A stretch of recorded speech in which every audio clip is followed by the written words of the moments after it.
Hang on. All right. The House Committee on Elections will now come to order, and clerk, please call the roll. Chair Lovenberg. Here. Vice Chair Israel. Here. Representative Anderson. Here. Representative Fallon. Chair Larson. Here. Representative Reynolds. Here. Representative Swanson. Here. Okay, a quorum is present. And a couple of quick announcements. One, we have several bills that we're trying to hear. And so, out of consideration for all witnesses, just remember we want you to say everything you need to say. But remember, you're going to have a lot of folks also speaking on the same topic. And we welcome back former Rep. Maxey from Open Heart Surgery. So glad you did well and you're back. So now, House Bill 288 by Representative Keogh has been withdrawn. So we will not be hearing that bill today. So I'm sure he notified his witnesses, but if there's anyone else here that planned to speak on it, that bill is being withdrawn by the author. So, and also I just want to point out that you will see us coming and going. It's that time. Chair recognizes Representative Fallon as president. So, you'll see members coming and going. It's that time where they have bills and other committees to lay out. Everything's sort of going crazy now.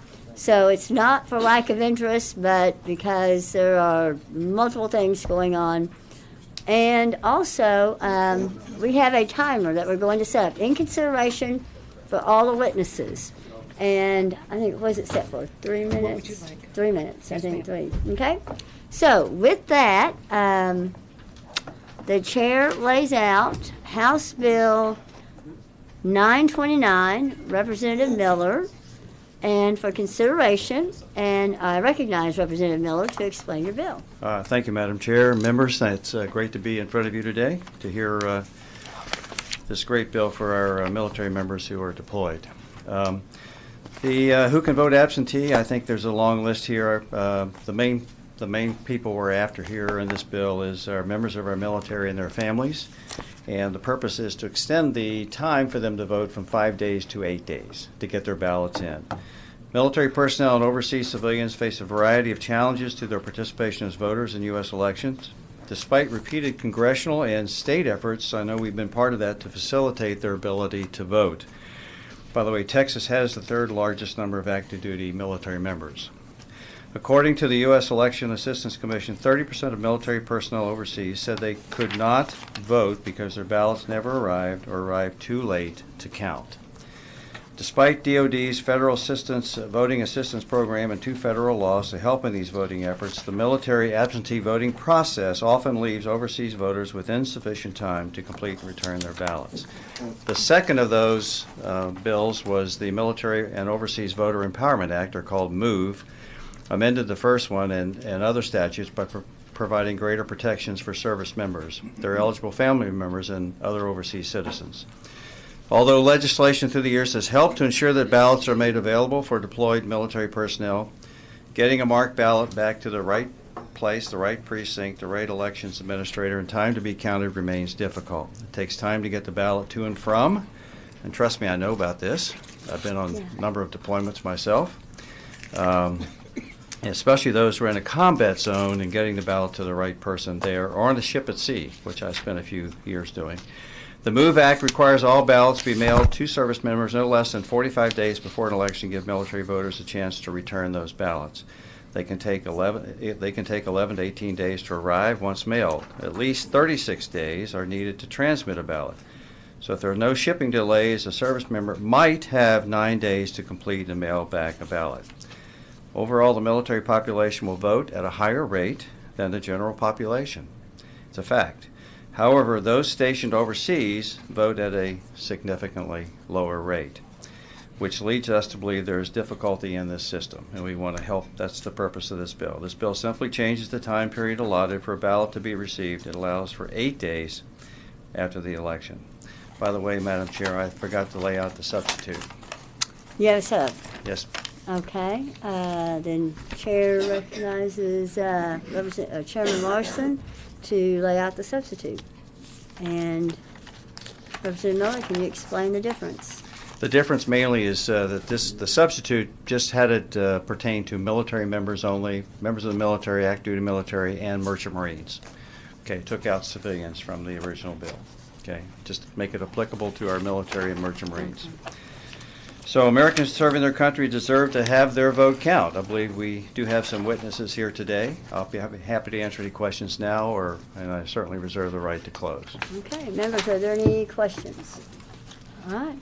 Thank you, Madam Chair. All right, Chair calls up, let's see, registered to testify. All right, okay. Glenn Maxey. Thank you, Madam Chair. I'm Glenn Maxey with the Texas Democratic Party, and we're in support of this bill. Okay, that's any question, Representative I do have a Fallon? question for Representative Maxey. How are you feeling? Excellent. Yes. Triple by. I went in for a double and came out with a triple. Wow. 2 weeks ago today. They had me up and walking within 24 hours, and I've walked more in the last 2 weeks than I have in the last 2 years, I think. Feel great, have tremendous energy. Couldn't walk up the stairs 2 weeks ago, and now I can do that with ease. Wow. That's great to hear. And praise the Lord you live in 2017, huh? Thank you. Yes. No kidding. All right, Chair calls up Chris Davis. Oh, Glenn, I need you back up here did you introduce yourself and your position and everything? Glenn Maxey with the Texas Democratic Party in support of House Bill 929. Okay, thank you. You probably said it and I was listening to something else. All right, Chris Davis.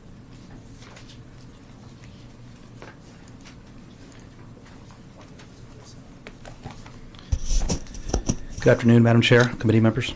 I'm Chris Davis on behalf of the Texas Association of Election Administrators. Testifying against the bill as filed with this substitute, it was our understanding that it was going to address the canvass date and the pushing back of the canvass date to allow for the extra 8 days. I may have missed that when the substitute was laid out. If that would be part of the bill, we would possibly change our stance. But as filed, Okay. the original bill, our association is against. All right, because it doesn't give you enough time on the canvassing? That's right. And Okay. one of the versions that we had been bandied about was a substitute addressing the canvass dates and allowing or instructing those entities to hold canvass well after those 8 days. And it give us, of course, time to prepare our unofficial, uncanvassed reports. Okay. Any questions, members? All right, Thank you. Mhm. Chair calls up Alan Vera.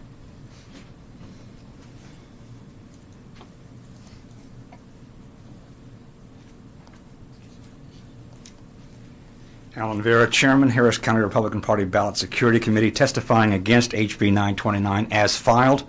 Our concerns with the bill as filed were primarily in Section D1, in parentheses, where two things bothered us.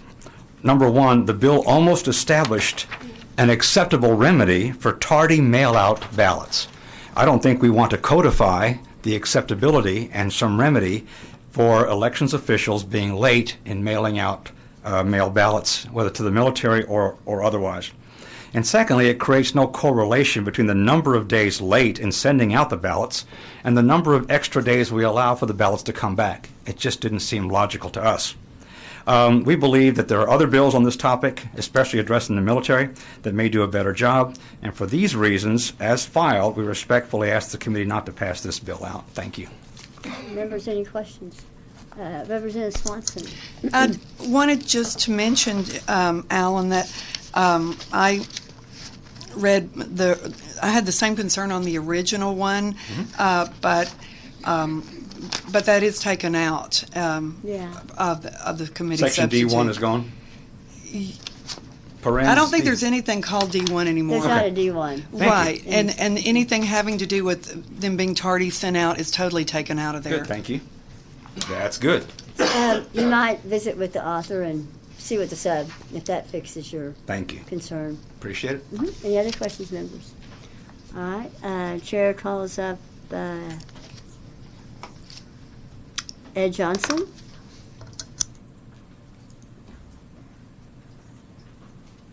We're not even having to use a timer. This is great.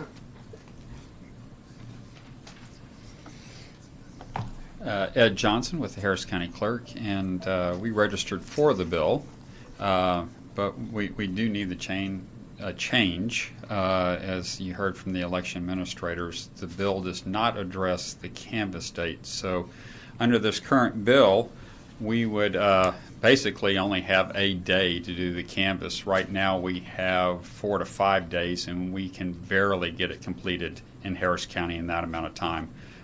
We have 4 employees in Harris County that work on generating the canvass, and it's just not a canvass for the state vote.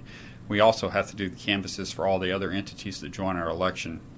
November, we had almost 70 entities that we're making canvasses for. Of course, we have to produce these. We have to proof them to make sure they're correct, and we just don't have the time. Those employees doing this actually spent each of them 40 hours overtime, working late hours to get it done as is. So we would have to almost double that to do it, and finding people that know how to do this is not easy to find. So the canvas wouldn't do it. But as far as helping the military overseas votes, we really want to see this happen.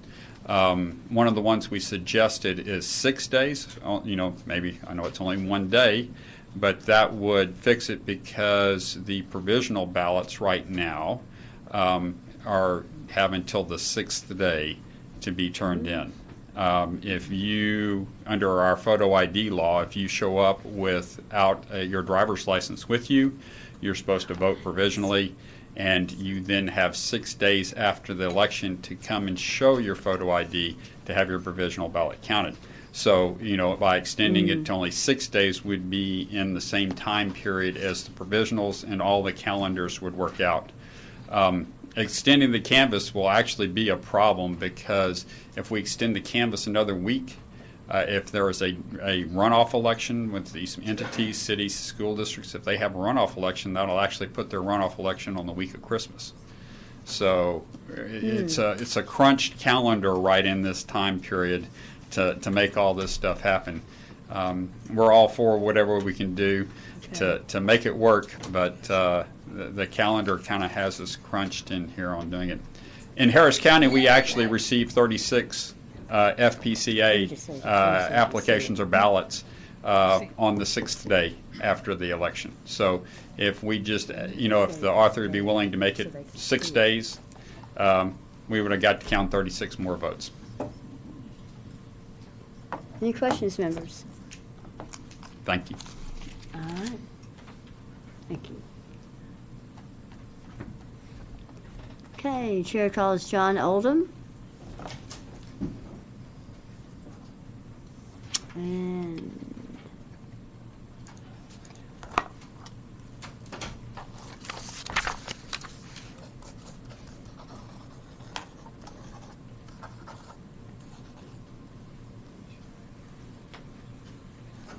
John Oldham with the Texas Association of Election Administrators, and I'm on the other side of this than Chris was, and our association is somewhat divided. We're kind of universally concerned about the bill as filed, but we're okay with, by and large, okay with the substitute. Texas, in fact, does have one of the very shortest periods in the country for receiving UOCAVA ballots, and we think the 5-day period could be extended. I'm okay with 8 days. I'd be happier with 6 than with 5, and that's essentially it. So, but as long as the other language is gone, I think most of our membership would be in support of this bill.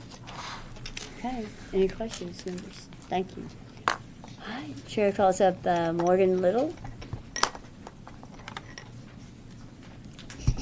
Okay.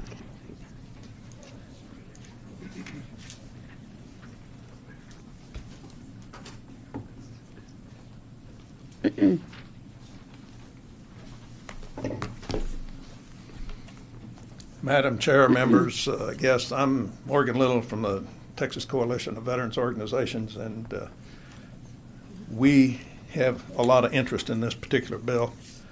One of the things that I think is worthy of mention, I had recent experience personally with postal delivery. I put 2 envelopes in the mail on the 10th of March. I'd heard that if dropped in Dripping Springs on a Friday night, it goes to Dallas and it gets routed from Dallas instead of going straight to Austin like it does Monday, Tuesday, Wednesday, Thursday nights. One of those envelopes showed up on the 11th as received by the addressee. The other one hasn't showed up yet. And that is exactly the reason that we're very interested in having this up to 8 days and 10 days if we can get it. If we can negotiate somewhere along the way to perhaps talk the governor out of a few days of his time, we'll try that. But the point is, we like 8 days because mail is unreliable. And this has been a problem with ballot going anywhere to the military, because sometime when we first started this, had a Air Force Lieutenant Colonel retired, had flown the CBI hump in China, Burma, India. And he said he went to quarters one morning and the boss told him to pack his ditty bag. He was going to be gone for a couple of weeks. 2 weeks ended up being 6 weeks, ended up being 8 weeks, ended up being 3 months. And by the time he got there, the election was over, so his mail never showed up. And this is the kind of problem that we have with mail. Email is solving a lot of this, big time, but it still has to come home. And the courthouse in Hays County down there, I think, was built about 1850, so it's not moving around.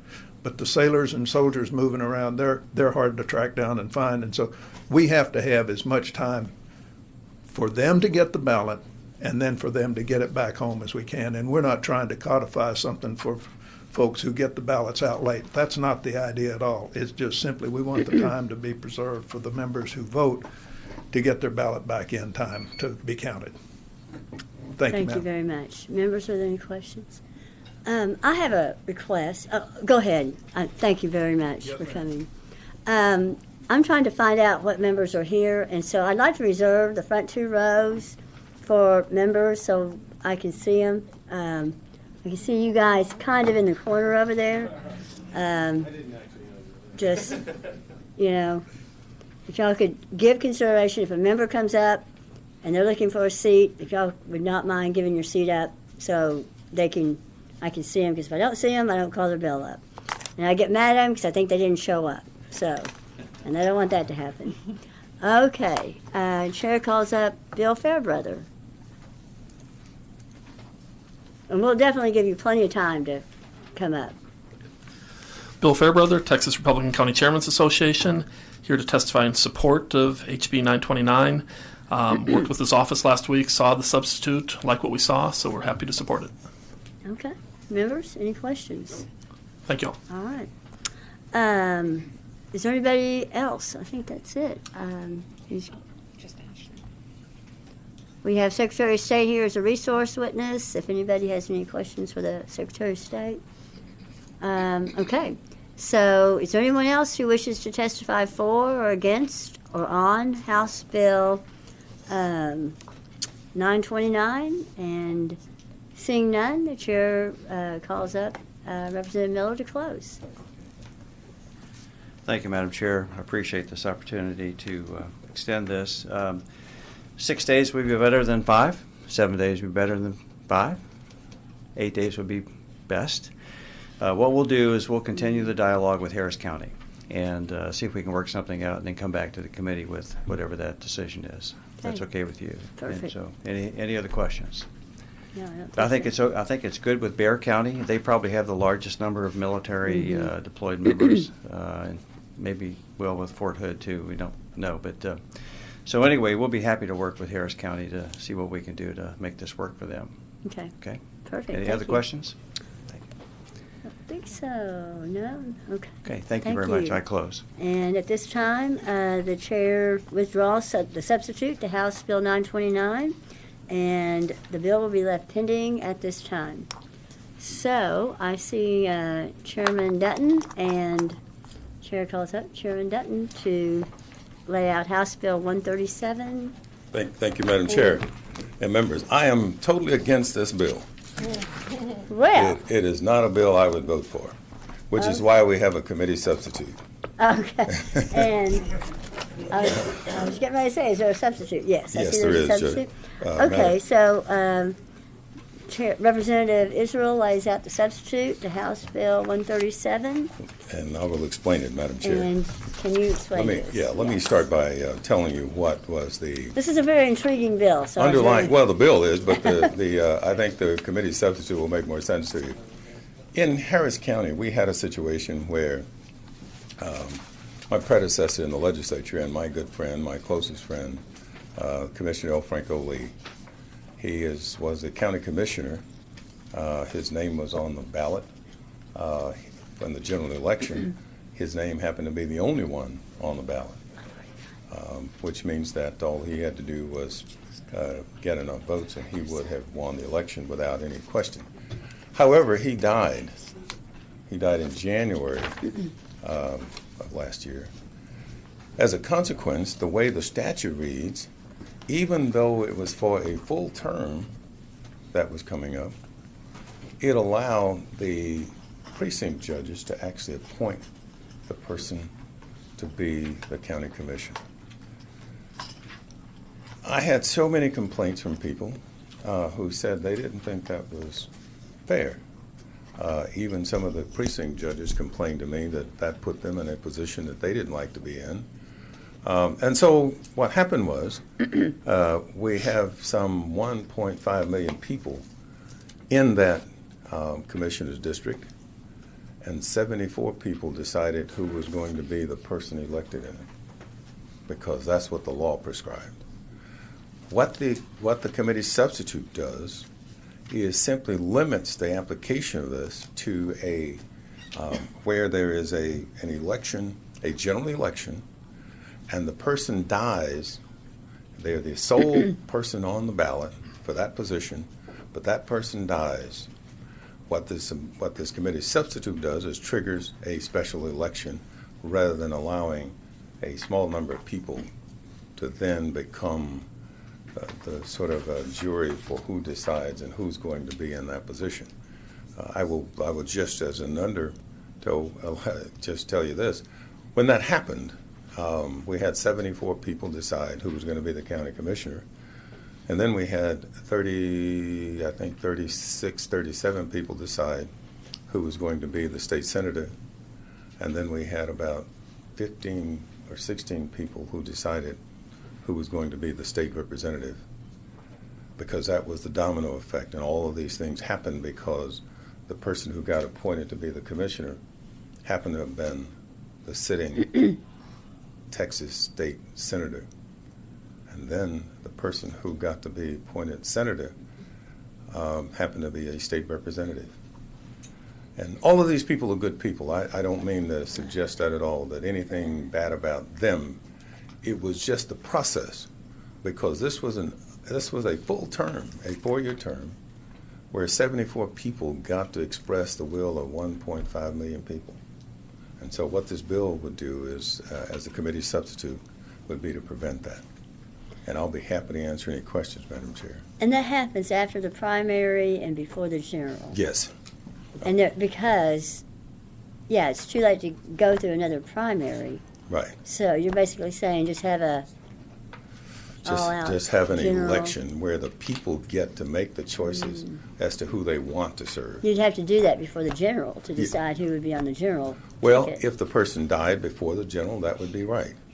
However, if for some reason they died after the general, but before somebody was designated to fill that term, they would still have to have a special election. Okay, any questions? Rep Reynolds and then Swanson. Thank you, Chairman Dutton. Like you, I heard from many constituents that complained about this being an undemocratic process.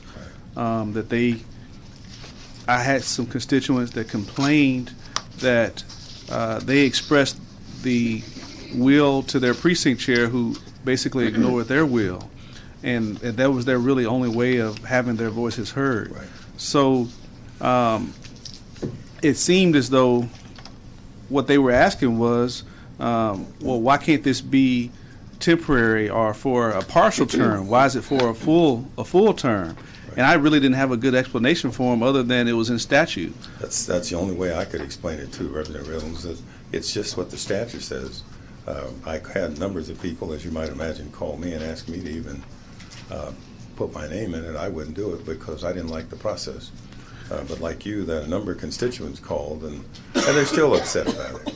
And it has, like I said, it has nothing to do with the people who got the position. No, it was it was just the process. It was the process. They didn't exactly think it was right. it was democratic. Exactly. And to further highlight that, as you know, I had a good friend, our good friend, Constable Reuben Davis. Right. He passed away. Yes. And the commissioners court appointed a person that was fill the seat, but only for a period of 2 years. Right. So there was only a partial term of the 4 years. So right. the person that was appointed, they don't get to serve the full term. They get 2 years, and they're on the ballot. Right. So in other words, your bill would have fixed the issue of allowing someone to serve a full term without really being vetted by the constituents that they serve. Absolutely. That's all it does. It says the people are going to get to make the choice of who represents them. Rep. Swanson? Yes, I wanted to clarify. There seems to be a little bit of confusion. From what I'm reading here in this committee substitute, you would be basically creating a brand new type of election. We don't have anything that's called a special primary election. And well, it is under the statute. Well, I mean, I'm not saying that's good or bad. I just want to clarify. Currently, we have special elections that members of all parties run in. Right. And so then we have runoffs from that. And in the runoff, you could have 2 Democrats, 2 Republicans, whatever. We also have things where people are appointed, say, to a judicial position, and then they're, but also commissioners can be appointed, and then they automatically are up for election the next time, even if their position they got appointed to was not scheduled to be up for election. But what I see here was we have a new thing. This is a special primary election. So this would merely be letting all of the primary voters of that party have an election for who they want to nominate for that party to be on the general election ballot that year. Isn't that correct? No, that's not correct. No. Okay. What happens is this, is that, first of all, the application of the bill is only where there is a sole name on the ballot for the general election. That's the first thing. Right. And then the person dies whose name is on there before you get to the general election. What I perceived, what I wanted to do is to say, look, well, that's not fair. I don't think that the Democratic Party, for example, ought to be the only one to have a candidate in an election. I think it ought to be just as if somehow or another we were starting all over again, and so that's why we called it a special primary election.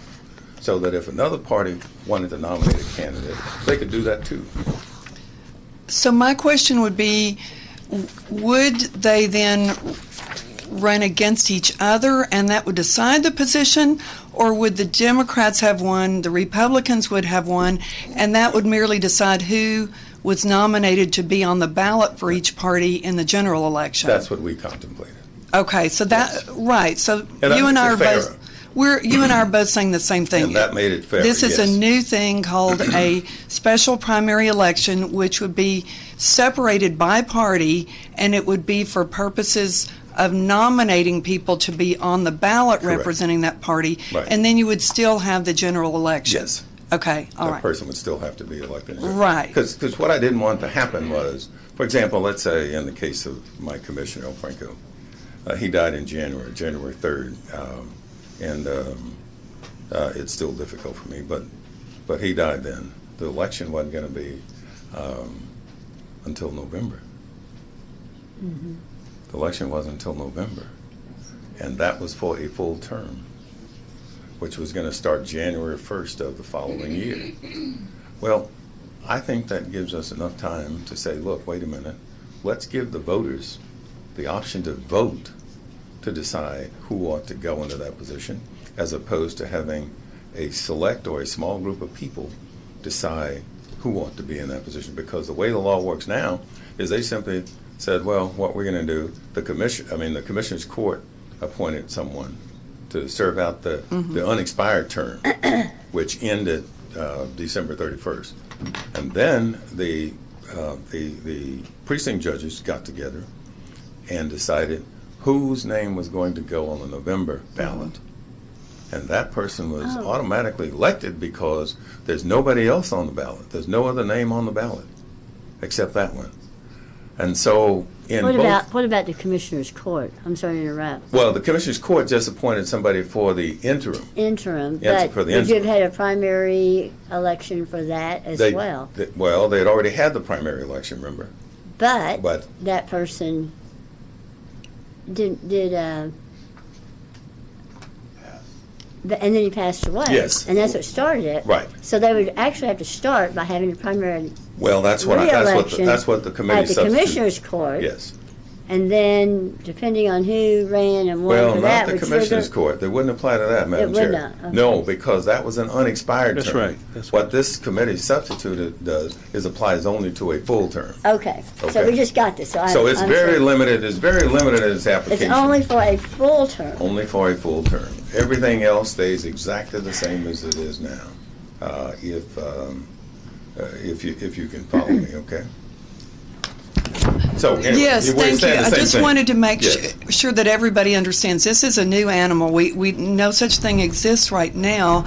I guess I spent about 24 years being a precinct chair in Harris County, and did have that situation come up a number of times where the precinct chairs from that particular district, wherever the opening was, did do that. We decided who would be the nominee on the ballot, and some of you may be interested to know that some of the people that I participated in nominating as a precinct chair in that very exact situation were Paul Betancourt when he first ran for tax assessor collector, and Commissioner Cagle when he first ran for his elected office of judge. So we had a few others come up. So this would stop that. I assume that you have some dates in there that there would have to be time, that if it happened late enough, perhaps it would still go to the precinct chairs, or how would that happen? This only is affected in that very limited instance where the person dies. Or moves up, though, right? No, that's not what this bill says. Oh, no, this doesn't apply to that. No, only if they die. This bill would apply. This applies only in the narrow and limited situation where the person died in office, and so therefore, and they were the sole name on the ballot at the general election. But what would you do if, in the same situation, currently we go through this same thing where the precinct chairs decide not only if they die, but if they get appointed to another office or they anything like that. So it comes up fairly often. Well, I shouldn't say fairly often, but we have a current member of my freshman class who, from Harris County, Representative Theory, who got on the ballot in that very situation. The person didn't die. They moved up. It was this domino thing, and it was decided by the precinct chairs of that particular district, and they voted for her to be the nominee. Well, if this were the law, this committee substitute, that would never have happened. Now, let me ask you this. Okay, I'm sorry, go ahead. I'm sorry, because there would have been an election for the position that triggered all of this in the first place. Oh, I see. You wouldn't have had the domino. And if, for example, you want to assume that the person who ran won, then it would simply go back to whatever the existing law is. I just don't. My thing was the initial position ought not to be a function of 74 people deciding on the basis of these 1.5 million voters, or 1.5 million people in that precinct.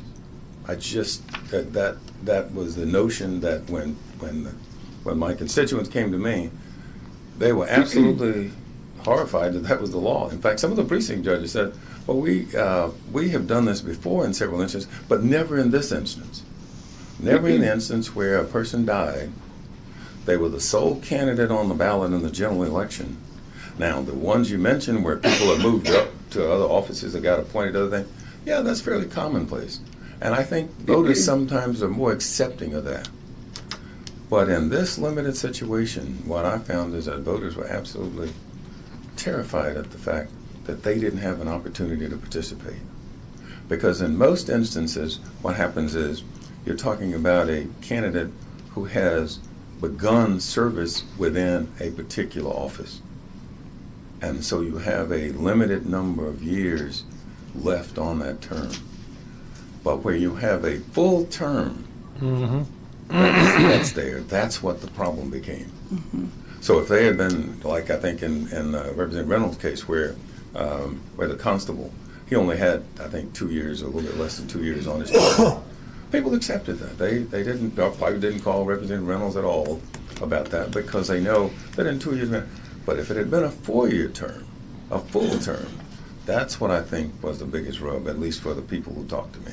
Right. And my understanding, I think, of your bill, but also of the current bill, the way the law currently is that when there's no one else, then both parties or any party, they all get to fill that spot. They could. Right. That's so exactly you could have a Republican and That's a Democrat primary and any other parties who they could do wanted that. to do that. And in this case, the party, I think the Republican Party just chose not to nominate somebody. Right. Because they recognized it was a fairly Democratic seat, and I think that was what influenced it. But under the law, they could have. Right. That's true. Okay. Thank you. Thank you.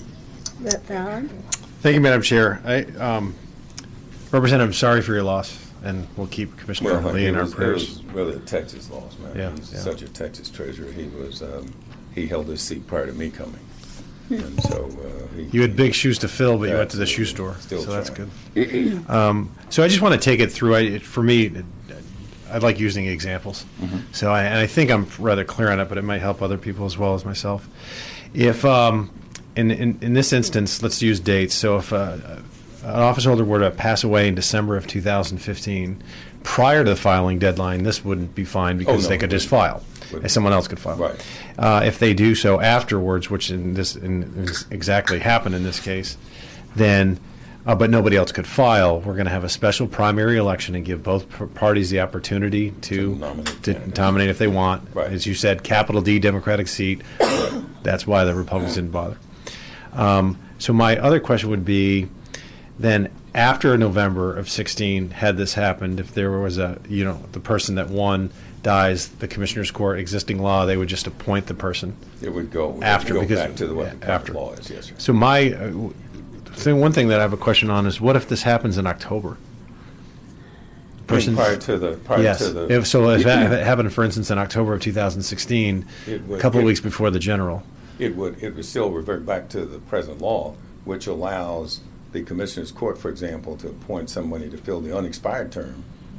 And what the law says, as I understand it, is until somebody is nominated for that position, that person who is serving the unexpired term continues to serve. Right. So, okay. My question, though, is if they died in October, right, and the election's going to be, so we're going to have a general election by the time they can, before they even call one, yeah. Right. So the person's name that was on the ballot is deceased. Right. I understand that the Commissioner's Court's going to appoint someone in the interim for those couple of months. So are we still going to have a special primary election? Yes. Okay. Under this because it happened before. So in an extreme case, let's say the election was November 6th. If this happens November 5th, this law would kick in and we'd have a special primary. If it happens November 8th, the Commissioner's Court's going to... No, you still have, this law would still apply. Because they haven't been sworn in yet. That's right, because they haven't been sworn in, and they're not already serving a term that, well, the term that's coming up, there's nobody, he's never started in that term. Correct. So we're going to have a special primary election, but then how are we going to have a general if the general's already occurred? Well, you have it 30 days later. Is that addressed in the committee sub? Well, See what I'm saying? Like there's these little weird circumstances that we don't have general elections I unless think it's what we in November. relied on is, for example, and I'd have to go back and take a look at it, Pat, but I think that's covered under the existing law. And so what we did in this thing was try to be sure that, and there may be a person here who's former Secretary of State's office probably would yeah. address. So, but that was what we contemplated. Sure.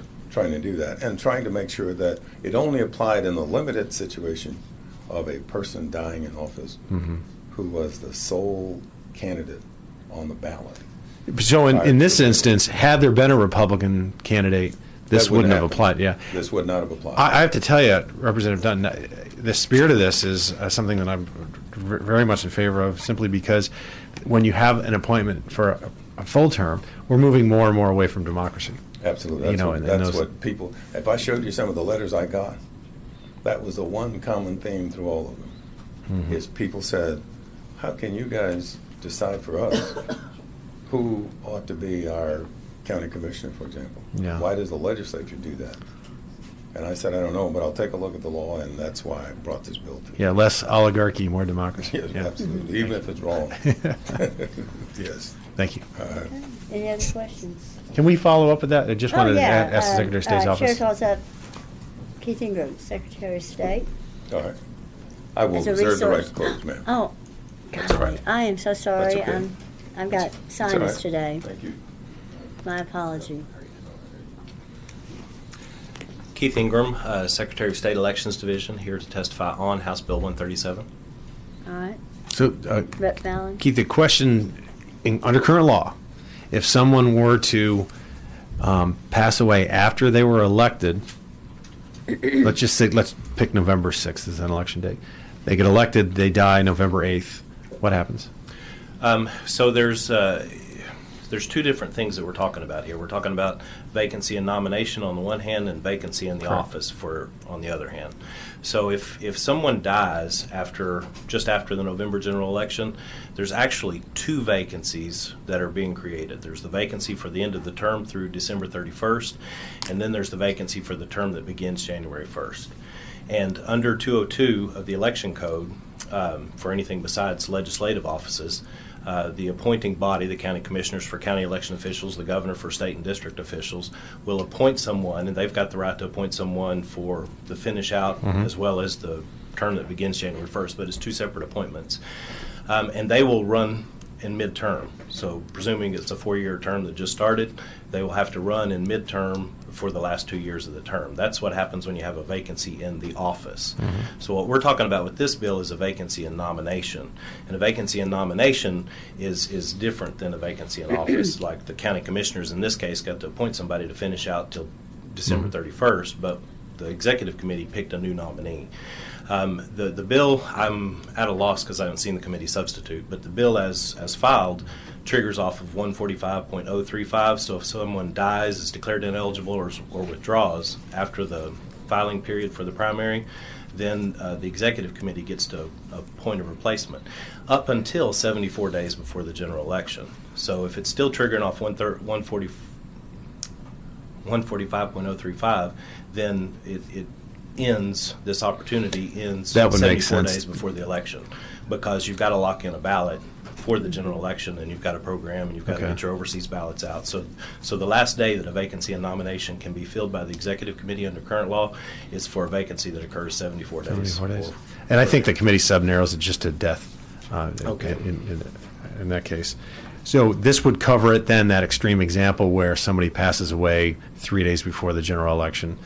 And so we have a deceased name on the ballot because it's clearly not going to change the ballot at that point. That's right. And under the existing law, or I'm sorry, under the current committee sub, then, if there is would that trigger a special primary election? I don't know. Or because it's within the 74 days? If it's still triggering off of 145.035, but only for deceased, then there's still a 74-day outside window.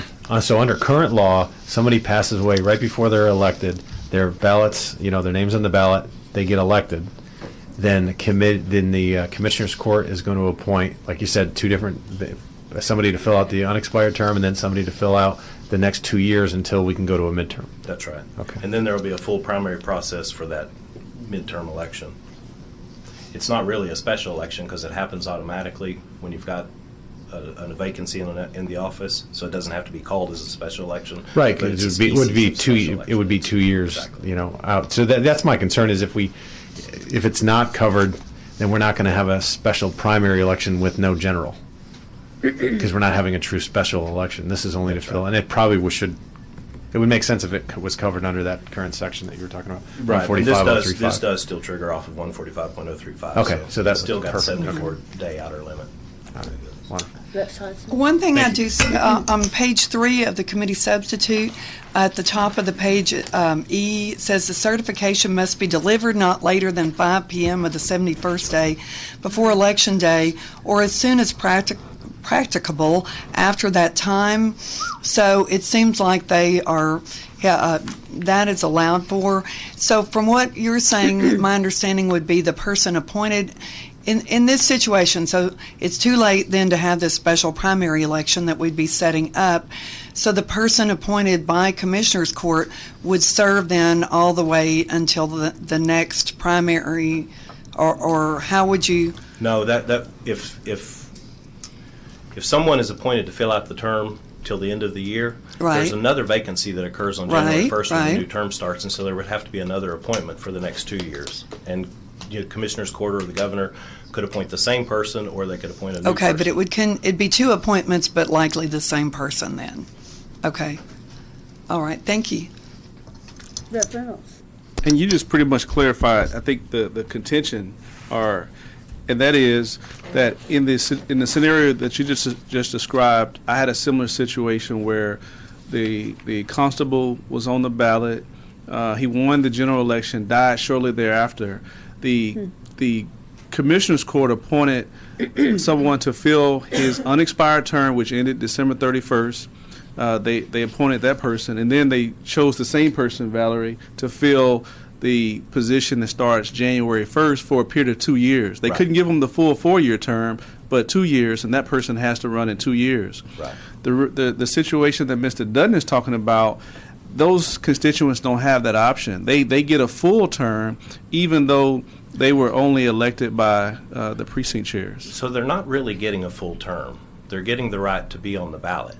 Now, I understand that in this case, when you die and you're unopposed, because we had that situation when I was in the governor's office, in the appointments office, there was a district judge up in the Panhandle that passed away.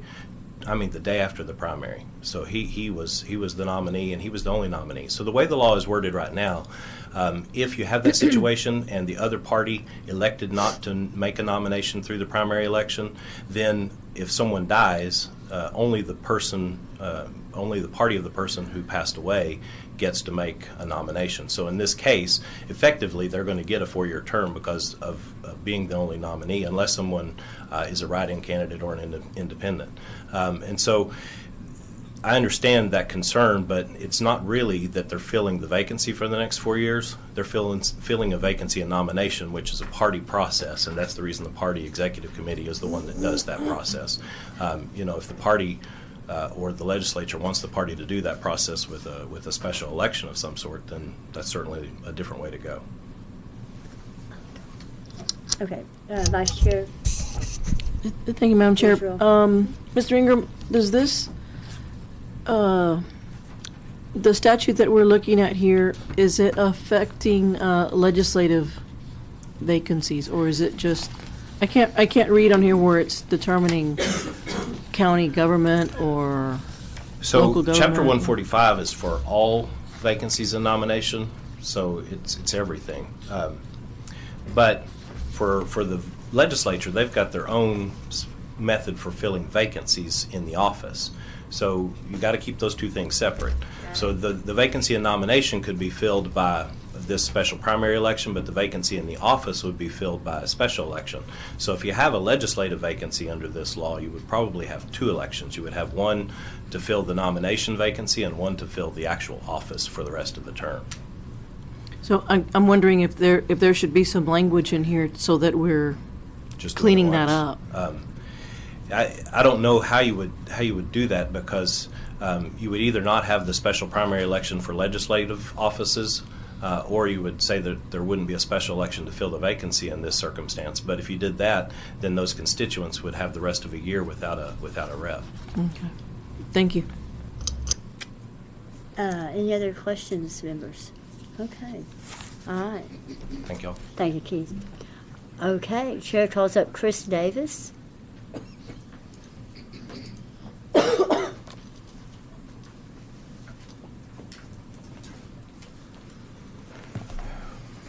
Madam Chair, committee members, Chris Davis on behalf of the Texas Association of Election Administrators. I drew straws with my cohort, John Oldham, on one of us is going to talk about fiscal impact, one about timelines. Can you state your position on the bill? We are against the bill as filed, and the I haven't seen, I've been privy to the substitute, so I can't really speak to that. I'm glad I drew the straw for fiscal impact, though, because that is the constant over whatever was originally filed and the substitute being laid down or laid out today. Elections cost money. Elections are hard. Election laws are obviously hard. This special primary election would be very costly. And if it's a countywide office and not necessarily just a sub-county or partial county, for all intents and purposes, it's going to cost about as much as a regular primary election. And that's going to be of a positive or a negative fiscal impact on the county. Parties may have to pay their part for election day, presumably if it's the same kind of financing structure as the primaries, but the counties are going to bear the expense for early voting, my assumption is, when it comes to a special primary election. Not to mention the timelines involved, even if it were to fall out of that 74-day before a general election, but again, that's my cohort's responsibility. Anyways, we are against the bill, and not having seen the sub, we can't really change our position. Any questions, members? Okay. Thank you. Thank you. All right. Chair calls up Alan Vera. And sometimes we get the sub, right before we come into committee, so it may not be out there, but there's plenty of time for y'all to visit with the bill author. Alan Vera, Chairman, Harris County Republican Party Ballot Security Committee. Madam Chair, we registered to testify against the bill as submitted. On the committee substitute, can we change that to on the bill? That's fine. You can do that. Testifying on HB 137. And while we understand the intent, our caution is very similar to that of the elections administrators. The issue of timing and of cost, the cost will be significant because there cannot be a special primary without a special general election to follow. And the issue of timing is critical. Because the timing on the case involved, unfortunate, was early enough in the year, it could have been addressed. But once you get into the summer months and into the fall, then the ability of the elections administrator or county clerk to have a special primary followed immediately by a general election becomes impossible. Those are our only concerns. Rep. Reynolds. Thank you, Madam Chair. Mr. Vera, I know basically that the cost is a big impact, but wouldn't you agree with me that the cost of people being disenfranchised is priceless? We agree completely with the spirit of the bill, that if the people elected and nominated a candidate who passed away, it would be ideal for the people to choose the successor. So with that, we are not in any disagreement. We believe in that. Right. But again, the cost is significant, Absolutely. And the timing is critical. And then in a representative form of government functions best when people get a chance to select their candidate of choice. Wouldn't you agree with that? We agree, sir. Thank you. Okay. Any other questions, members? Okay. Thanks, Alan. Chair calls up Glenn Maxey. Thank you, Madam Chair. Glenn Maxey with the Texas Democratic Party testifying on House Bill 137. I want to just step back and talk a little bit about some other problems around appointments by executive committees even. During the 2016 election cycle for the Democratic Party, I'll just call attention to the fact that we had at least 5 counties that I can recall where these are small counties across the state where there were vacancies by either death in the same kind of situation as in Houston, or by just resignation or other appointments, where there were no precinct chairs. And so the appointment of the candidate to go on the ballot was done by the sole county chair. So it's even worse situation that there is one person making the decision of who's the DA candidate or the county clerk or the sheriff. In B County, that was the situation. The sheriff dies. It's a full term, and a single person made that appointment in a county that is typically votes Democratic up and down the ballot. So they made the decision of who the sheriff was going to be. And then in the most bizarre one I had in Brooks County, where a county clerk resigned, the county chair, after the primary, had also resigned. There were no precinct chairs. So now there is a vacancy both on the Democratic and Republican side. We were in the situation of our state chair appointing a county chair, who then the next day appointed a candidate, and then a week later that county chair resigned. Wow. So they made an appointment of who's the clerk for the next 4 years, and no public input at all. So this issue that Mr. Dutton has brought before you, I think, has lots of situations that need to be solved. How we do it, I'm open to discuss with him and with the committee, but there are more problems than just the problem of the Harris County situation. Thank you. Any questions, members? Okay, thank you. All right, Chair calls up John Oldham.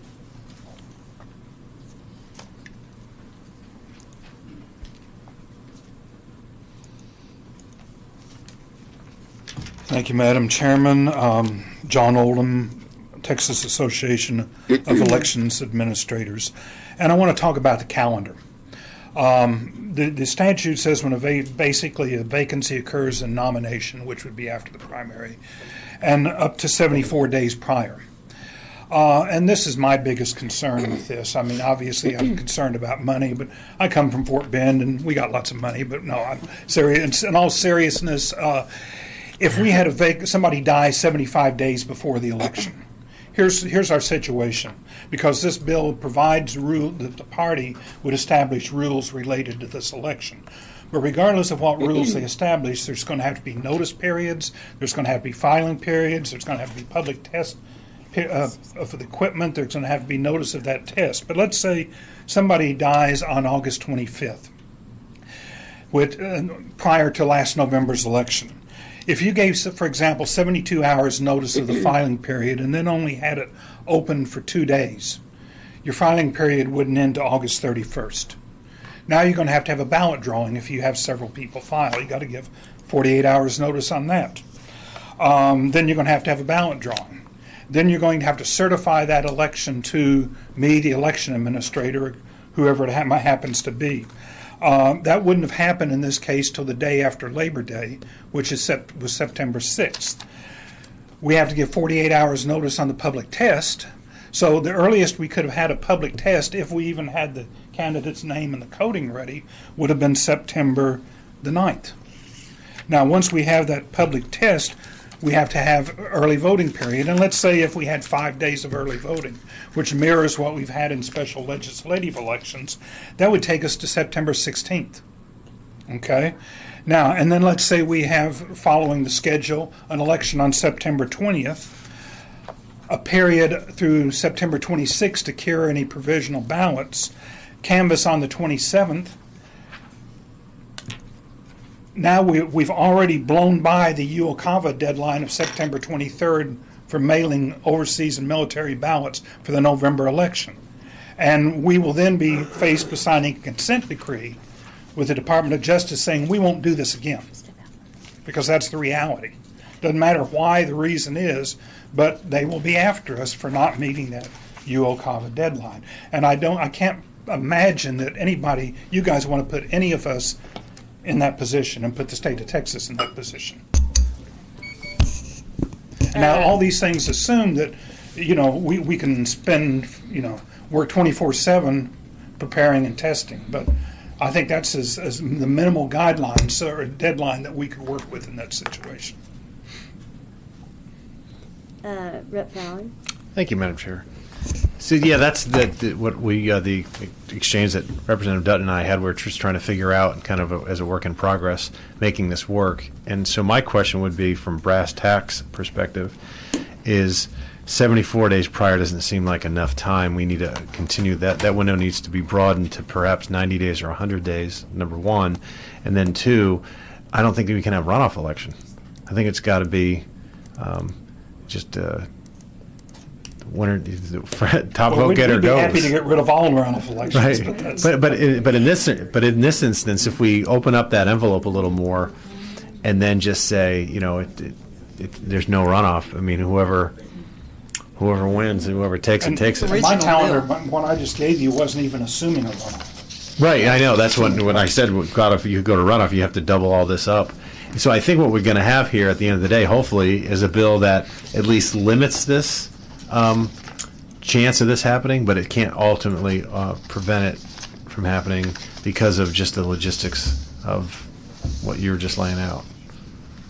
It just isn't. It can't happen. What do you think the minimum number of days would be? If it's 74 now and we already clearly stated that that's not going to be enough, is 90 days enough, or is 100 prior to? I think 100 maybe. Yeah. Because, again, I don't have an extra day in this calendar, and it puts us 7 days beyond the UOCAVA deadline. Mm-hmm. And testing, if it's a countywide election, testing is no small feat. It took us about 3 days to do our LNA testing prior to our public test, which is scheduled tomorrow for this November election. Now, obviously, this wouldn't take us long, but if it involves 152 precincts, there's work involved with this, particularly using, when you're testing paper ballots, you're testing DREs, and then you also have notice requirements that you have to give notice of your public test, you have to give notice of your filing period, you have to give a notice of the ballot drawing. All these things, you're adding 5 to 7 to 8 days into this calendar to just giving notices. So maybe some things, but if that was in the code or in the bill that says, okay, there's 2 days to file for one of these elections, or there's waive the notice requirements on public test. It can be done by, which you ought to get rid of anyway, and we ought to just do it on the website, but that's neither here nor there. But then you could save a little bit of time in this process. But as it exists now, if you say, here's the party rules for doing this, I can't imagine that those party rules could supersede statute. But in this case, so, there's things that we're bound to do in conducting this election. Thank you. Sure. Go ahead. I just wanted to address that. There was a provision talking about whether this would go to a runoff of a special primary election.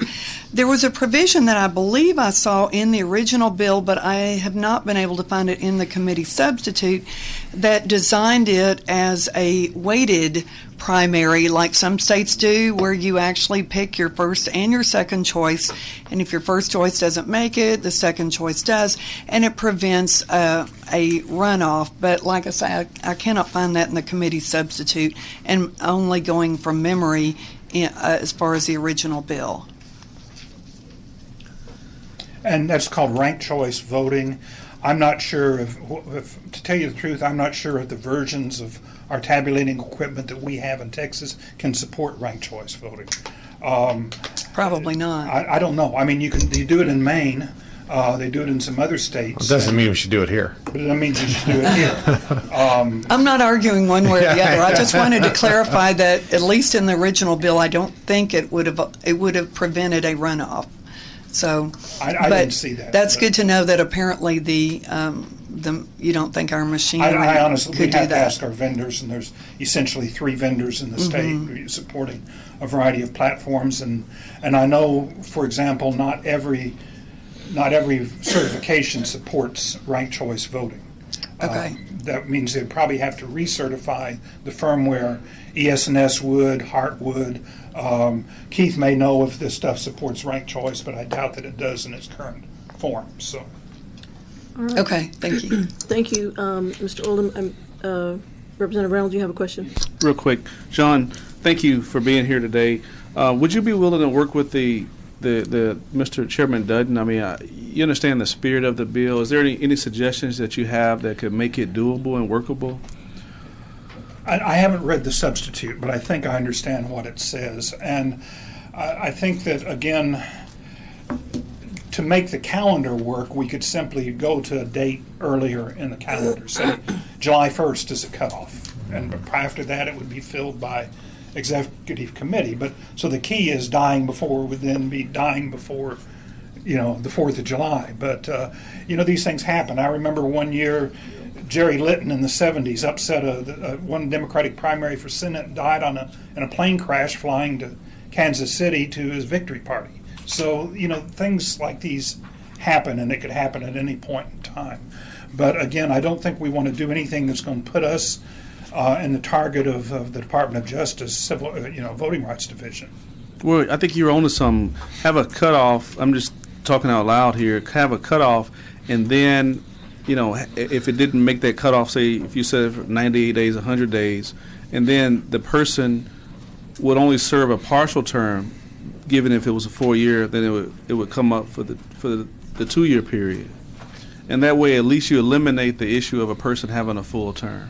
Yeah, and I think that would be great to say, the problem, if the problem is 4-year term rather than a 2-year unexpired term, have some sort of automatic trigger that would say if somebody dies, that appointment can only be appointed for a 2-year unexpired term rather than come up with a whole new electoral process. I think that would be a very simple fix. All right. Interesting. All right, thank you, Mr. Oldham. Thank you. Appreciate your time. I just had one other question. I'm so sorry about That's that. okay. Please speak your piece. Thank you, Madam Chair. So I think we're working through it, Ron, and I think what we may have here is maybe July 31st as the kind of the date, because that'll be usually 100 plus, or right around that 100 days that you'd require, depending on when the date is in the election. And anything before, then we'd have to probably do a plurality and not have, we can't have a runoff. We just can't do it. And then remember in 2012, because I remember vividly because I was involved in it, we didn't have a March primary. We had a late May primary, which could really throw things for a loop. So I think we're getting there. So that's good. Thank you. All right. Thank you all. One more I did question. have One more one. question. Yes. Sorry. Right. In trying to weigh out like the pros and cons here, and I certainly see the problem that we prefer to have all of the primary voters vote for anyone instead of it merely being an appointment. And so somebody has discussed the cost to hold that special primary election. And you might not be the person to ask about this, but the difficulty for candidates to raise money that quickly might give advantages to wealthy, self-financed persons. But one concern that has been brought up to me is that currently the law states that a person cannot be on the primary ballot for more than one office in a particular year. And so as this bill is written, or the committee substitute, would this prevent state representatives and other people who were on the ballot they've already signed up, too late to get off, on the primary ballot that year, would they be prevented from running for that office that was opened up by the death of the nominee? Your attorney's over here, but my thought is that it's a nomination, and once that election's over with, it's over with. But if you declare yourself a candidate, say for county judge, and you happen to be county commissioner, you now would have to resign that county commissioner seat in order to But run for would you county have judge. this problem of being on the, maybe we need to have a resource, would you have a problem that state reps and anybody else who is already going to be on the primary ballot would not be allowed to, because that they would be on the ballot in the same year on the primary ballot for two different offices? But they wouldn't be on the primary ballot twice. They would be on the primary ballot. Well, in the that's general what I'm election. wondering, like, is this set That's up my where we would be interpretation. okay on that? What, can we get our do we? Are there any more questions I for thought Mr.? Yeah, maybe our resource Okay, person well, let's could finish with answer Mr. that. Oldham Okay. first, and we'll call Right, it. okay. Any more questions for Mr. Oldham? Thank you for your Thank time, you sir. very much.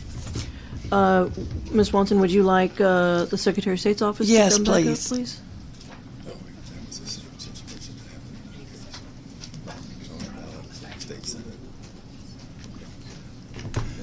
please? Keith Ingram again, Secretary of State Elections Division, on the bill.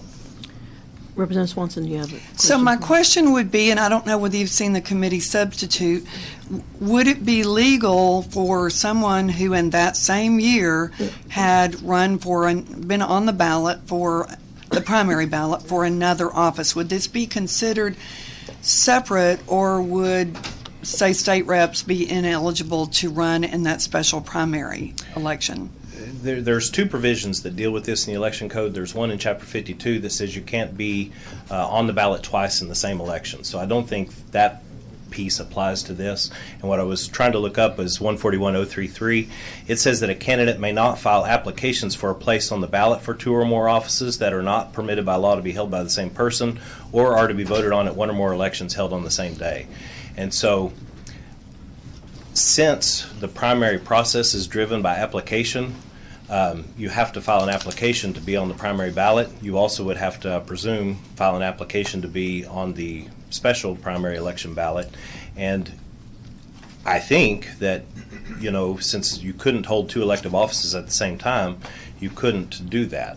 You know, that's just my on-the-fly interpretation of 141.033. But you could run. You could run. You right. just have to withdraw from the nomination the other. Right. Would you have to resign to run, or could you run and then resign after taking the second office? It says a candidate may not file applications for a place on the ballot for two or more offices. So if you hadn't already resigned from the nomination of the other office, then the party chair that you filed with would be able to declare you ineligible since you've already filed an application for the primary. The only reason I hesitate is because normally if someone files for a district judge or a county judge in the same filing period, you know, it's easy for the county chair to say, you've already filed for county judge, so your second application is void. And I think the same situation would apply in this case. It's just that it would be harder for the chair to recognize that this is a second application for a place on the ballot for an office that can't be held at the same time.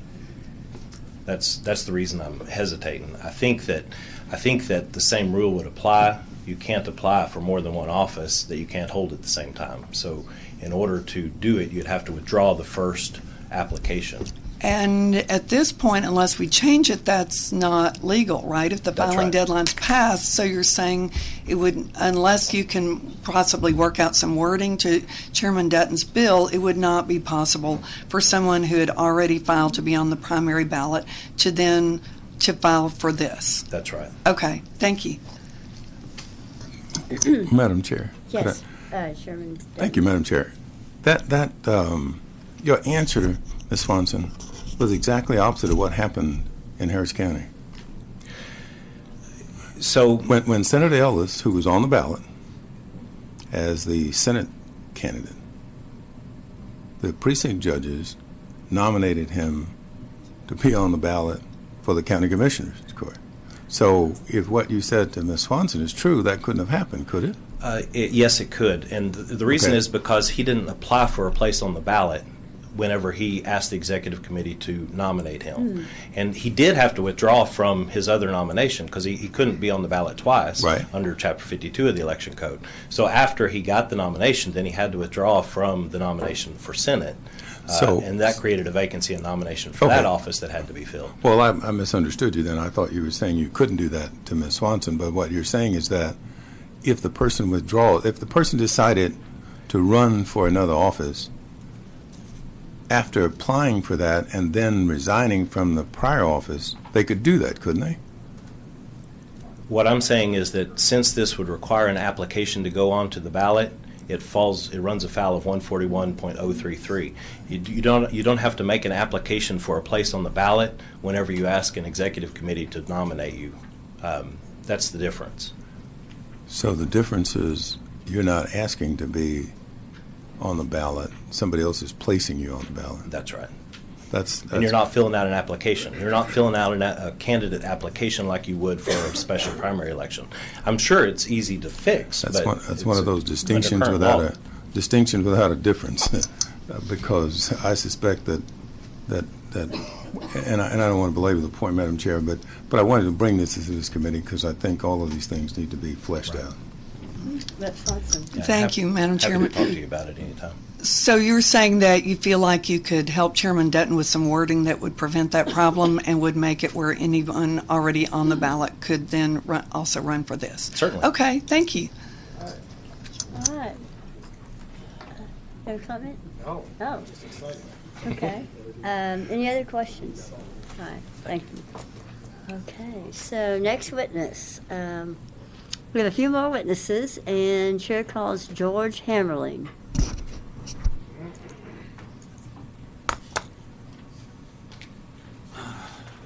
Good afternoon, George Hammerling at the Harris County Clerk's Office. As we currently understand the bill, we're opposed to it. I certainly empathize and agree with the questioning the way people were elected, and I can understand how people feel very marginalized. In the current process, ours is mainly a question of function. One is the calendar, which has been addressed, and I won't bore you with that again. And we're really struggle to try to keep from having overlapping elections where individuals have ballot by mail from on two separate elections, because if the same individuals put the wrong ballot by mail in the wrong envelope, neither ballot counts, and it creates a big disaster. So we're just, in our own selfish interest, trying to always push things to the next general election. If you could find an appointment and then have a primary with a plurality runoff scenario at the next general election, that would be great for us. And that would, you're always only, in our office, it's a continuous election, so you're only, a few months away from the next general election, no matter where you're at in the calendar. So we would hopefully could find something like that, and I'm sure Mr. Ingram, in his infinite wisdom, can figure out something quick like that. And I'll be glad to take any questions. Okay. Any questions? All right. No. Thanks. Thank you. All right. Next witness, Chair calls Bill Fairbrother. Fairbrother.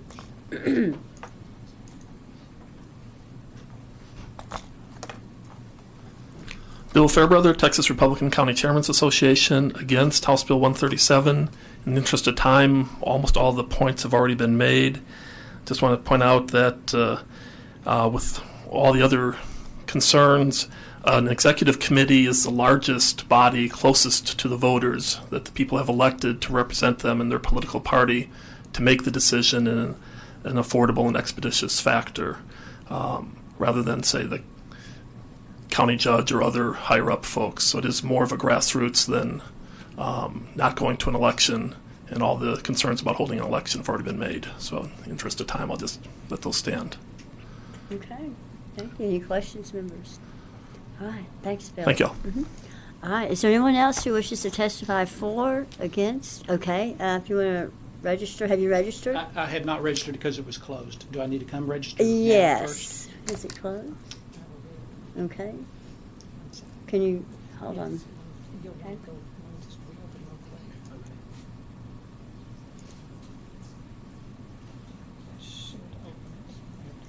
Okay, if there's anyone here for any other bills that has not registered to testify, but you would like to register to testify, or you would like to testify, you need to register. So, go ahead and come up, and if it's closed, if it says it's closed because we've started a hearing, we certainly can open it up again. The clerk will give us a note and we'll fix it.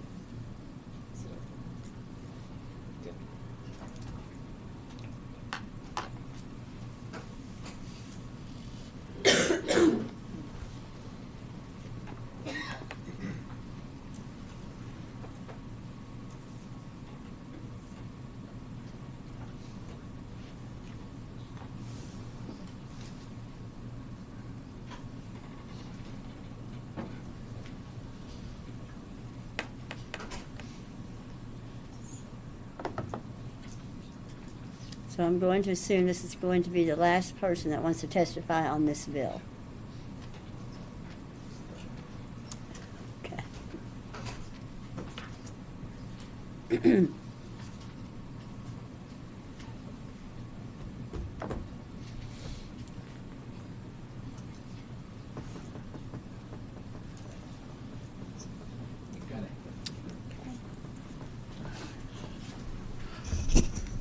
My name is Tom Glass. I'm representing myself, Okay, go ahead. Wait, Chair calls up Tom Glass. Thank you, sorry. Recognizes Tom Yes, Glass, thank yes. My name is Tom Glass. I'm representing myself, and I'm testifying on the bill.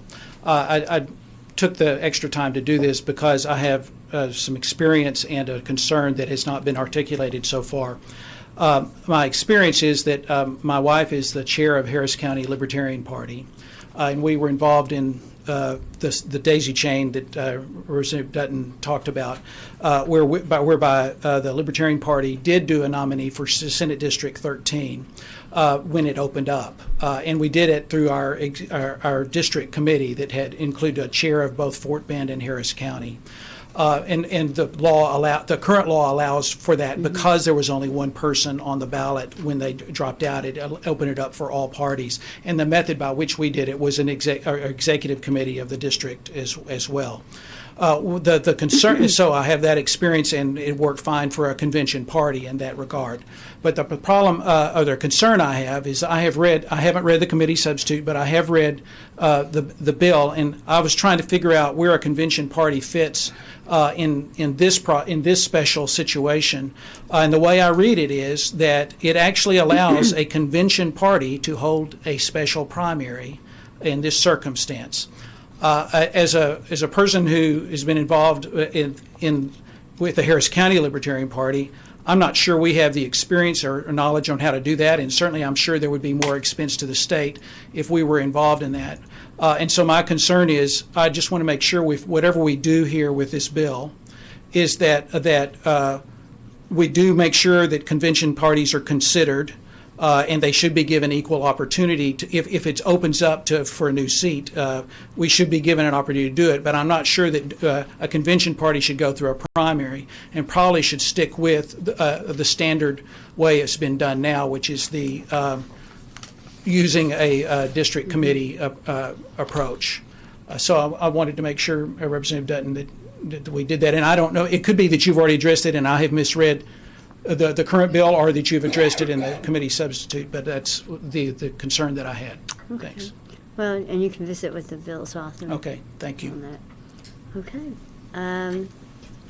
I don't think there are any more, but one last call. If there's anyone who wishes to testify on, for, or against House Bill 137, let us know.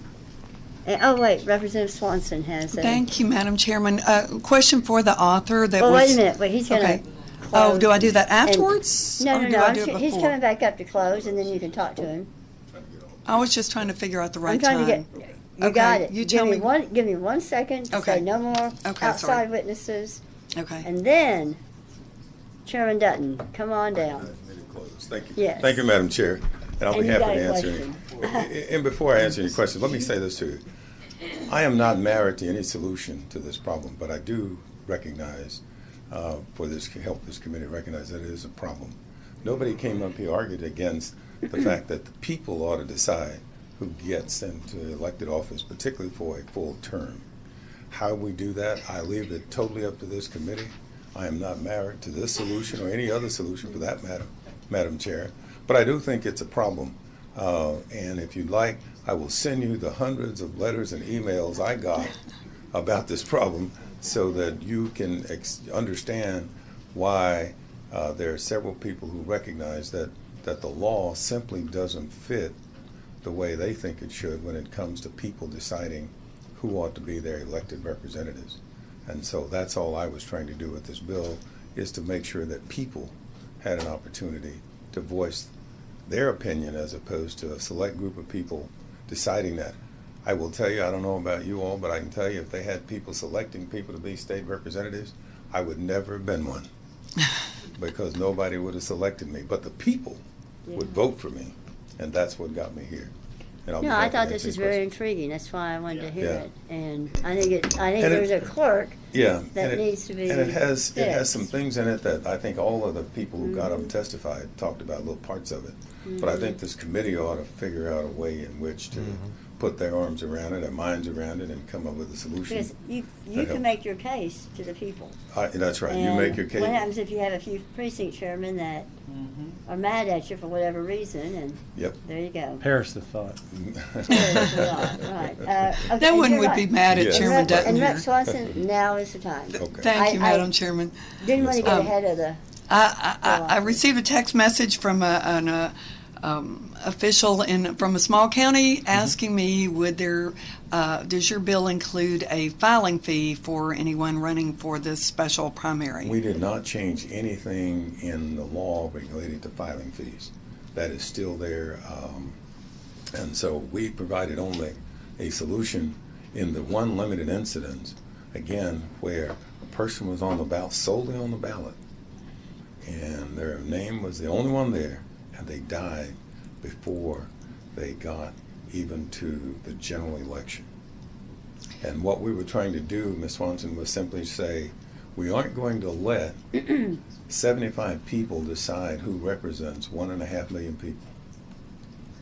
And so whatever the existing law is, that's what we tried to stay within. So even though this is a separate election, it's a special primary election as opposed to the primary, it is your intention or belief that any requirements for filing for the primary would apply to this? Would apply. That's what we would contemplate. Okay. And if we needed to make whatever changes we needed to make in this bill to make it jump out at somebody off the page, I would be more than happy to do that. Okay. Thank you. Thank you all. Okay. Madam Chair. Madam Chair, I think, Fallon. thank you. In summation, I think what we're trying to do here is people decide when and where logistically possible. Thank you, Chairman Dutton. Thank you, Madam Okay. Chair. Members, again, I think some of the people talked about the timing of it. Even if we go back and look at the timing, the 75 days and all these days, all of those things were put in place before we had the ability to do things a lot more quicker today than we did then. And so I would just leave it with this committee and leave it in you all's hands, and I will move on to something else. But this committee is smart enough to figure this out, and I know it. And so thank you all. Okay. So the chair withdraws a substitute to House Bill 137, and House Bill 137 will be left pending at this time. All right. Chair lays out House Bill 332 for consideration and recognizes Representative Meyer to explain your bill. Thank you, Madam Chair, members. First off, it's always hard to follow Chairman Dutton in anything, but I'm going to try. HB 332 is aimed to protect children at schools that are temporarily serving as polling locations. Members, this exact bill was voted unanimously out of this committee last session and died on calendars. And what it does, the guidelines for securities for schools during voting periods are not currently required, leaving schools vulnerable during elections to any person entering the school that might otherwise... Excuse me, you have a substitute, don't you? I do not. I do not. Oh, okay, never mind. Not yet. Anyway, I'll get to that. Okay. Actually, you're Never a little mind. bit ahead. Go ahead. Elections to any person entering the school that might otherwise be deterred from entering or remaining on the premises. And members, the genesis of this idea actually came from my first initial primary election. And one of the early voting locations in my district, or actually right outside my district, allowed for folks to go up and vote. And you would go up the stairs, and then to the right were about 5 or 6 classrooms with a bunch of 4-year-olds and 5-year-olds, half doors open. You could access that completely. You turn left, you went to go vote. Whereas I have a 5th grader right now and a 3rd grader, and to go to their schools during normal school hours, I have to show an ID, get buzzed in, be confirmed that I'm a parent to be able to go see them. So I felt as if this was an issue that needed to be addressed for the security of our children. Under HB 332, a school district's Board of Trustees will be required to develop security guidelines when they are selected to be a polling place during voting periods. Local law enforcement must be consulted, but are not required to be integrated into the security plan. The election administrator must also be consulted. The Board of Trustees will also be required to file an affidavit with the Secretary of the State. Now, concerns were brought to me this morning about reporting to the Secretary of State. I'm okay with making the change, and the change that was suggested was that the affidavit be filed with or sent to the Texas School Safety Center, which evidently is already in the state, receives reports from various schools and districts throughout the state as it relates to safety measures, whether it is weather or chemical, or it already receives safety reports from school districts. So I am okay with making that change and doing a committee sub to address that concern about having the Secretary of State involved, and instead replace the Secretary of State with the Texas School Safety Center. HB 332 will keep kids safe, and I hope you'll join me in this effort. Thank you, Madam Chair and members. I'm happy to take questions. Otherwise, I respectfully reserve my right to close. Okay. Any questions, members? All right. Thank you. Okay. Chair calls up Alan Vera.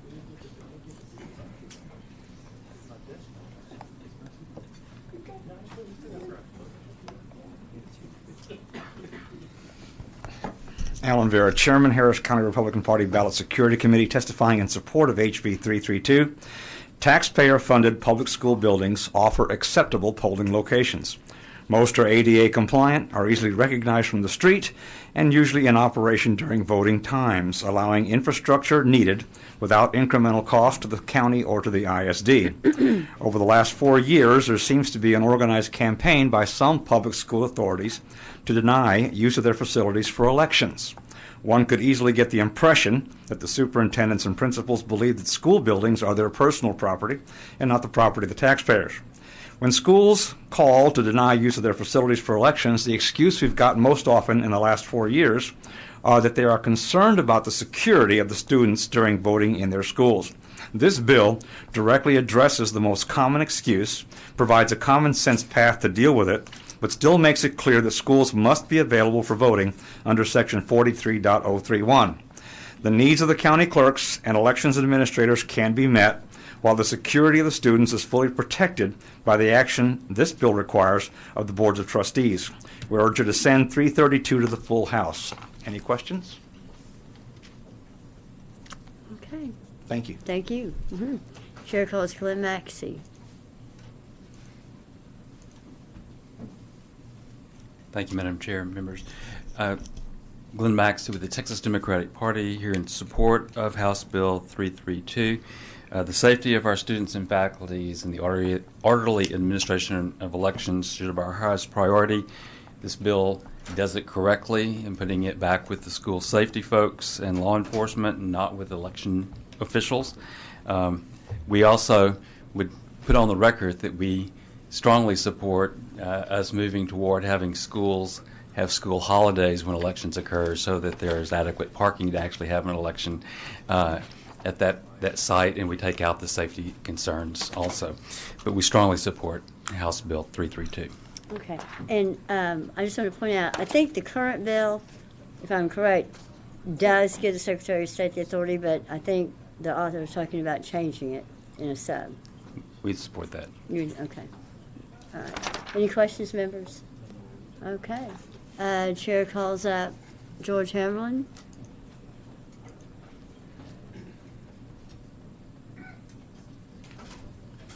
George Hammerline with the Harris County Clerk's Office. We're opposed to the bill as we currently understand it. Maybe the previous testimony said it would mandate the schools to allow us to use their facilities. If that's the case, we'd be all for that. Currently, we meet with lots of schools that are saying you can't use our school because we can't do, because of security issues, kind of using, the children as the excuse where we. I just think I would be very concerned if we develop any program that gives the school districts more of an opportunity to bail out, saying, look, we're looking at all these requirements coming from the state and this and that, and we're just not going to do it. We already have 2 school districts that said, even though in law they're supposed to let us, they say, take us to court. Then we say, can you ever show us a single instance in the United States where a voter has harmed a child? And we've gone to national meetings of election officials, and they say no. But I could bring a current, Harris County DA rap sheet show from faculty that children are much more at risk than from the voters that live right around that school. And I've mentioned that to 2 different school districts. They didn't appreciate that much. And I said, well, if you want to go to court, we'll be sure to bring our information as well as yours. And I do think that obviously schools, they all have their own, at least in major metropolitan areas, they all have their own police departments, and it would be incumbent upon them if they do think there's an issue of child safety being in danger, they can easily, where the person go to the left or go to the right, they can put a table there and put one of their law enforcement agents that are usually sitting around the parking lot of the high school, they could put them there for the duration of one day of an election. So if it mandates the schools do it and the schools have to come up with a plan, we're all for it. But if it gives the schools another example of saying we're just feeling all this pressure of security, so therefore you can't use any of our facilities, we have a lot of concerns. I'll be glad to take any questions. Okay, any questions, members? I wanted to say, okay, you have a question. Go ahead. Are you familiar enough with the bill to know for sure whether it does mandate?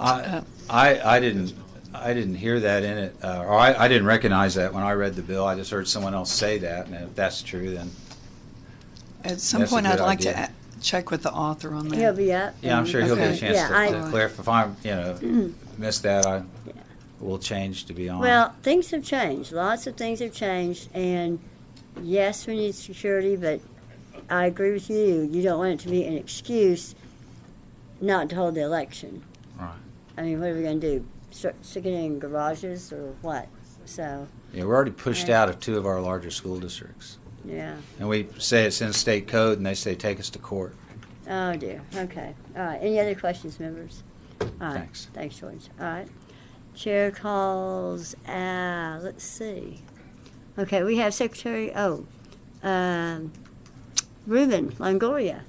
Oh, good. Here we go.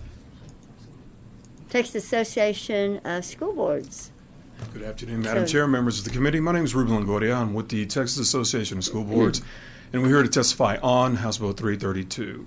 I just want to piggyback on what the previous witnesses have said. Current law requires every school district to develop an emergency operation plan. Part of that plan is to have every school campus, develop a committee made up of teachers, parents, local law enforcement, fire department, emergency responders. Depending where the school is located, it could come from members of the Office of the Homeland Security with the governor's office to come up with provisions that protect that campus.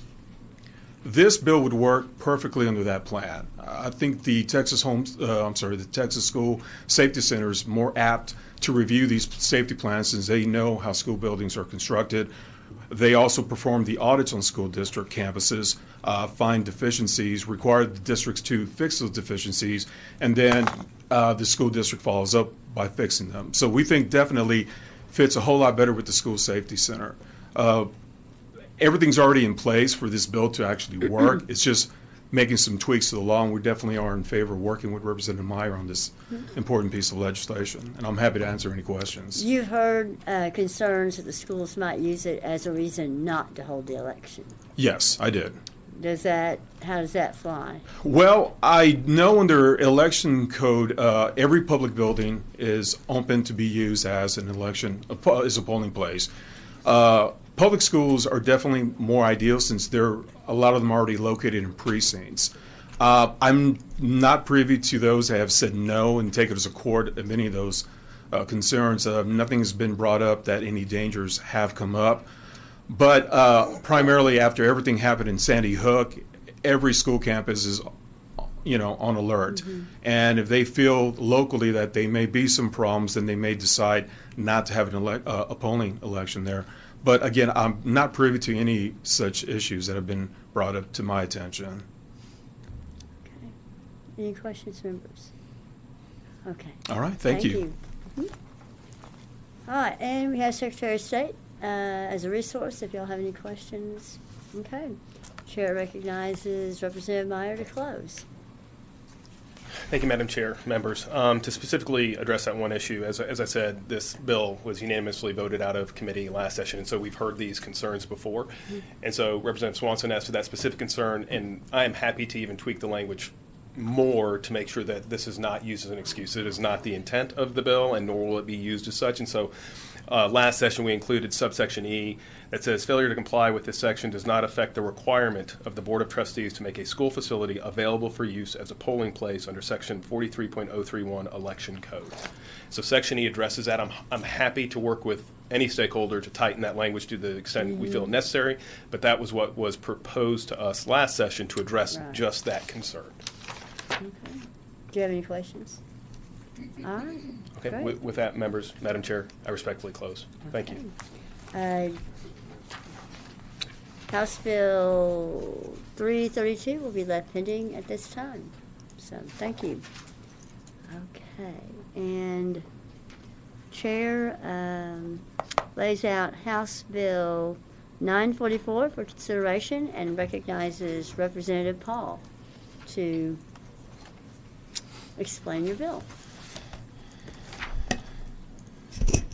Thanks a lot, Madam Chairman and members. Appreciate the opportunity to lay out House Bill 944 before you today. The existing law prevents a county election office from preventing the county chair or the chair's designee to supervise the conduct of the primary election, including the tabulation of results as required by Chapter 172. I've heard a report of an election administrator instructing a sheriff deputy to prevent a county chairman from observing the tabulation of early voting results. Since there is no penalty for violating the law already in existence, the election administrator suffer no consequences for breaking the law. House Bill 944 creates a Class B misdemeanor if this offense is committed. I'll be glad to take any questions. All right. Any questions, members? There's no sub on this bill, so. No sub. Okay. All right. Well, I'll reserve the right to close. I know there's some people here to testify. All right. Chair calls up Chris Davis.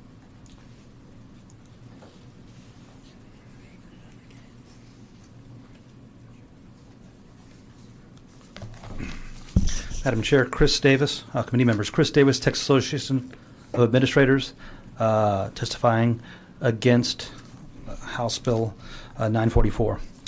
I've had a chance to visit with Representative Paul's office this morning, and we got a little information on the incident driving, I think, the introduction of this bill in last session. I think it left committee. What got our attention this time around with the association is the imposing of a criminal offense. We know that the parties do pay for these primaries. They're their elections, and they have the right to be there at central count.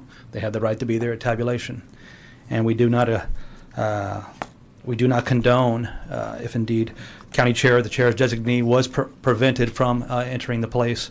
Yeah, that's not supposed to happen. That's against code.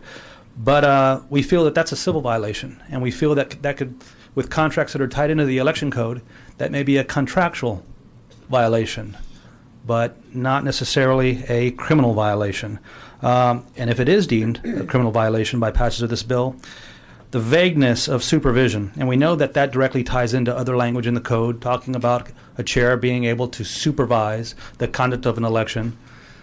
But our concern as association is that broad term, what specifically they can and can't do when we pair that or marry that with a criminal offense. That's the gist of my testimony. Any questions, members? Reverend Reynolds. Is there currently a civil penalty? Not as we understand it in the code. Okay. And you think that that would be the appropriate remedy, if anything?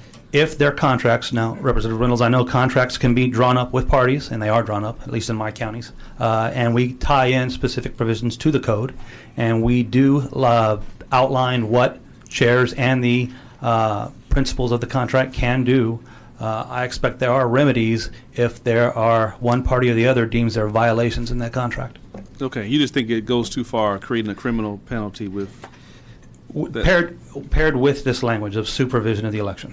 Okay. Although we do agree that chairs are allowed to supervise this election, their election. Don't you think that it needs some teeth? Because if the chairs or if the county chairman is trying to have someone observe the account in the election, and they say no, So what? It may need teeth. We may disagree whether they're molars or incisors. Madam Chair, This looks possibly, like it's a little pinch. yeah, civil remedies. I mean, I imagine there may be grounds for election contest. There may be grounds for lawsuits. I don't know if this was pursued in this case, but again, that's just speaking for the association. They got our attention with creating an offense in this bill. Okay. All right, thank you. Thank you. Chair calls up Alan Vera.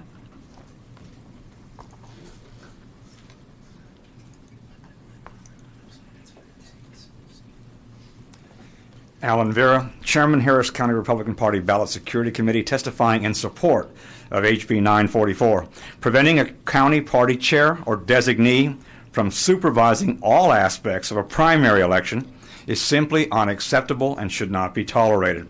This bill makes that crystal clear. Bravo. Our only regret is, as this committee learned last summer, in your interim hearing with staff from the Attorney General's office, there's no district attorney in Texas that will take action on a Class B misdemeanor. But this is a step in the right direction, and we respectfully ask the committee to pass the bill. Okay. Thank you. Chair calls up Glenn Maxey.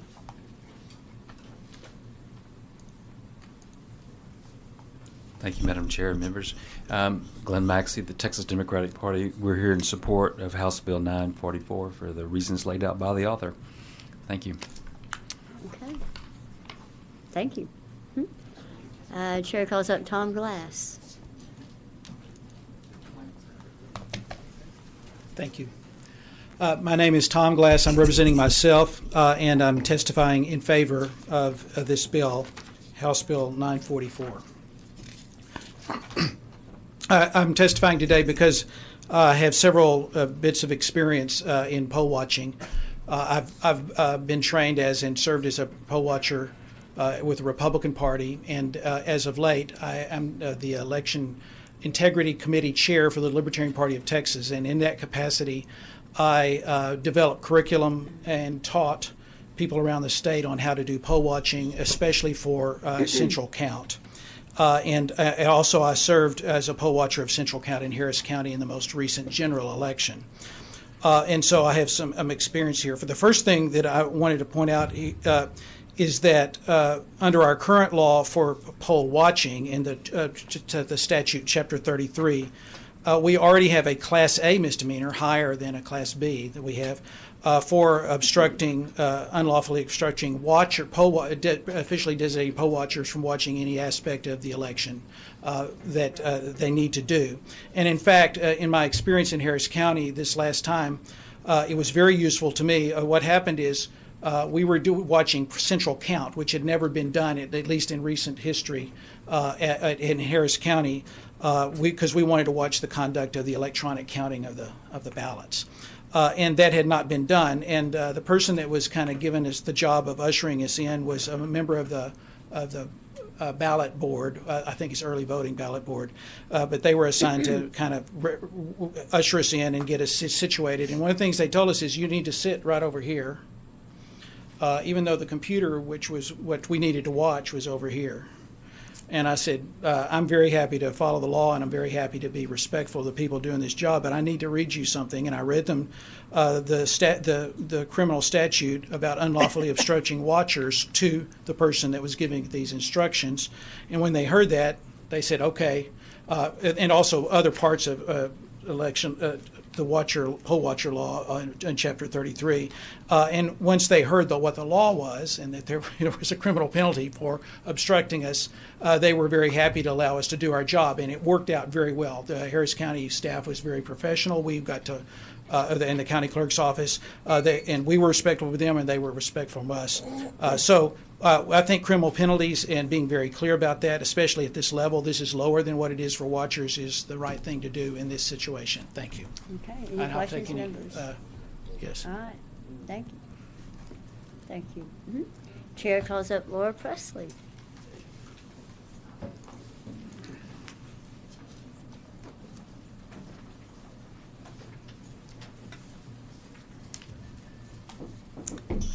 Can we wait till they're passed out before it starts, or what do you think? She's passed them out. Go ahead. Okay. Okay, everybody. Dr. Laura Presley, and I'm speaking for the House Bill 944.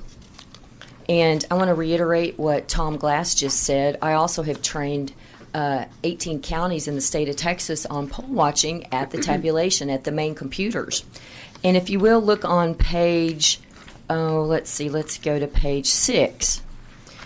What Tom was talking about are the election code for watchers. And it says, at Central County, a watcher observing at Central County may be present at any time the station is open for the purpose of processing or preparing and process results. And a watcher is entitled to observe any activity conducted at the location the watcher is serving.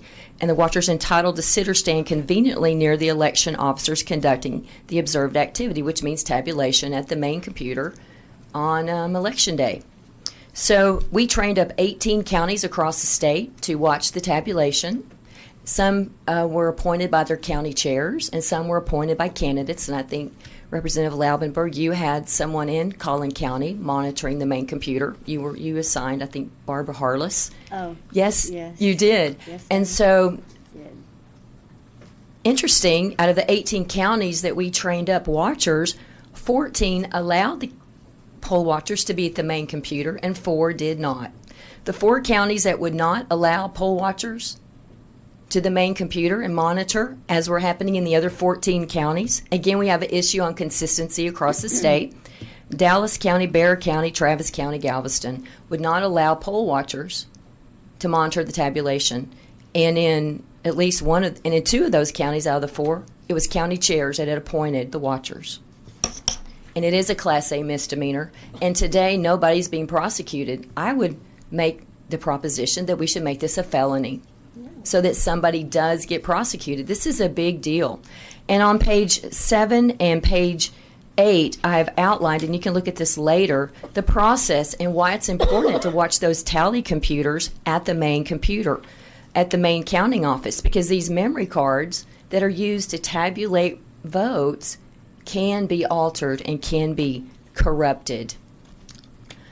I want to show you on page 9. It is a copy of the manual, of the tally manual that shows how you tabulate these results. Corruption errors occur on these memory cards, and you're supposed to quarantine those cards. We've seen corruption errors in Harris County, Llano County, Travis County, Burnett County. County chairs need to be watching this stuff. The very last page, I want to get to page 12. You have to also consider what dates these county chairs can allow monitoring of the tabulation, because I have an audit log from a county in West Texas that shows they were tabulating the early voting results the day before the election. So are we going to allow the county chairs to also be monitoring the day before the election when the early voting results are being inputted from the memory cards and being viewed? So that's page 12, and I'm here for any questions. Okay, and I just want to point out that we have a fabulous elections administrator in Collin County. Yes, you He do. runs a great election. It was requested of me by Ms. Harless to be in that position. So I acquiesced. I did not have any concern about our election. Well, y'all did a And great so, job. Anyway, You I did just a wanted great to make job. sure the record Yes. states it. Okay. May I? Yes. Because you have on page 6, you have not allowed to observe the activities. One of those counties is Dallas County. That's right. Do you know what activities that they were not allowed to observe, or how they were able to observe whatever they were able to observe? I mean, do you Yes, have any sir. details? Yes, we do. We have the poll watcher here. He's going to provide testimony. He has an affidavit he'll give you. He was a poll watcher at the primary and also on Election Day in Dallas County. So he can provide for you a signed, notarized affidavit.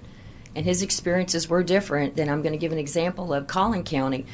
Collin County, Barbara Harless was allowed to monitor the main computer right there when they're putting in the memory cards. And actually, the technician in Collin County put a memory card in and said, it's sure taken a long time to download. It must be downloading the program. We should pull it out. And they did. Quote unquote, from the technician in Collin County who did a great job. Okay, so we have to be concerned in this day and age what's happening. Is the person who has the affidavit, is he listed on the Yes, he is. to testify? Yes, Representative, he Okay, is. thank you. Any other questions? Right. This is not just a one issue, Thank one you. time issue. I wanted to make sure we get that across. I'm so Right. grateful. Thank you, guys. Thank you. Okay, chair calls, let's see, Paul Zimmerman.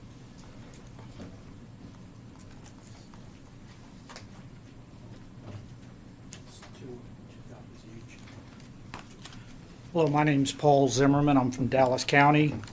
I was a poll watcher watching Central County, trying to watch Central County. Let me rephrase that, trying to watch Central County. I went for both the primary and I went for the general election. When I went, Miss Mandy Bush was the election judge in the primary. In the morning, it was very cordial, very nice, easy to get along with. However, they had us stand approximately 20 feet from the computer. We could look through a glass. We were actually in a different room. We could look through the glass, but we're not allowed to get anywhere near that voting machine. And I was there with Eric, I can't think of his last name. It's in my affidavit. Eric and I were there to watch. We watched in the morning, nothing really happened. But they consistently told us we were not allowed to go into Central Counting Room. Okay, Representative Anderson. Was this during primary or general This is election? the primary, and then I'll talk about general election. Okay. Because general election was different than primary. Okay, in the primary, in the afternoon, they flat refused. We couldn't go close, and it's real hard to read a 12 character. Oh, by the way, I'm an retired engineer, Raytheon Systems Company, 40-something years, senior principal engineer, and also a deputy chief engineer on the AT FLIR program. So I'm kind of a techno geek, to say the least. I cannot read a 12 font at 20 feet. In fact, I have to increase the font to almost 78 font for me to even get a hint of what's on that computer. So I could not read it. So I can't audit the process. I can't observe the process, whatever you want to call it, at 20 feet, a distance of 20 feet. So anyway, in the afternoon that first time, Eric noticed the printer was going off at about 3 o'clock. Note I said about. It's in my affidavit from the primary. Eric walked in the room to go view. He just stormed through the door, went around the corner, and he was going to go look at the printer to see what was printing at 3 o'clock in the afternoon, a little bit before they're supposed to be tallying, but it was on the elections computer. They kind of threw him out, and they threw me out as well because he walked into that room. Then for the primary, we had 4 people go in. It was the same thing. They wanted to obstruct at every possible way they could. To the point, ESS, Nickel Melville, who is the person that runs the ESS thing, the ESS voting, he basically told me he could care less what the Secretary of State elections thought. He could care less what the election code said. He and Miss Tony Pippins Poole were the only people that could tell us what we could watch. And they obstructed, they obstructed, they obstructed. They had I was watching the computer. Mr. Zimmerman, I need you to finish your thought, please. Okay. I was watching a computer. And, now I really need you to finish your thought. Okay. I was watching the computer and trying to see if any activity was on the computer before the scheduled time to start the count. And as I was watching it, I could see the cursor go up.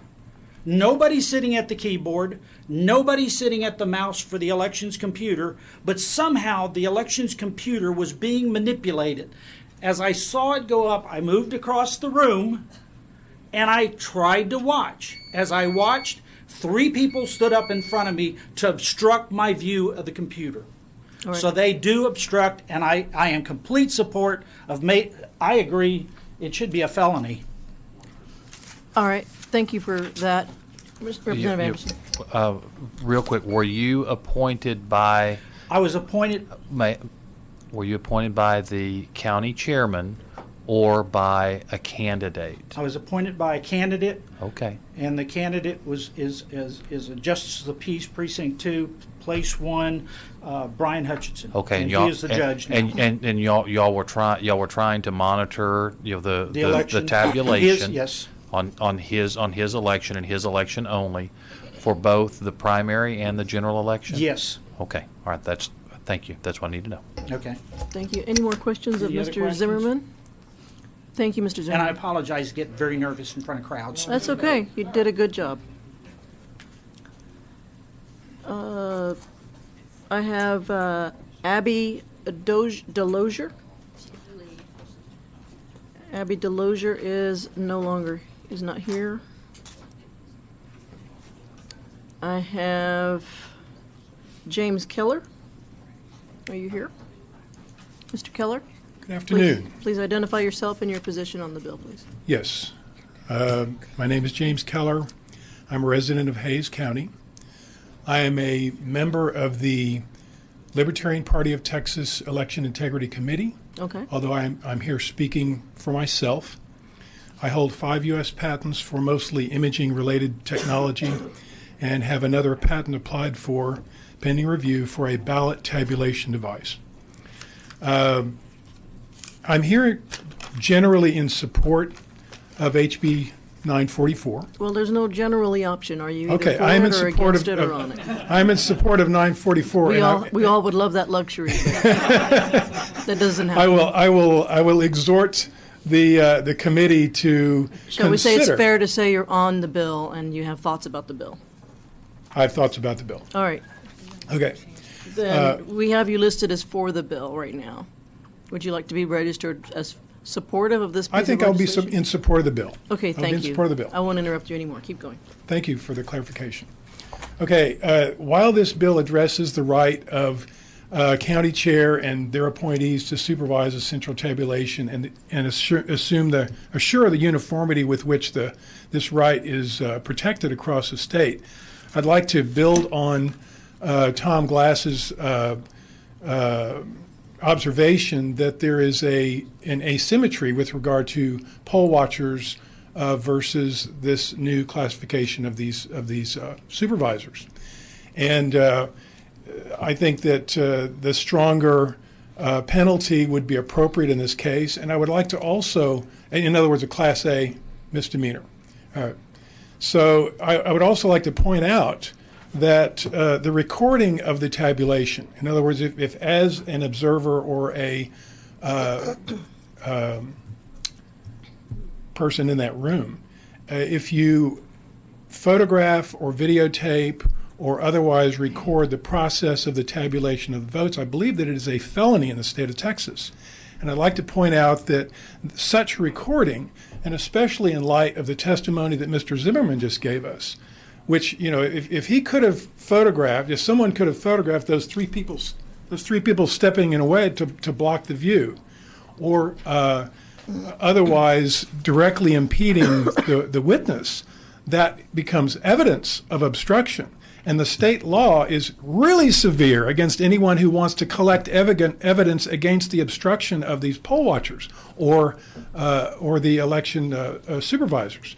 So while that's not in this bill, obviously, I am agreeing with Mr. Glass that the bill doesn't go far enough. So yes, I am in support of it, but it does not go far enough. Now, I would like to read to you what I received from two of our poll watchers in San Antonio. By the way, I was in Hayes County as an election observer appointed by Mark Miller, the Libertarian candidate for Railroad Commissioner.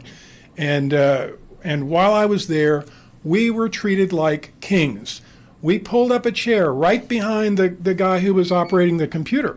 And we were encouraged to ask questions. They went to lengths. They didn't block us from anything. While in Bexar County, on the other hand, Laura Valle, one of our observers who was appointed by the Bexar County chair of the Libertarian Party, I'm just going to cut to the end of her statement. She said that after being blocked at several points and told that they had to go in the media room, they were told by our Bear County's Jackie, I think Hallinan, that when Laura asked them when can we go back, the elections administrator Jackie told us, no, this is not how we've always done it, and this administrator added, all the other counties do it this way, and added, the Secretary of State is aware we do it this way, unquote. When I said that, when Laura said that she planned to file a complaint. So maybe the Director of Elections and Jackie Callanan can get up together and say, maybe we can determine who said what with regard to saying that those people couldn't come in the room. Thank you. Thank you, Mr. Keller. Is there any questions for Mr. Keller? Oh, yeah.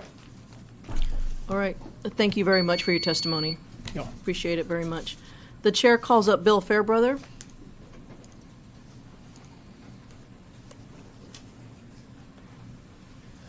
Bill Fairbrother, Texas Republican County Chairman's Association, wholeheartedly in support of this bill. In fact, it's one of our legislative priorities for this session. I'd agree the only criticism might be the penalty could be a little higher. The idea of a civil remedy doesn't really give enough teeth. First of all, the party would then be responsible for hiring an attorney, and not all political parties are as wealthy as some may think. And without the threat of arrest, at that point, once the election's over, if there's anything hinky going on, it's over. So the threat of a severe enough penalty to get their attention needs to be there and needs to be able to be enforced at that time. Waiting till months later for some civil lawsuit to maybe get filed, if the party can find an attorney willing to do it for free and maybe bring it to adjudication later, just won't bring integrity to our elections. Thank you. Any questions for Mr. Fairbrother? Thank you, Mr. Fairbrother. Thank you. The chair calls up L. Pierre de Rochemont. Look at me. Look at me. That was a shot in the dark. I wasn't sure about that. I'll let you say it again, probably prettier than I can. My name's Louis Pierre de Rochemont. All right. Acting Madam Chairman, honorable members.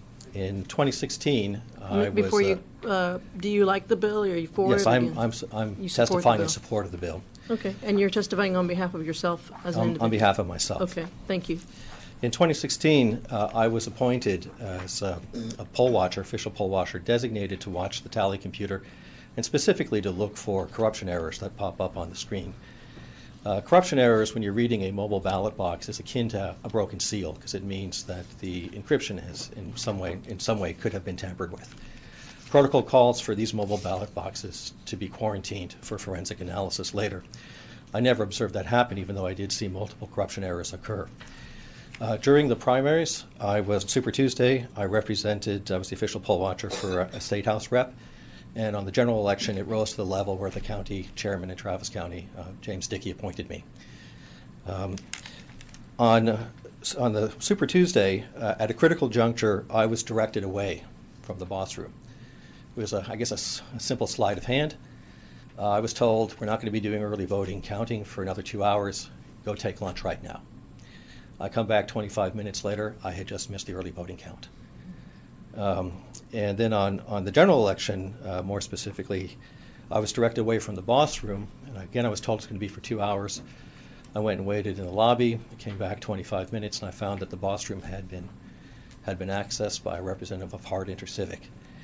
These are irregularities that should alarm people when we have an instance here in Travis County where we are documenting mechanisms of electronic voter fraud.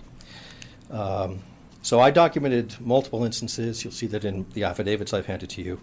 The ballot coordinator told me this happens about twice a year, or twice every election cycle.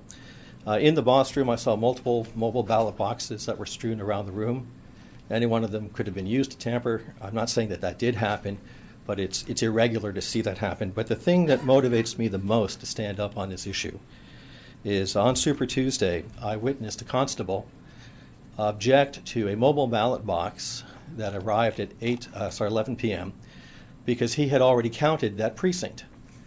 And he objected 3 times, and he was beaten down by the election administrator, so we're going to go ahead and count it anyway. Now, when we have an instance where law enforcement cannot even object to maintain the law, I think it's very important that we at least have civilians, raise the alarm and bring this practice to your attention. That's why I support this bill. Thank you very much. Thank you, sir. Any questions for Mr. Rochemont? Thank you so much for being here.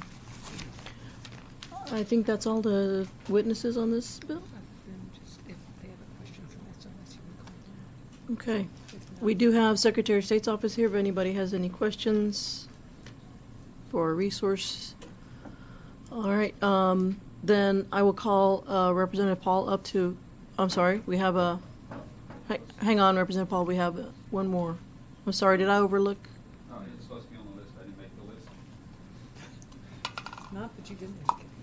Never mind. He registered, but for not testifying. If he wants to testify, he registered not testifying. Oh, yeah, Ed, we had you as not testifying. Would you like to say something about this bill? Okay, come on up. The chair calls Ed Johnson to speak about this bill. Yes, thank you. Ed Johnson with the Harris County Clerk's Office.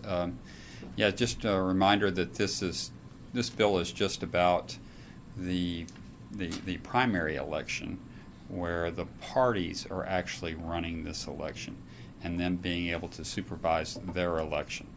So, it's real important to keep that in mind. And by all means, I think that the parties should be able to do the supervision of their election. So we're for this in Harris County, and we always make sure that that is the case.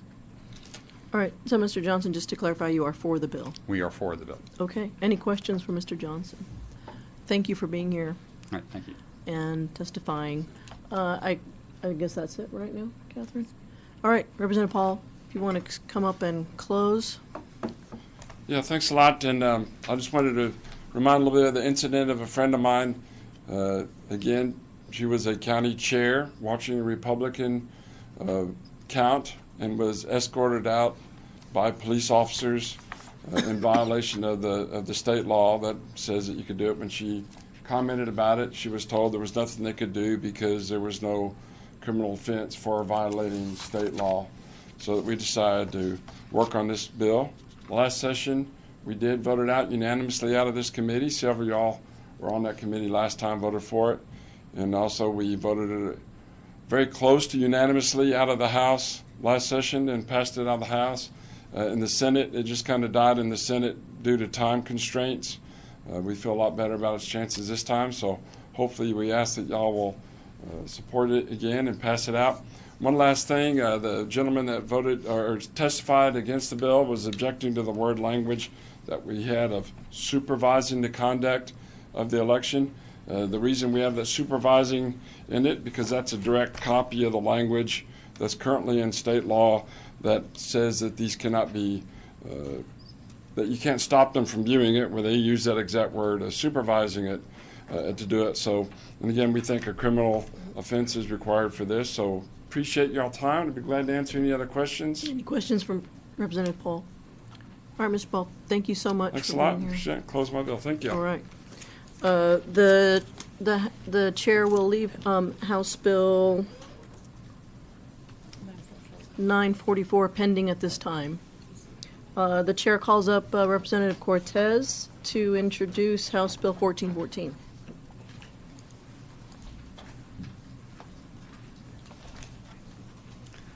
Thank you, Madam Chair, members of the committee. I appreciate the opportunity to lay out House Bill 1414.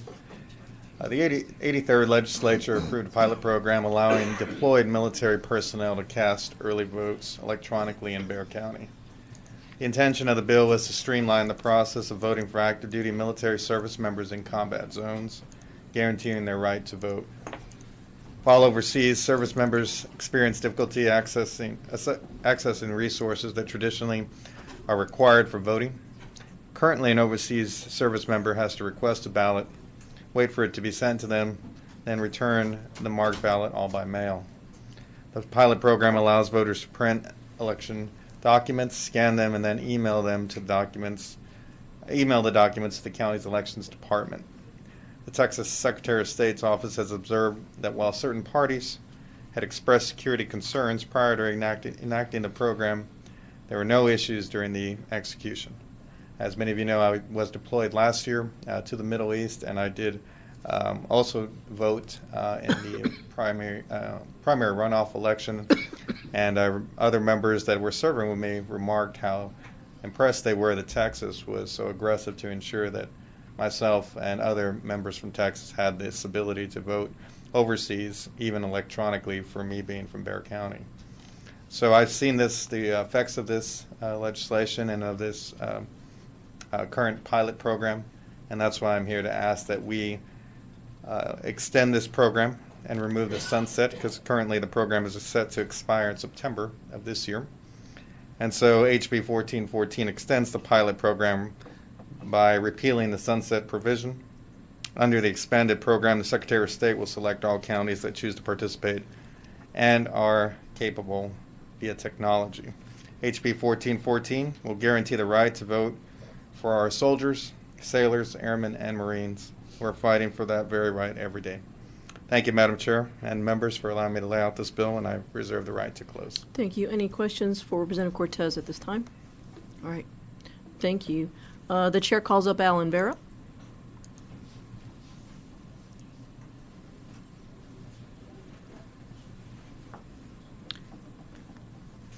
Mr. Vera.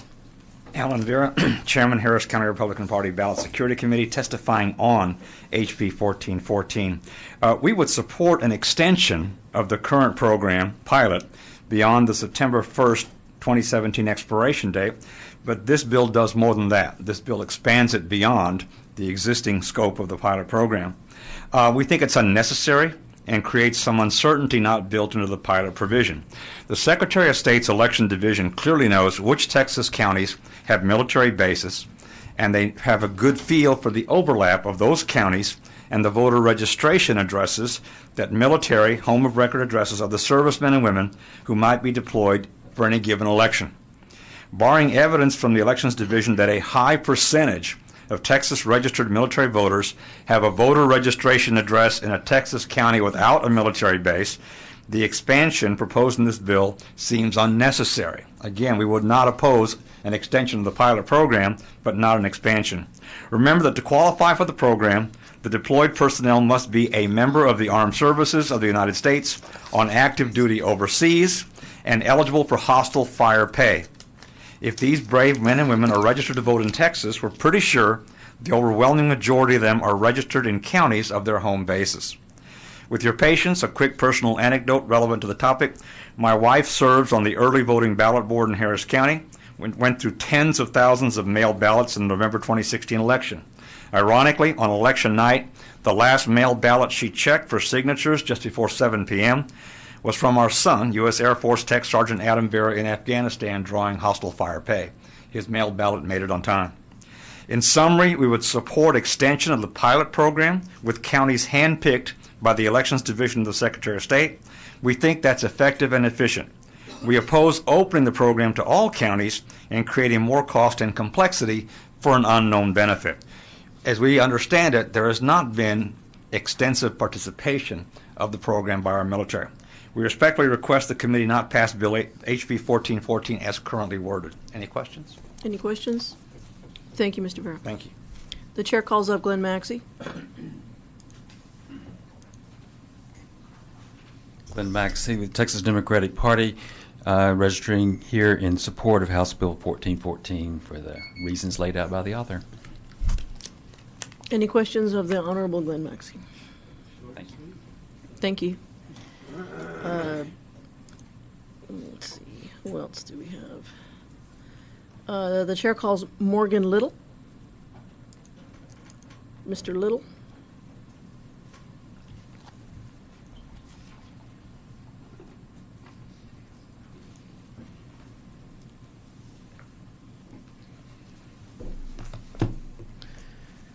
I'm Morgan Little, chairman of the chairman emeritus of the Texas Coalition of Veterans Organizations.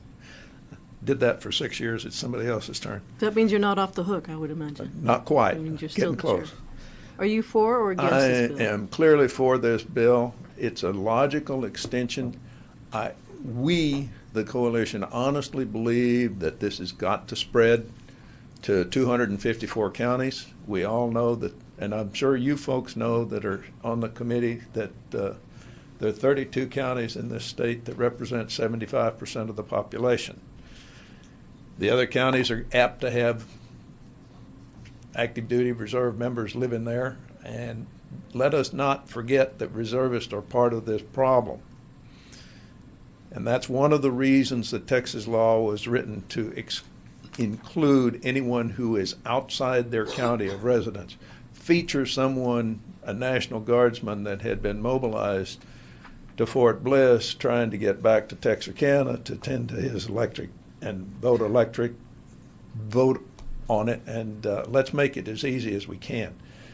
My only comment about this is that it seems to me that one of the hiccups here is a lack of money, and to expand anything, conversation has been that we only went to 3 counties this past 2016 pilot because they didn't have the dollars to go out and do that. It'd be real smart to me to add a dollar line to this so that we could get more counties actively engaged in this thing, because right now we've had governors, lieutenant governors, and speakers of the House oppose anything voting on online. We started back in 2007 with the 80th legislature sending unmarked ballots anywhere we could get them to go, and we've still got little participation 10 years later. And to be able to expand this thing, it's going to take some dollars to do it. It's going to take software and probably some hardware to make this work. And like I said, that's the big comment that we have for this thing. Thank you. Thank If you, there are Mr. Little. Any I'll be happy questions to for Mr. try. Little? Thank you, sir. Thank you, ma'am.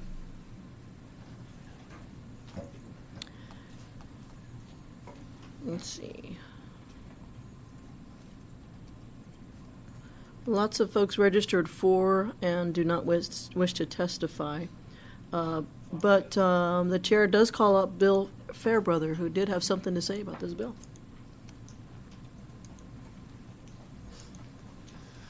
Bill Fairbrother, Texas Republican County Chairman's Association, testifying for House Bill 1414. We basically view this as taking the military ballot email program from a pilot project to production status. We haven't had any reported cases of fraud with this, as the ballot has to come from the .mil email address of the soldier or come through the DoD secure web portal for ballot submission, which provides adequate security. So we think it's a good idea to allow it to expand. Thank you. Thank you. Any questions of Mr. Fairbrother? Thank you, Mr. Fairbrother.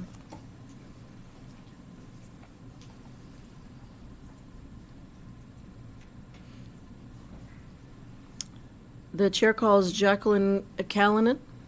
Is Jackie here today? Hey, there you are. Good to see you. I didn't know you were here. Thank you, Madam Chair. Absolutely. Madam Chair, committee members, Jackie Callanan, Bear County Elections Administrator, strongly for this bill. Thank you for bringing this forward. And like we said last week with the vote centers, it's time to take the training wheels off. We've given you a document, and in Bear County in 2016, we were blessed to have St. Mary's University MBA interns work with us. And we set them and said, what do you think of this from the start to the finish? And we have their report that I've given to you for, some midnight reading. But if you have a minute, please turn to page 6. This shows you just such excitement about this program. We had over 8,000 military ballots. And of those, 72% were emailed. We emailed the blank ballots out. Now, having said that, we hear people say, ballots are going, but of those 72%, we did 6,000 ballots that we emailed out. We did receive 52 came back in the voted ballot from the hostile fire zone. When we did it in the primaries, we had 26 come back. We had 52 ballots returned in the correct, secure way. What we do in Bexar County is it goes through the regular system, and then for each election that we've had, we set up a secure email address, a one-time address, and that's where they email their ballot to, which is in a secure room, which is only accessed by 3 people. And once we pull it down, we put it in an envelope with their statement that they're in a hostile fire zone, and it's there and it's ready for the early ballot board. It's a very successful program, and as you can see, it's just growing. 8,000 military ballots, and they ask. We've had some, I will tell you, people that email their ballots back to us who aren't in a hostile zone, and we have to tell them we can't accept it, that they have to mail it in. But because it's by email and technology is our friend, we're able to get back to them in time so that they can mail it back. Okay. Any questions for Ms. Callanan? I do have a question about that last point. So if someone was not in a hostile zone, they were in another part of the country, or were they overseas? They were overseas. They were overseas, but the way the law is written, the way this is, they have to submit an affidavit stating that they are in the hostile zone. So when we open up that ballot, if that piece of paper is not there, then we reach back out to them and ask them to mail their ballot in. And in that instance, you're able to immediately say to them, exactly, not acceptable. Here's and I would imagine you send instructions on yes, how ma'am. to submit your ballot by yes, ma'am, regular by paper. Yeah. All right. Well, thank you so much for being here. Thank you.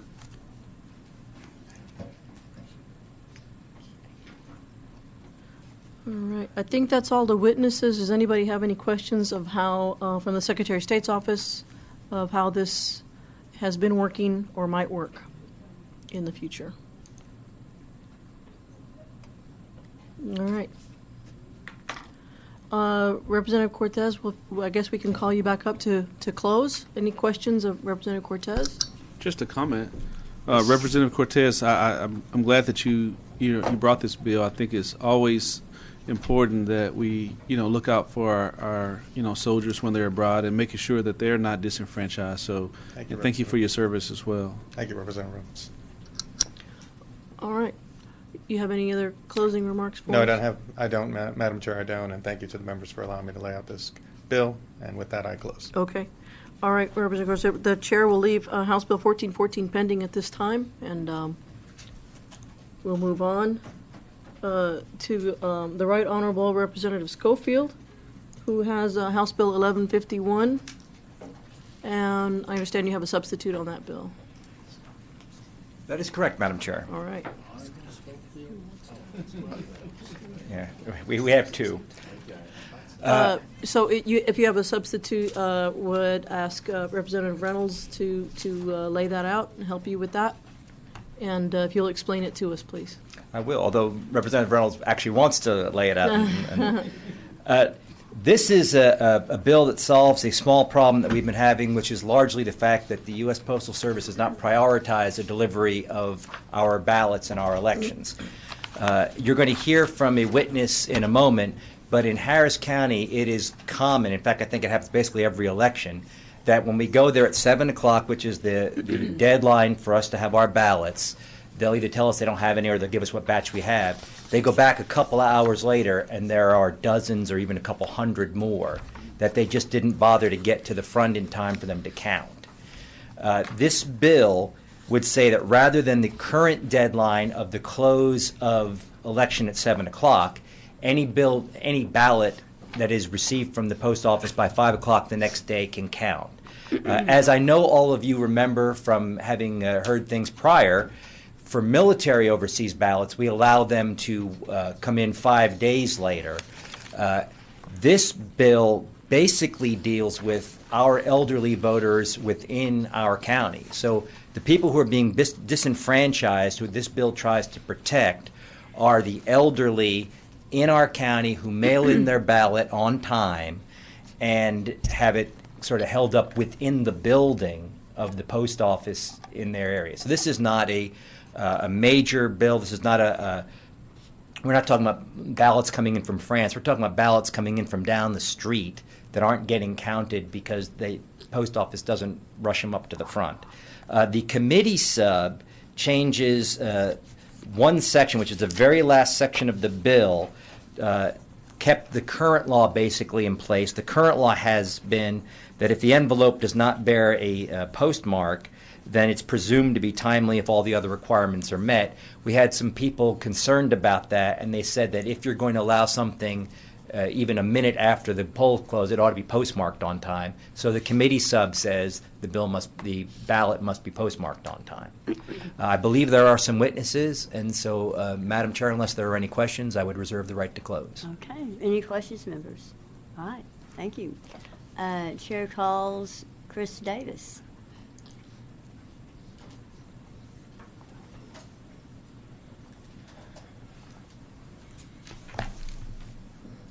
Madam Chair, Chris Davis with the Texas Association of Election Administrators, testifying against the bill is filed. One of our concerns was the postmarked, and I think Representative Schofield addresses that. Some carrier envelopes that we receive have 2 postmarks. Some have none, and I think he's going in the direction the association would like, in that he is making sure that envelopes that we need to accept do have the postmarks. Any questions? Okay. Thank you.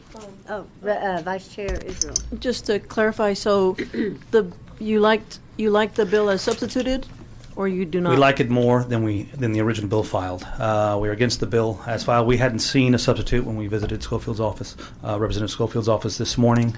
So I'm just testifying against the bill as filed. Our point against that bill as filed was the postmark and those that we get that don't have them. So if there was language that allowed for ballots that aren't postmarked, that would be helpful to you? If there was language, say that again. It's a long day. Are you concerned about ballots that don't have a postmark, and how do you treat them? Well, that is a concern. That's correct. And given that we don't have a way to show when they entered in or when they were placed for delivery, going by the language here, that cancellation mark or postmark would help. We recognize there's a problem with the post office, and possibly, likely, larger problem in some counties than others. Okay. Thank you. Thank you. Thank you. All right. Chair calls up, Alan Vera.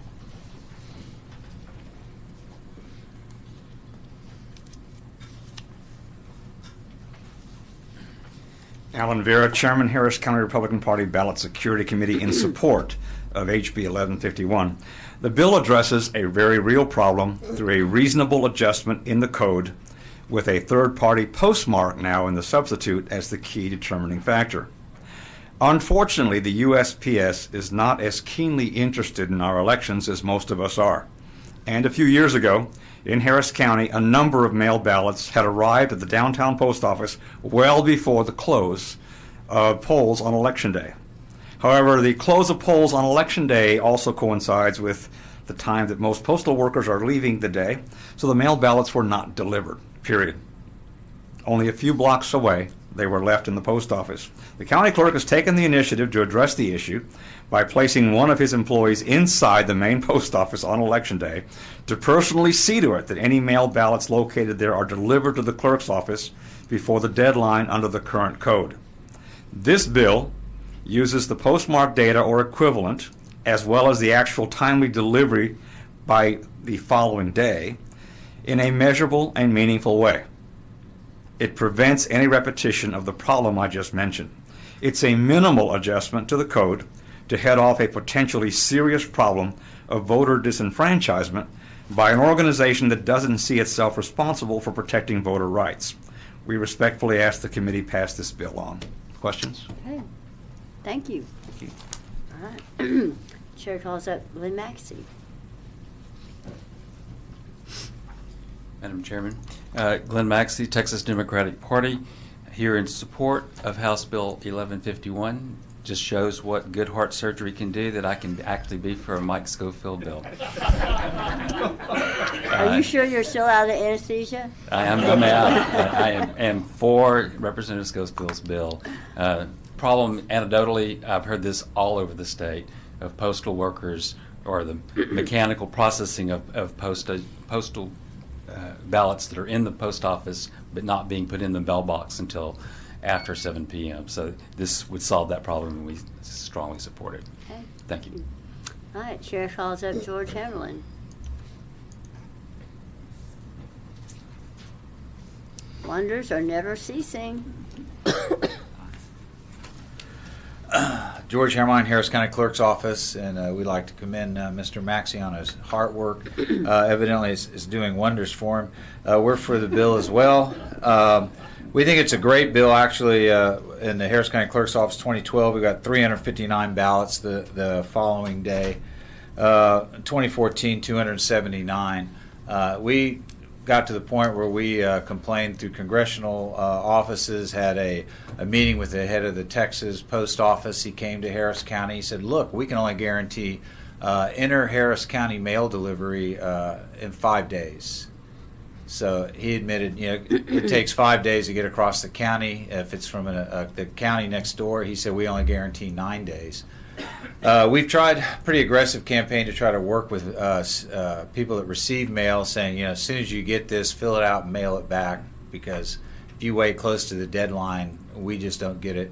And we have tried to be proactive. We're not just asked for the legislator to bail us out, but as mentioned earlier, we have tried to be proactive, having people in the post office at 7 p.m.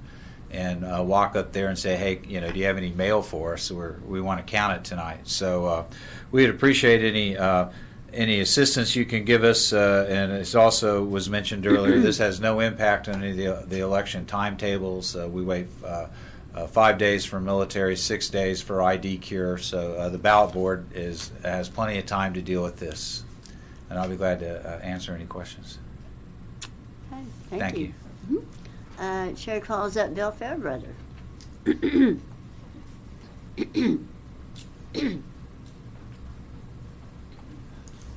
Bill Fairbrother, Texas Republican County Chairman's Association.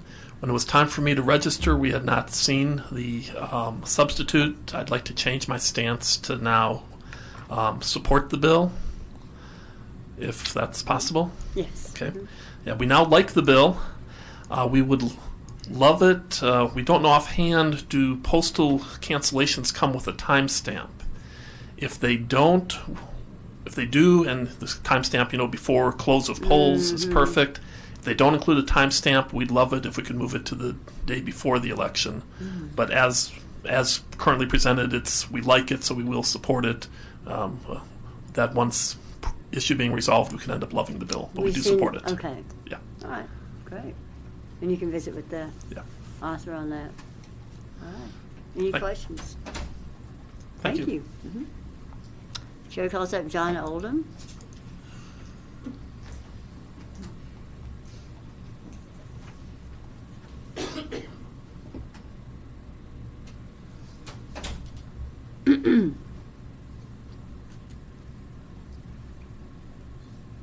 John Oldham, Texas Association of Election Administrators. Did I register against or on? You registered against. Can you change me to on? Yes. Thank you. So you are registering now for on. For on. Okay. And I want to share some concerns I have, and I'll kind of predicate this because, like Harris County, we have lots of these ballots that came in the day after the election. We had lots of them that came in 2 days after the election, 3 days after the election. But we also have concerns about no postmarks, and we have concerns about, or I have concerns about multiple postmarks. And here's what happens. Somebody could go down the street from our office in Rosenberg, drop a ballot in a mailbox. It goes to the Rosenberg post office.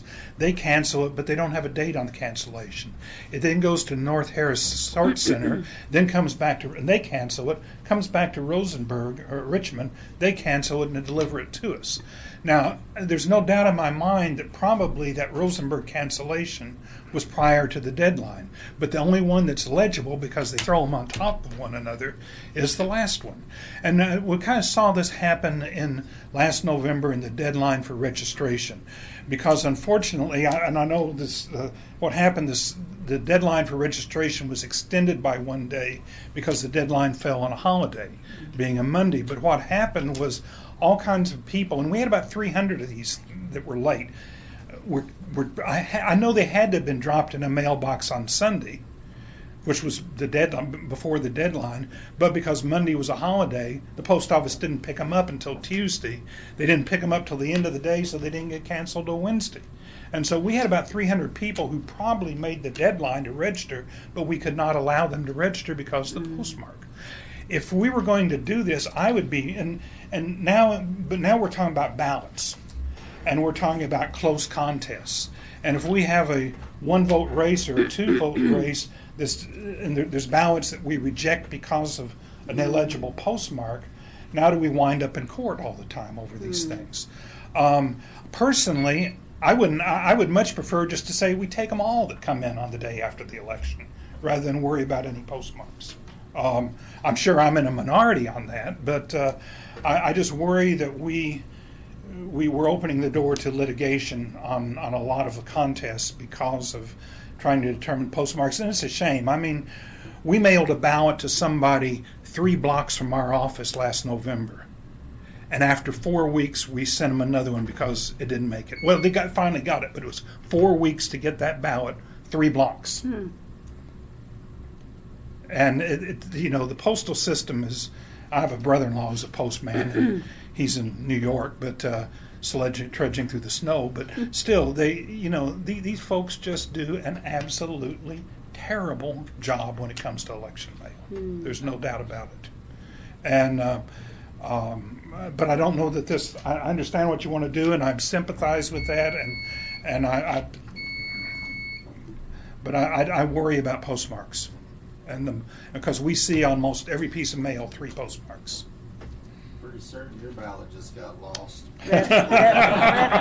Well, this year I could do it by mail, so it'll be the first time. But it's, Well, that's the problem. You're going to do it by mail, so. I won't. I'll do it in the office. In person. Okay. All right. Any questions, members? Thank you. Thank you. All right, we have the Secretary of State here as a resource witness. If anybody has any questions, you know what? I kind of do, actually.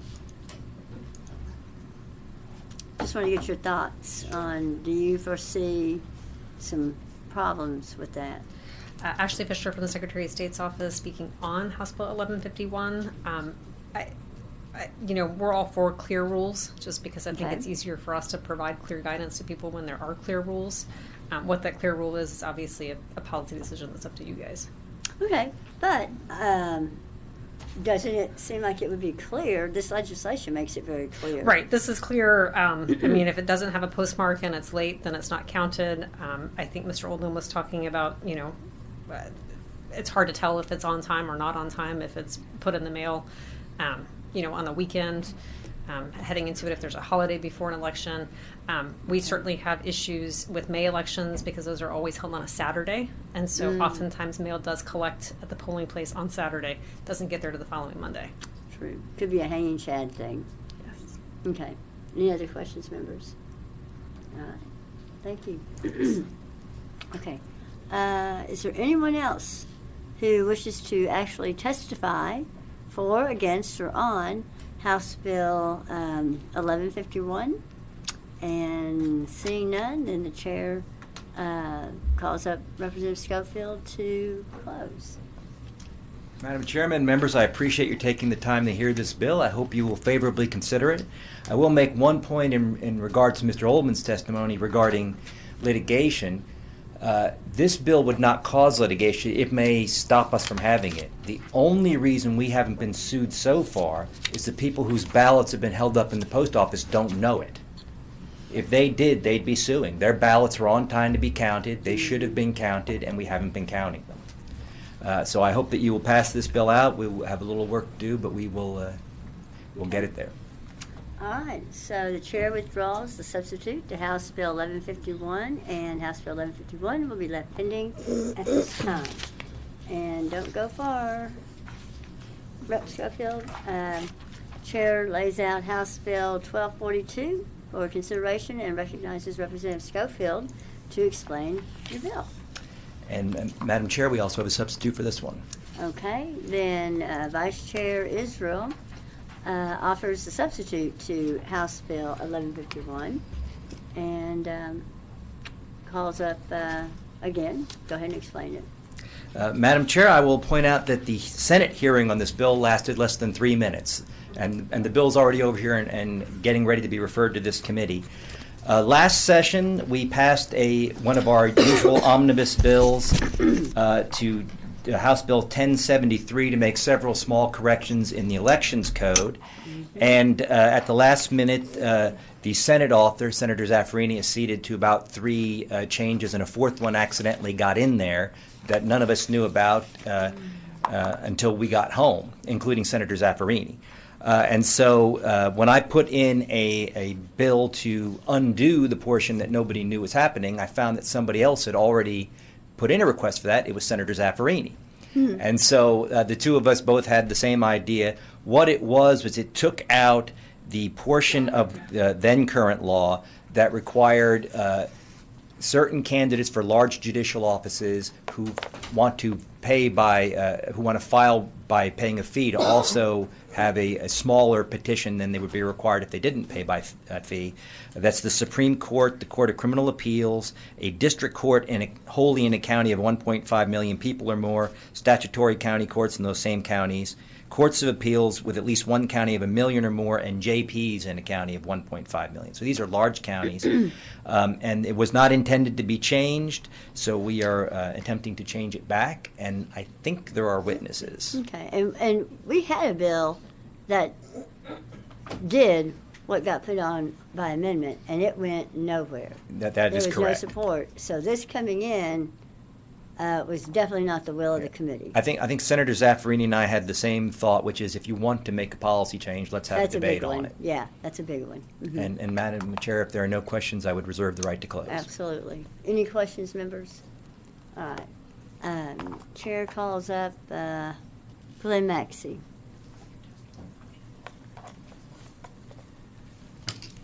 Madam Chair, members, I'm Glenn Maxey with the Texas Democratic Party. I'm going to be testifying on House Bill 1242. I'm pleading guilty to the error from last session. When this bill, the Senate bill, came over, let's back up. This repealing these 2 sections of the law actually came out of this committee in 2 different bills and was passed by the House and went to the Senate, where it died in the Senate of repealing these judicial petitions. Later, there was a Senate bill. There were 3 bills that we were adding to it, and when the instructions were sent to Legislative Counsel by Representative Rodriguez's office, I had written those instructions, and I inadvertently attached 4 bills to the thing to the Secretary of State's office. Didn't even realize I had done it until August after the session, when Senator Zaffarini's office said, "Why did we repeal this stuff and you didn't tell us about it?" So I'm here to claim guilty in doing that and didn't know that we had done it. Back to the matter of the bill, I'm testifying on it because the legislators are trying to fix that error. Back during the session, during that session we testified to repeal these laws. It's still our position that on the policy side of this, that these extra 250 signatures by district judges in only 3 counties don't really prove that somebody's qualified. I mean, it's just an incumbent protection kind of thing. We would suggest, if we can at least improve this, if we're going to put this back into law, we do like the committee substitute that does not have the parties responsible for verifying the signatures, only an opponent would be able to challenge them. We like that. It takes the hassle from the parties. But on the statewide judicial candidates, you have to get 50 signatures in each of the 13 judicial districts. We would suggest that perhaps we change that to 10 of the 13 or 11 of the 13, because over the years, what we've seen is incumbent judges have problems where they miss getting the right number of signatures in just one district and get disqualified from being in the ballot. That has happened historically back years ago. And so if we're going to have these petitions, we'd like to make them just a little less onerous for the statewide people so people don't get tripped up. With that, I'll close. Any questions? All right, thank you. All right, Chair calls, we have resource witnesses here if anybody wishes to ask him any questions. Secretary of State, we have David Slayton with the Office of Court Administration. Does anybody have any questions? Okay, so then Chair calls up Alan Vera.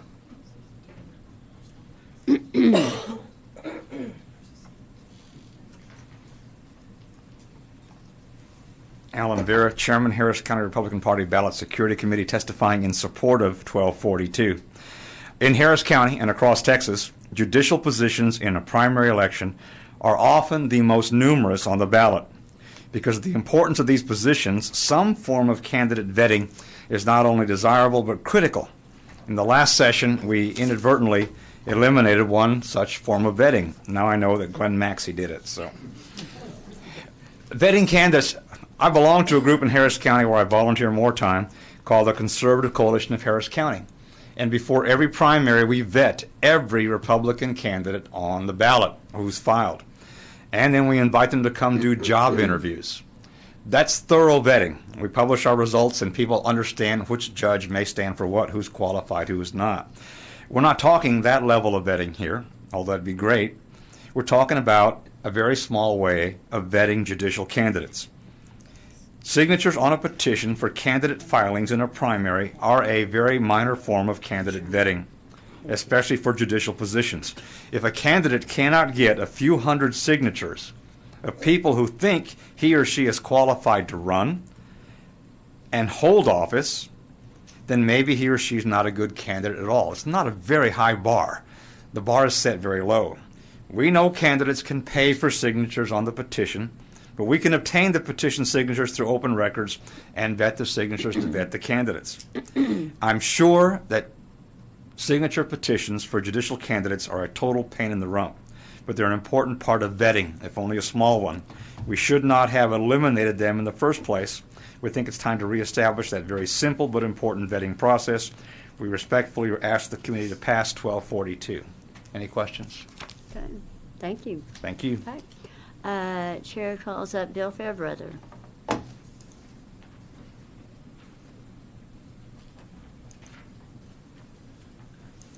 I'm not sure if I'm hurting my reputation by agreeing with Glenn Maxey more or hurting his reputation more, but Bill Fairbrother, Texas Republican County Chairman's Association, we are for the substitute for House Bill for 1242.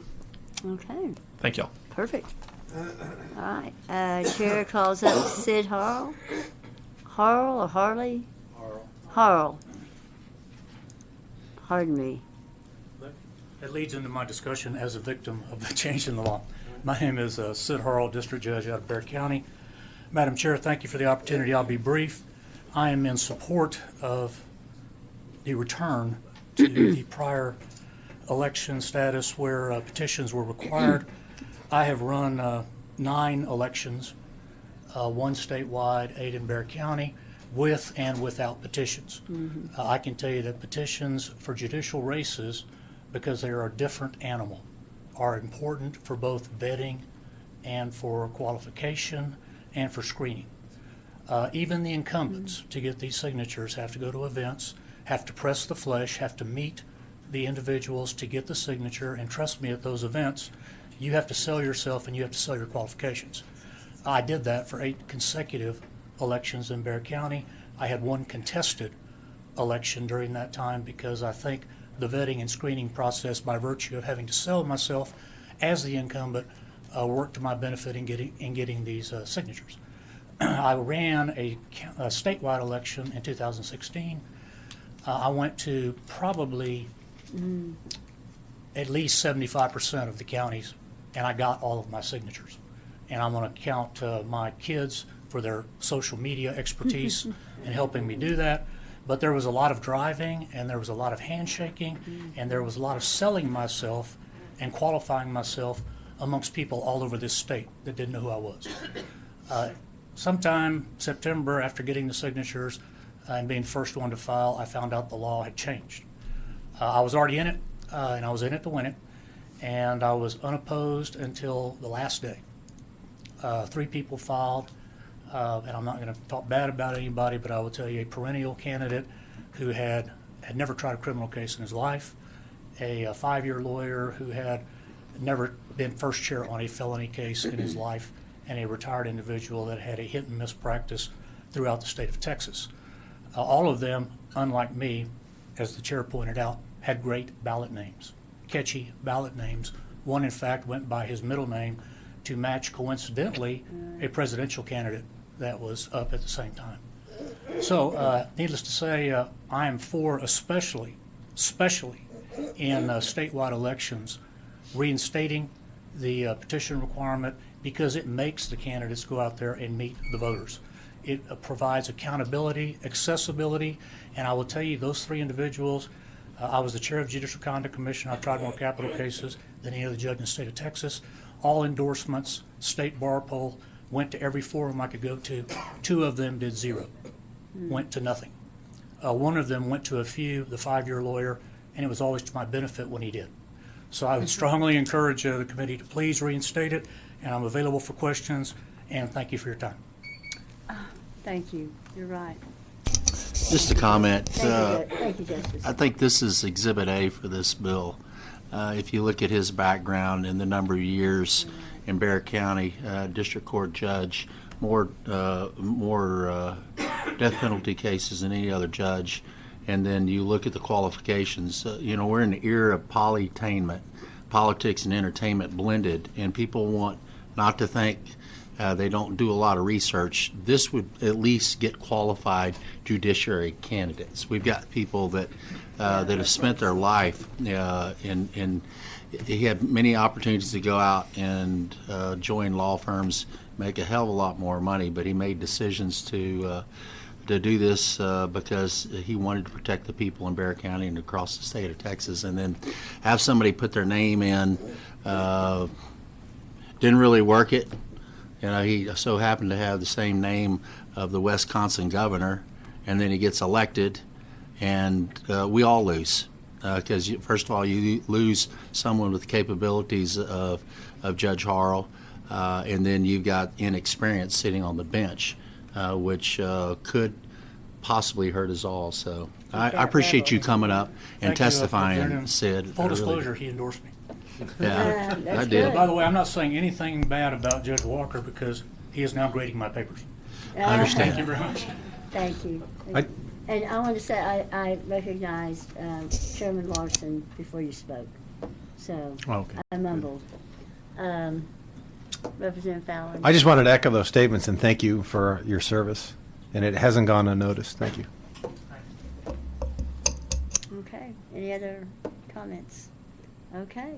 Is there anyone else who wishes to speak for, against, or on House Bill 1242? Seeing none.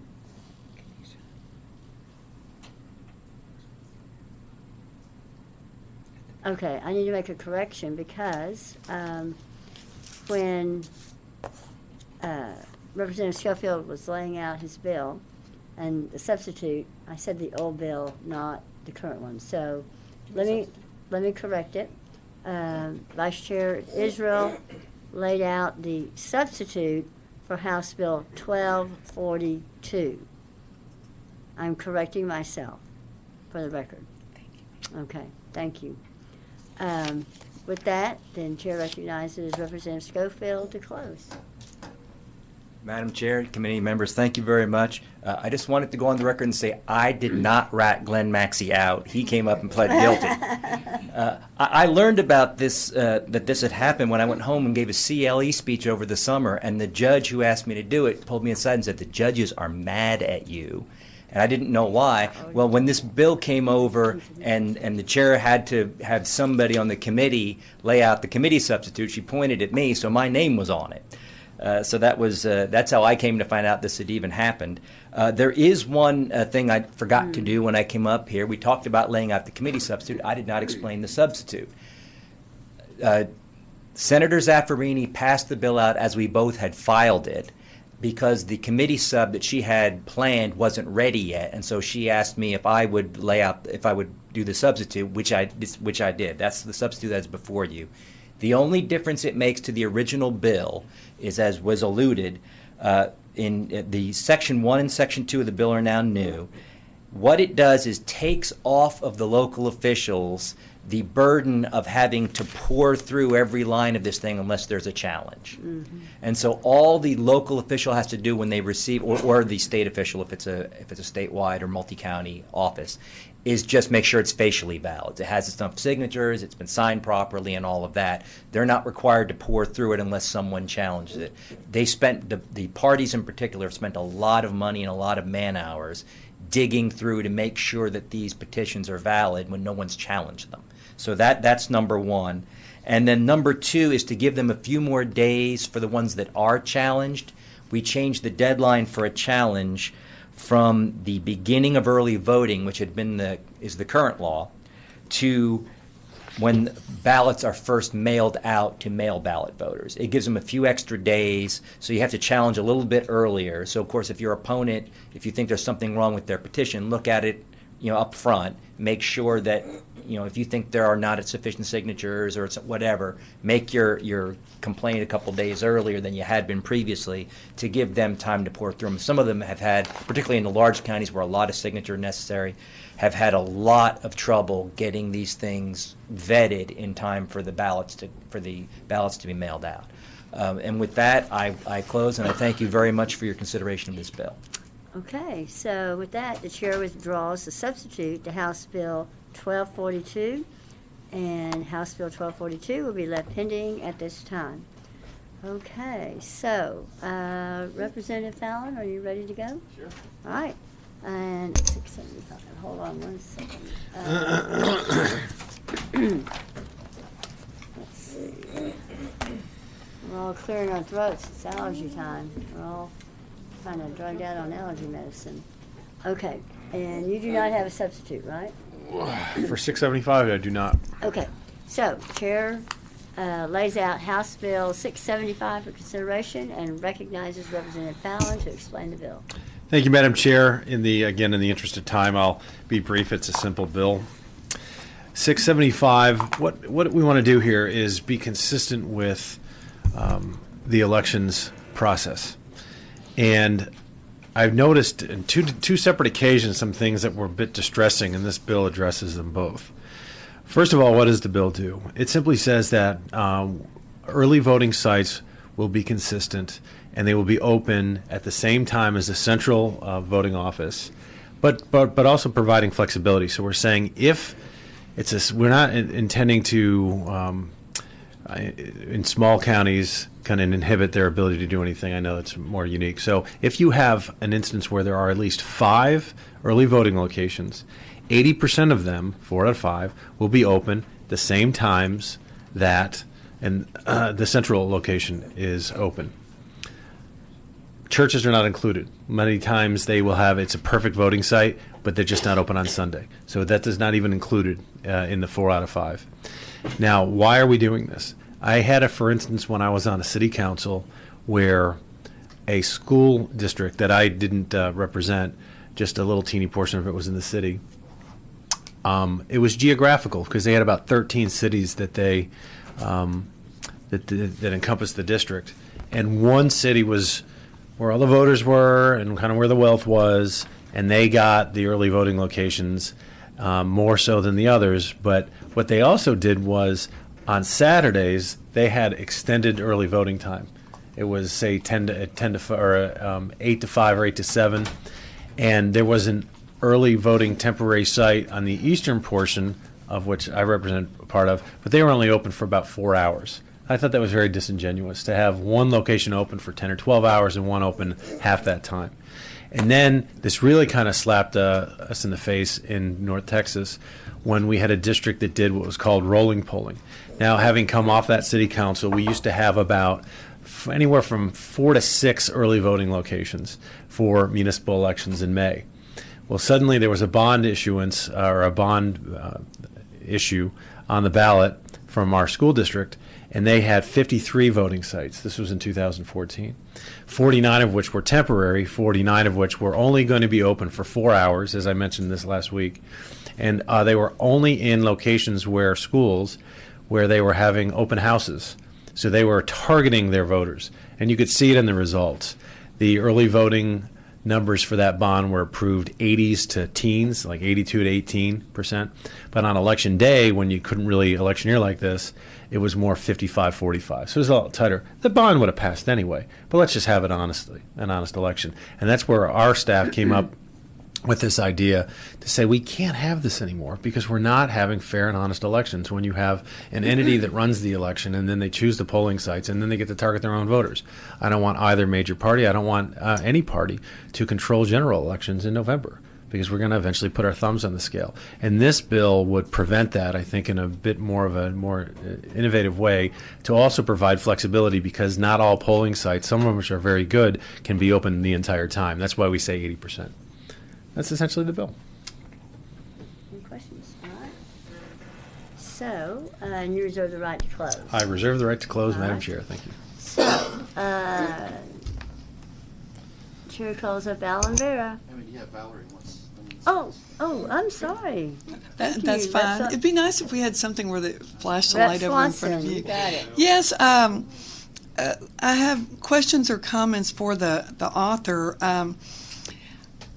I really like your setting up the hours. I would prefer it be even tighter. I think that every 100% of them should have to be open the same hours, the full hours.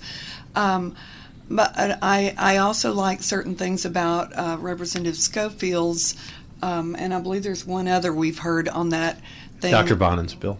Yes, so I'm wondering if the three of you could perhaps take maybe the tightest, toughest parts of each bill and combine them or amend them.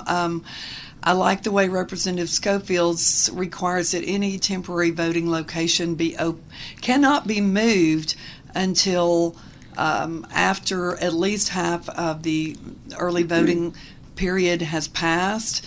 But his does not address the hours, which yours does. But I'd like yours to have 100% of the locations. So that would I'm just throwing that out there. I would love it if maybe the three of you could come up with the perfect bill. Sure. No, thanks. And, the intention of doing the 80% was, again, to provide that flexibility, because there are occasions, there's going to be, it's anecdotal, but where this is a perfect voting location, but for some reason they just can't be open for, say, a 4-hour period or a day. That, to me, that's not the concern. The concern is to be consistent across the board, but also being reasonable to legitimate concerns for whatever reasons. But I hear what you're saying. Right. Well, I guess I could see churches, but then don't, like, at least in our county, then nobody opens before the afternoon on Sundays. So that way everybody's consistent and we can make use of churches.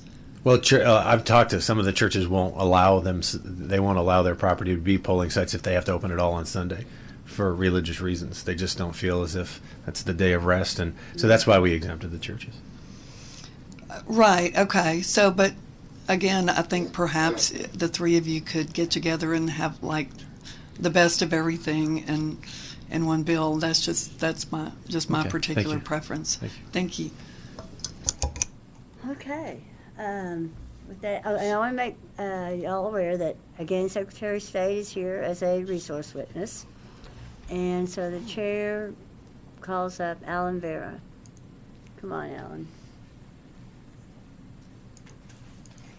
Alan Vera, Chairman, Harris County Republican Party Ballot Security Committee, in support of HB 675. We think this bill strikes a very good balance between consistency in early voting locations and hours of operation and flexibility, especially for the smaller counties, for 20% of the early voting locations. That's not to say we still won't get some complaints from some voters about the variations in those 20%, but this bill creates a far more acceptable level of consistency than our current situation. We respectfully request the committee send HB 675 to the full House.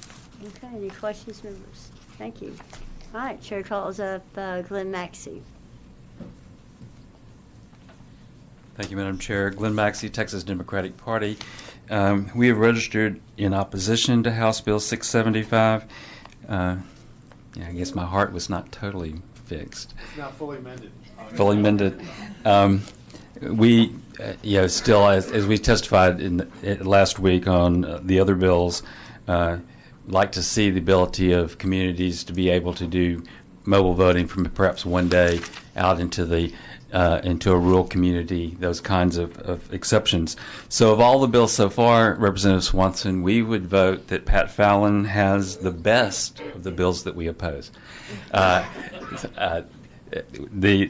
Having the 20% flexibility is a move, I think, in the right direction to take care of those situations where we do have these places where there's not enough voters to have an early vote location open for the entire time, but there is a community need for an early vote location there, at least for a partial time. And with that, I will answer any questions. Okay. Any questions? Thank you. Mm-hmm. All right. Chair calls up Chris Davis.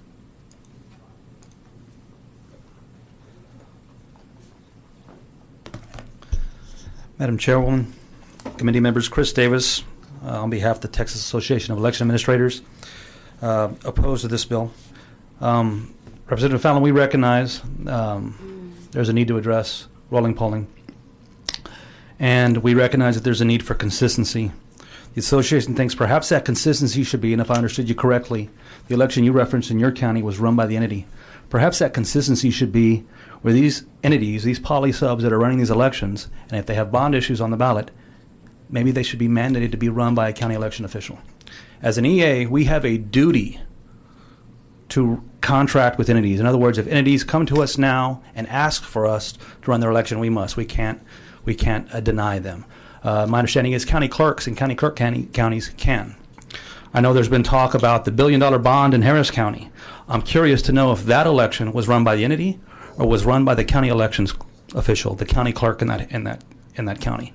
And maybe it should have been run, and maybe it should have been mandated to be run by the county election official, because it's in our interests, at least in EA's interest, that they're nonpartisan, they're neutral, they're not supposed to have their thumbs on the scale. And I know that's a comment that you made last week regard to a bill similar to this. This is a better bill than last week's bill, given that it's a little bit less restrictive. But the association still holds, that there are valid uses for temporary mobile voting places. Just this month, I was asked as EA in Williamson County, a school district in our county having a May election, if they could have early voting at an overcrowded middle school that would be the beneficiary of a bond they were trying to pass, and I told them no. As EAs, we're supposed to tell them no. We're supposed to have the best interests of all voters at heart and try to disavow that disingenuousness. We want to be trusted as neutral, nonpartisan election officers, and we wonder if that kind of thing, requiring county clerks to contract with entities that are passing bonds, also requiring entities that are passing bonds to contract with their county election officials. And that's all my testimony on this. Okay. Thank you. Thank you. All right. Chair calls up Brian Matthew. Brian Matthew.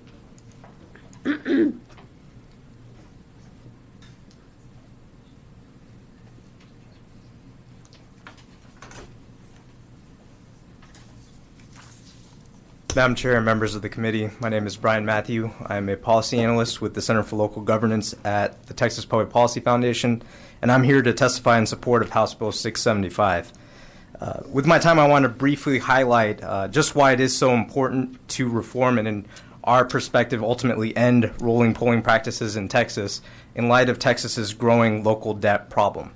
As the Texas Bond Review reported, and as is in front of you, in fiscal year 2016, local debt outstanding in this state, which is the amount of unpaid principal, reached $218.5 billion. That is an increase of 170% from the year 2000, and for comparison's sake, population and inflation combined grew by only 72% during the same period. So when you do the math, basically local debt is growing 2.4 times faster than population and inflation from 2000 to 2016. Well, what's the connection with this bill? As this committee knows very well, a number of election reforms were pursued last session and continue on to this session to help voters tackle growing local debt. And one avenue of reform our center continues to push for is ending rolling polling practices, the practice of moving around voting locations every day during the early voting. We passed a bill that does that out of this committee. Yes. So I want to focus on, because yes. I get confused. Yes. So I want to make sure we're focusing on what this bill absolutely does. Absolutely. So basically the thrust of my testimony is to say that we support this bill because it significantly curtails the potential for the sort of strategic targeting of voters that we think is abusive and problematic. Yeah, because his bill focuses on the times that they're holding elections. By mandating that rolling polling, yes, absolutely. And so we think this addresses the potential for the kind of abuses we're concerned about. So we, in conclusion, urge this committee to adopt this bill and to continue to consider efforts to end rolling polling in the state. Thank you. Any questions, members? Okay, thank you. I just didn't want to get confused with what we've already done. Absolutely, I understand. Okay, thank you. And Chair calls up Bill Fairbrother.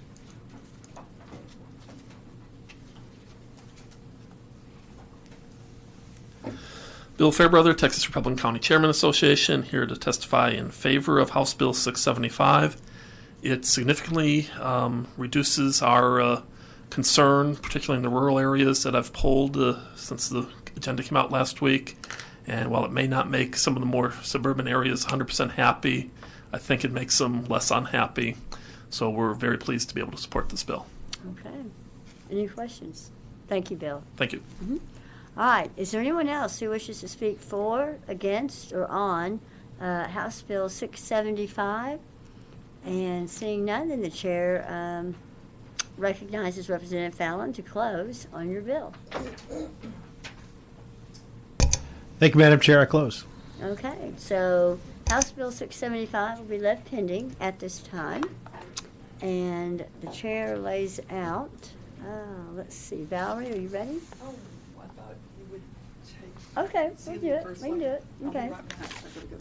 All right. You ready? Sure. Okay. Chair, let's see, which one have we got here? 999? Sure, that's a good number. Yeah. It's a good wicked kind of number. No, that would be 666. All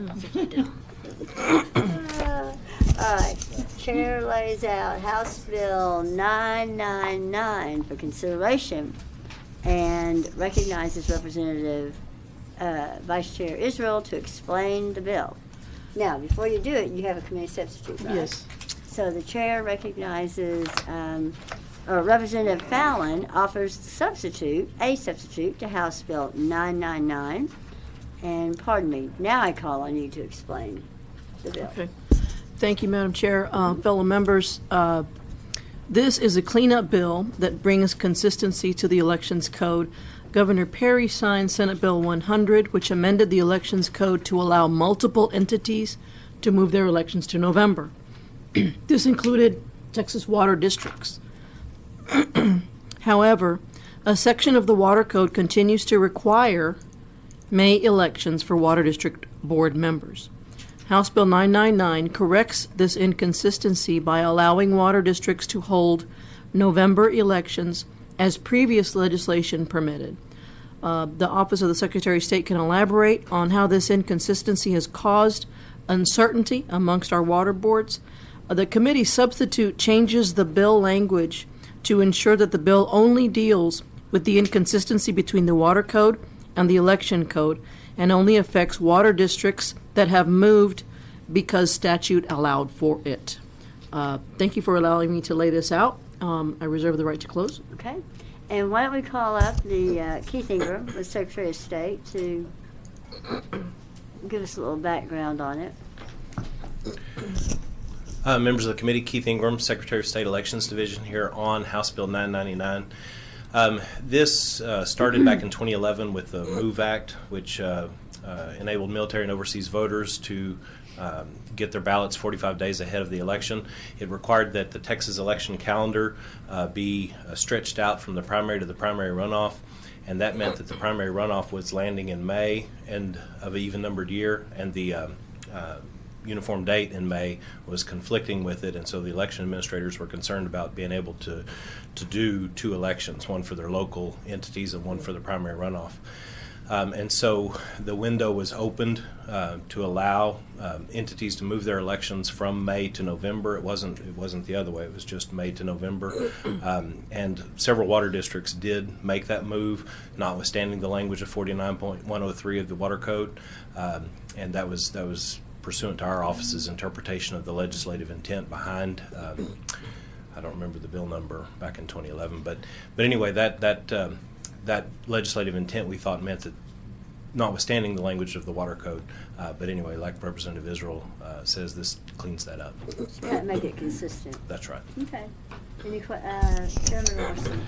Yeah, there are a number of bills coming through natural resources that are focused on that uniform election dates, but they're doing it individually. Each of the districts is coming forward to get that done. So this would supersede that? A specific special law for a district is always going to control over the general 49.103, the way the Water Code is set up.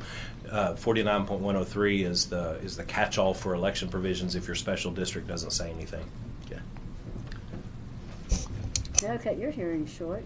What's that? That could cut your hearing short. Oh, they were very short. They were shorter than Fallon's bill. Okay. Any other questions? Thank you. Thank you. All right. Chair calls up George Hammerlin.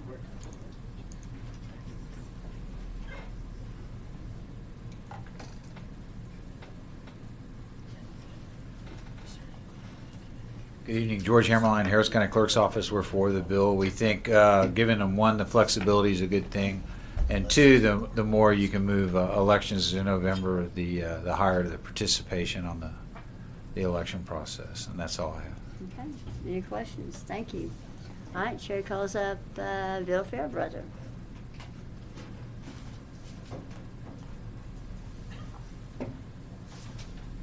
Bill Fairbrother, Texas Republican County Chairman's Association, 4999, ditto what the previous gentleman said. Okay.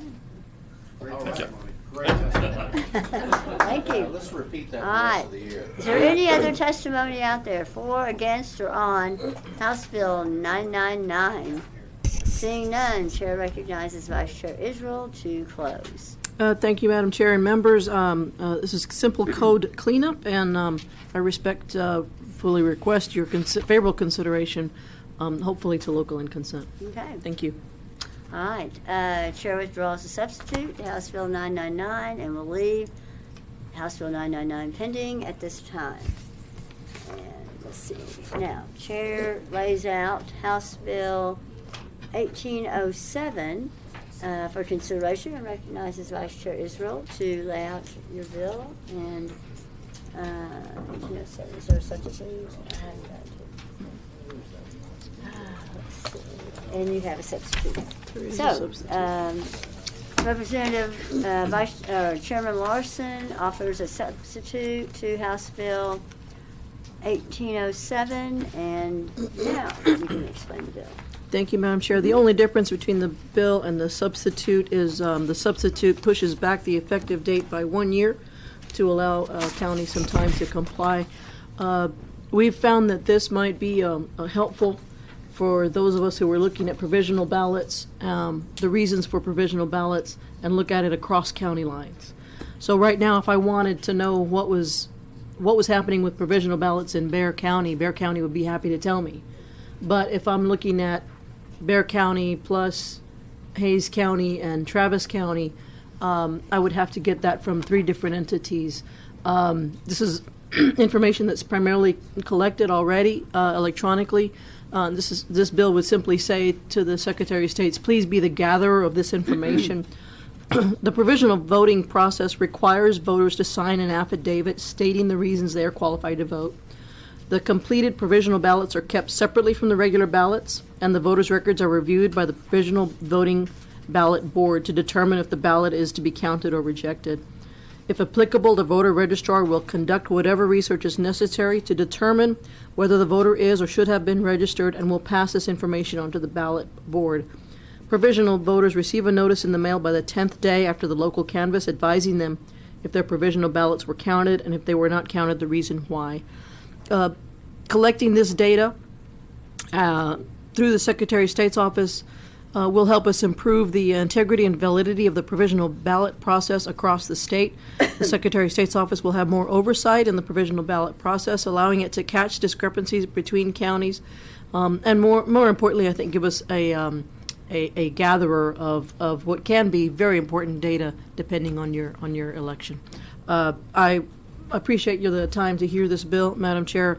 I reserve the right to close in case I believe we have some resource witnesses and some others. Okay. Any questions? All right. In that case, Chair calls up Glenn Maxey. Thank you. Glenn Maxey, Texas Democratic Party. We're in favor of House Bill 1807. Anecdotally, we all know that there are a lot of reasons for provisional ballots. You know, we all know that a lot of it's because people are voting outside of their precinct, that they end up at the wrong precinct, and those ballots aren't counted. We know that there are lots of people who thought they got registered at DPS when they got their driver's license, and those people are provisional, and we have a process to deal with those. The question is, what are the reasons across the whole state for the rest of the provisional ballots? Is there a pattern? Can we find some data here to find out that there's anything that we need to fix causing people to have to vote provisionally? So collecting this data, I think, would be a very positive step so that we can get a statewide aggregate number of the reasons that are causing people to have to vote provisionally. So we strongly support this data collection. Okay. Any questions? All right. Thank you. Chair calls up Jacqueline Callan.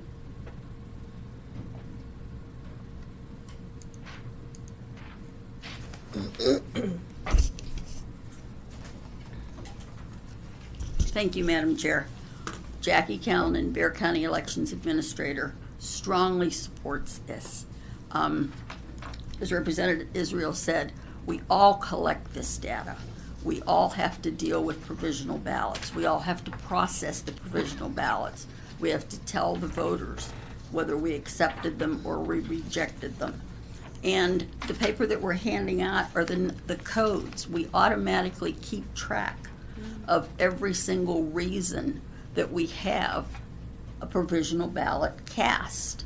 And then, as you can see, there's a column that says, yes, we count it, or no, it doesn't get counted. And so we are in strong support so that the state could be the accumulator of this. Just like you said, Representative Israel, you shouldn't have to go to 200 counties or 254 counties to get this kind of information when it is reportable. Mm-hmm. We strongly support this. Any questions? Thank you. Mm-hmm. Chair calls up Alan Vera.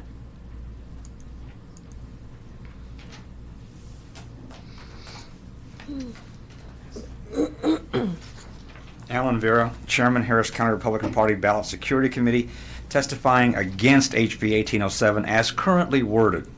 We are generally in favor of having more data than less. Data is important to identifying trends, problems, and solutions. But we believe this bill needs a lot more specificity on the desired outcome before anybody can make a firm decision either way. Correctly collected data can be very helpful. Incorrectly collected data or classified data could do some serious harm. I passed you out just the bottom portion of the Secretary of State's formal provisional ballot format. Here's the dilemma. The data currently collected by the Secretary of State in the code now is definitive and final at the point of transaction. Right now we collect voted on election day, voted early by personal appearance, voted early by mail under Chapter 86, voted early by mail under Chapter 101. Those are finite and defined and there's no combinations unless someone's cheating. That data is binary, and it's final at the point of transaction.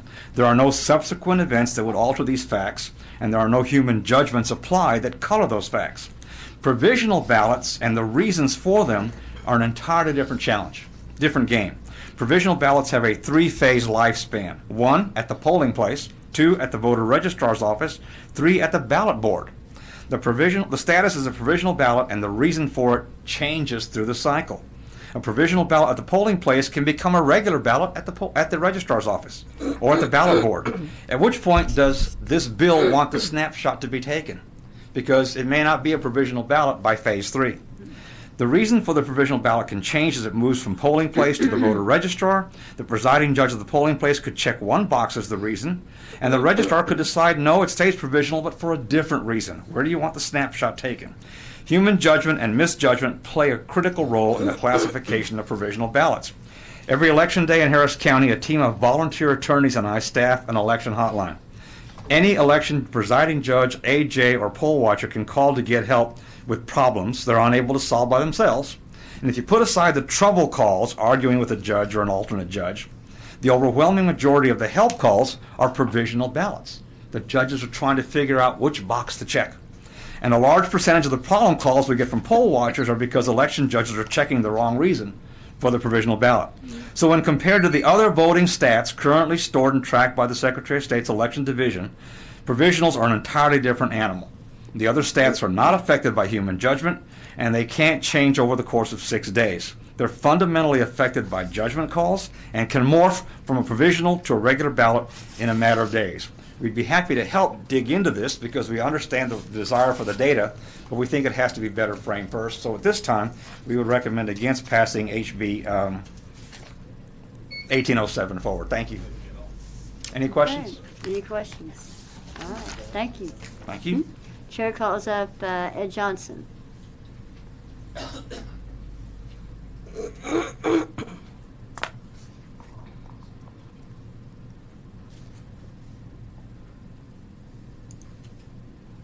Ed Johnson here with the Harris County Clerk's Office, and we're testifying against the bill. Evidently, we're not quite as efficient as Bexar County.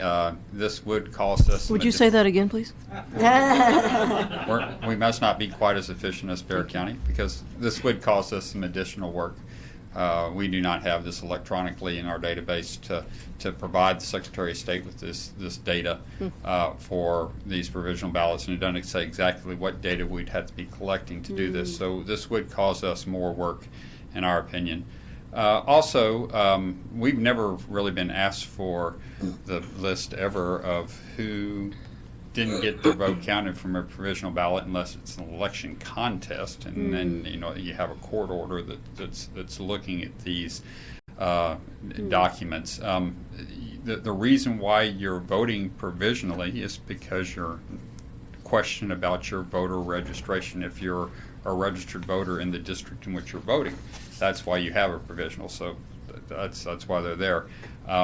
I think that people that don't get their vote counted don't necessarily probably want that real public either. I mean, look at Eric Trump, who didn't get registered in time for the primary in New York. I'm sure he would have loved for the nation not to know that he wasn't registered in time to vote for his dad. So, I just see some privacy issues that voters that are voting provisionally that don't do something right to comply with their registration probably don't want that real public. Well, I have a question, I'm sure. Sure. Vice Chair Israel. So, you guys don't get asked about provisional ballots and who and how the provisional ballots shook out at the end of the day? Well, the provisional ballots are actually looked at by the ballot board, which is equal members of both parties. They're reviewing these ballots. So, no, we as the clerk's office haven't, to my knowledge, have never been requested for give me the list of whose ballot didn't count, except if it is an election contest, and if it's a close election, then of course the attorneys will come and get copies of all the documents that are involved with that race to review them. So if I wanted to know, for example, there was some items in the news about DPS, a common concern from voters was that, well, I registered through my voter through DPS. I thought I did anyway. That's helpful information to me. I would think it'd be helpful information to you too. Well, I mean, DPS has set up an excellent program for that. I mean, if the voter shows or claims that they have registered with DPS, then that is validated. They have a web portal and everything that we send the information into the Secretary of State's office. They immediately look at the application that was submitted there and get back an answer to us. Well, not to our office, but they get it back to the voter registrar whether or not they attempted to come in. That is marked on the provisional and then sent over to the ballot board. The ballot board's the one making the decisions and all this stuff. I'm not making myself clear. If there are a number of people who thought they got registered through the Department of Motor Vehicles, and they didn't, and that wasn't because the DMV or DPS system failed us. It's because there was no electronic connection. People thought that when they clicked and went online, they thought that they were getting, when they renewed their license, they thought, therefore, I'm also renewing my voter registration. So they go to vote and realize, oh, I'm out of luck. I can't vote. That's helpful data for us to know. As far as I know, most of the problems with the DPS registration have been solved at this point in time. The Secretary of State, our office was aware of this. The voter registrar's office was aware of this, and worked really hard with DPS.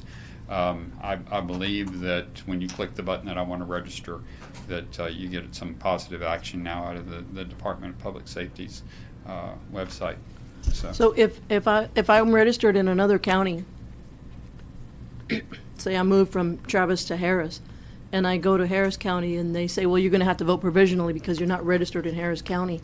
And I asked you in the last election how many of those types of provisional ballots were received. How difficult is it for you to tell me that information? It would cause us research. We would have to pull them up to look and see what notes the judge wrote on there. There's not a box that says register in the wrong county. So no one creates a spreadsheet of that information and tallies it. No, I mean, the provisional ballot now has registered you in the correct county that you claim that you reside in. So the problem, provisionals are a great thing because they're actually a voter registration application, and they register you where you claim that you're wanting to vote. I have a question. Yes. Okay. When you vote provisionally, I've never had to vote provisionally, but someone knows how you voted. Ballot board or no, they don't know how you voted. The provisional ballot is secret, but it is not counted with. You vote on the same electronic in Harris County. You vote on the same electronic voting machines if you're using electronic machines. How does that work? Yeah. So when you come in, the election judge has you fill out a provisional ballot form. Okay. The judge has a section then of why you're voting provisionally. If you're not on the list of registered voters, if you're voting in the wrong precinct, if you didn't show ID, those are usually the three. Then how is your ballot? Where is your ballot put? So then the judge walks over to the electronic machine and enters you as a provisional voter instead of a regular voter, and it prints. And on our equipment, the hard equipment, it prints out a access code. I believe you all use hard equipment too. So it prints out an access code, and that is a code that is associated with that electronic ballot. It's not put into a special then that electronic code goes in the envelope that's with the provisional application. The ballot board decides to count this ballot. The code is taken out of the envelope. It's given to the tabulating supervisor, and they enter it into the machine, and that vote moves from the whole pile over to the counted pile. So it's coded. It's connected to the voter by a special code. By a special code. Okay, I got it. But if y'all had to collect them, I'm just kind of trying to figure this out. Would you have to get a software program to compile? Yeah, it would have to be added probably to our election software to keep all this, and then we would have to build some kind of mechanism that's going to send an import to the Secretary of State's office. This will probably cost the Secretary of State some work because they don't currently have it in their team system, so they would have to build some special module for us to import this data in, because it's not a counted vote. It doesn't go into the voter history file. It would go into a separate holding file and everything. Okay. So it would cause them to build a special software here to have us import this data into for them to hold it. Okay. Are there any other questions? All right. Thanks, Ed. Thank you. Let's see. And we have Secretary of State here if anybody has any questions. You want to call them up? All right. Keith, can you come on up?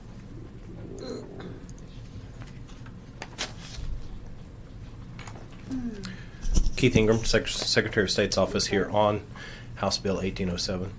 Okay. So it looks like you'd have to modify your software.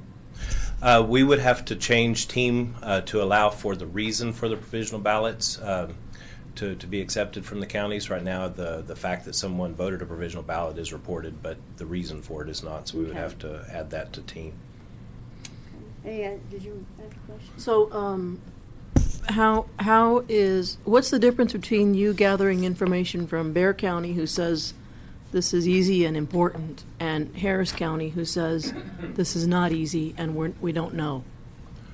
I don't know the answer to that question. I thought this was all on the Teams system. So I don't know what election management system Harris County uses. I assume it's their provider for their voter registration as well. The counties that interface with Team, whenever they reject a provisional ballot, they have to enter that code into the Team system, and the voter gets a notice that their provisional ballot was not counted and the reason why it wasn't counted. I assume that the same sort of software is used by offline counties, but I don't know for sure, and so I can't really speak to that. They should have a code for why the ballot was rejected, and the voter should get a notice letter saying your provisional ballot was rejected for one of these reasons. That you were not in the right precinct, that you weren't registered to vote on our list, you didn't show an ID, and you didn't cure. I mean, there's a finite number of codes for reasons. And that's a uniform code. Yes, there is another blank, so there's conceivably some wiggle room there in the other. Okay. Thank you. Thank you. Anything else? Okay. Thank you. All right. Is there anyone else who wishes to testify for, against, or on House Bill, I'll make sure I get it right, 1807? And hearing none, Chair recognizes Vice Chair Israel to close. Thank you, Madam Chair. This bill, as substituted, gives the Secretary of State the authority to adopt rules to implement this section, and I appreciate the time for your favorable consideration. Okay, thank you. And at this time, the Chair withdraws the substitute to House Bill 1807, and 1807 will be left pending at this time. All right, Valerie, you ready to go? Yes. All right, 1707 is what we're gonna hear. Let me see here. Do y'all have 1707 in your notebook? Because I don't. All right, Chair lays out House Bill 1707 and recognizes Representative Swanson to explain. Thank you, Madam Chairman and members. I bring before you House Bill 1707. This bill, a cleanup bill, would provide for improved voting efficiency during primary elections and result in improved clarity for the voters and less time and frustration for voters and workers alike. The problem is election officials are currently prohibited from posting political party signs, even signs that would just simply identify who's voting at which table. This creates confusion at polling locations during primary elections when parties are sharing a location. It even causes confusion at locations where only one party is voting because voters show up thinking they're at the right place, wait in line, and perhaps even at the end of the day, only to find out that their party is voting 2 or 3 miles away, and that causes great frustration. It can really cause problems that once, like I say, they stand in the line thinking they're in the right line. Occasionally they even go so far as to pass their ballot on the electronic machine, and if that then they realize that somebody they wanted to vote for was not on there, and then they go to the election judge and say, oh, I think I voted in the wrong primary, which at that point in time, of course, it's too late. Others of them do figure it out once they are, even while they're in line, or when they finally get to the front to check in, or even possibly while they are voting on the machine. When that happens and they've already started voting on a machine, or even already been checked in, then they must go to the clerk. It usually takes the time of a couple of clerks or the election judge and the clerk to cancel the voting booth, and then they have to record on the book what is, that the person did not really vote in that primary. But sometimes they forget to, so it will look like sometimes that the person voted in both primaries, which of course is against the law, when actually they most likely did not. The election clerk forgot to mark it off, that they did not do it.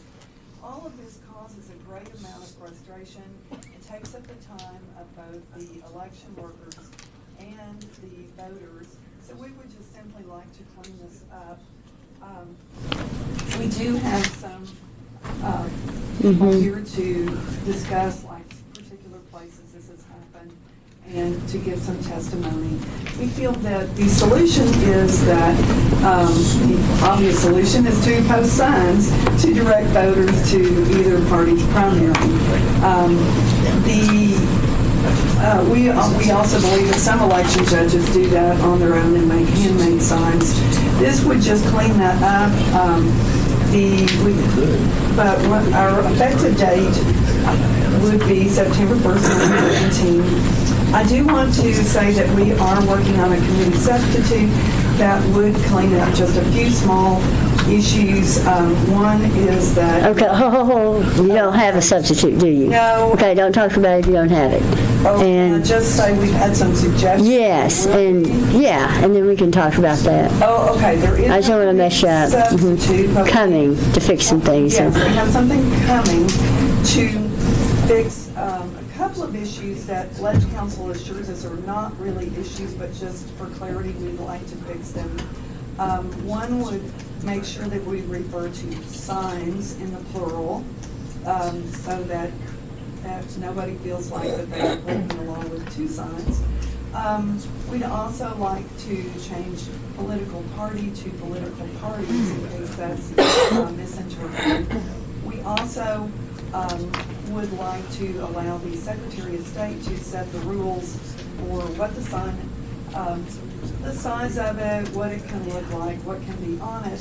Because some people, thank you so much.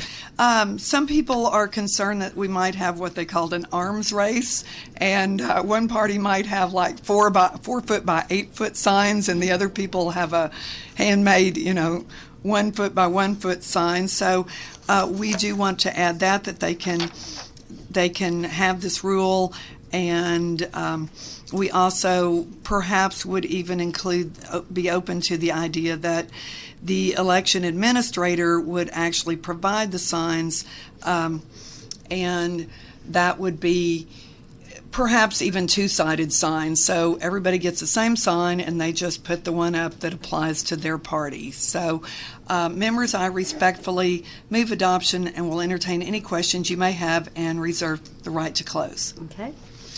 Chair calls up Ed Johnson. Oh, members, are there any questions? No. No? Okay. And Chair calls up Ed Johnson.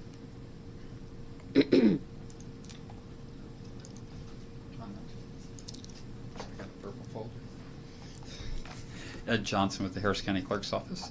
We're for the bill.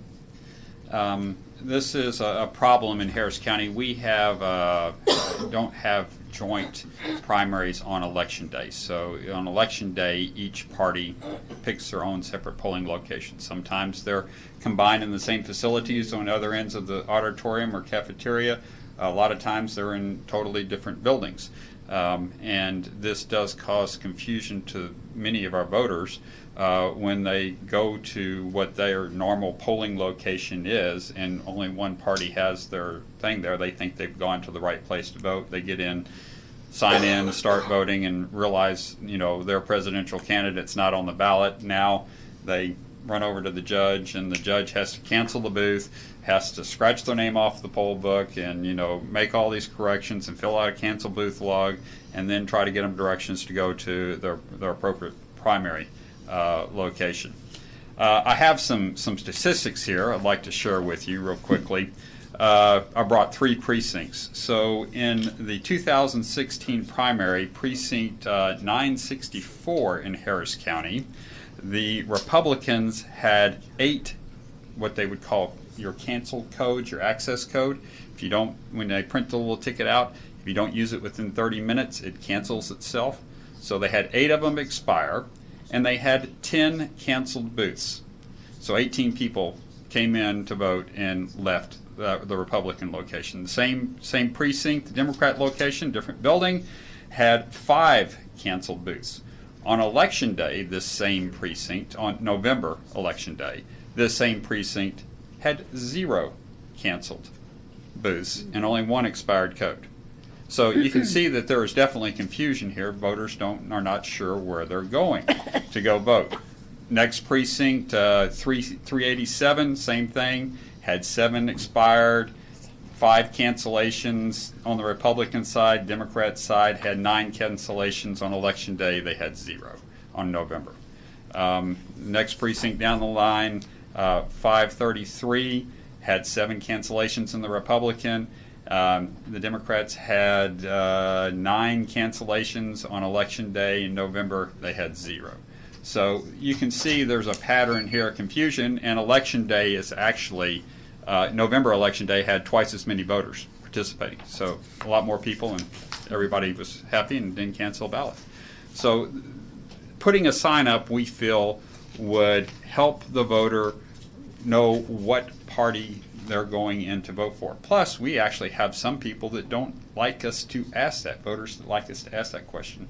So they could look and see which side of the sign room they need to go to, look at the sign, and walk into the appropriate room. I think it would be a good help to the voter and help cut down on the confusion. Okay, great. Any questions? Thanks, Ed. Thank you. All right, Chair calls up Chris Davis.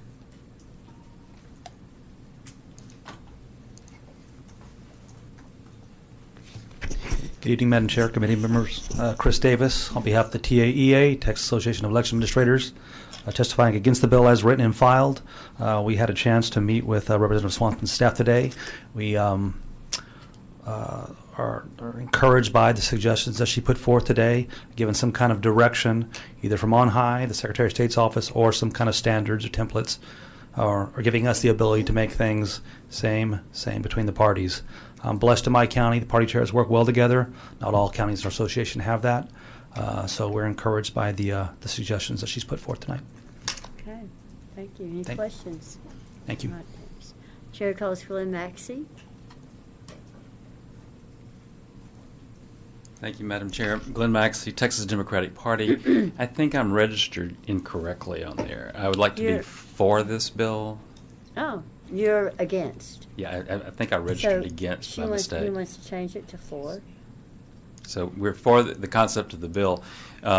Also in Chairman Laudenberg's House Bill 3840, our omnibus primary bill, we also have the same kind of language to address this. So as we work together on her committee substitute, we make sure that in that omnibus bill we have the same language. This problem is great across the state about this confusion.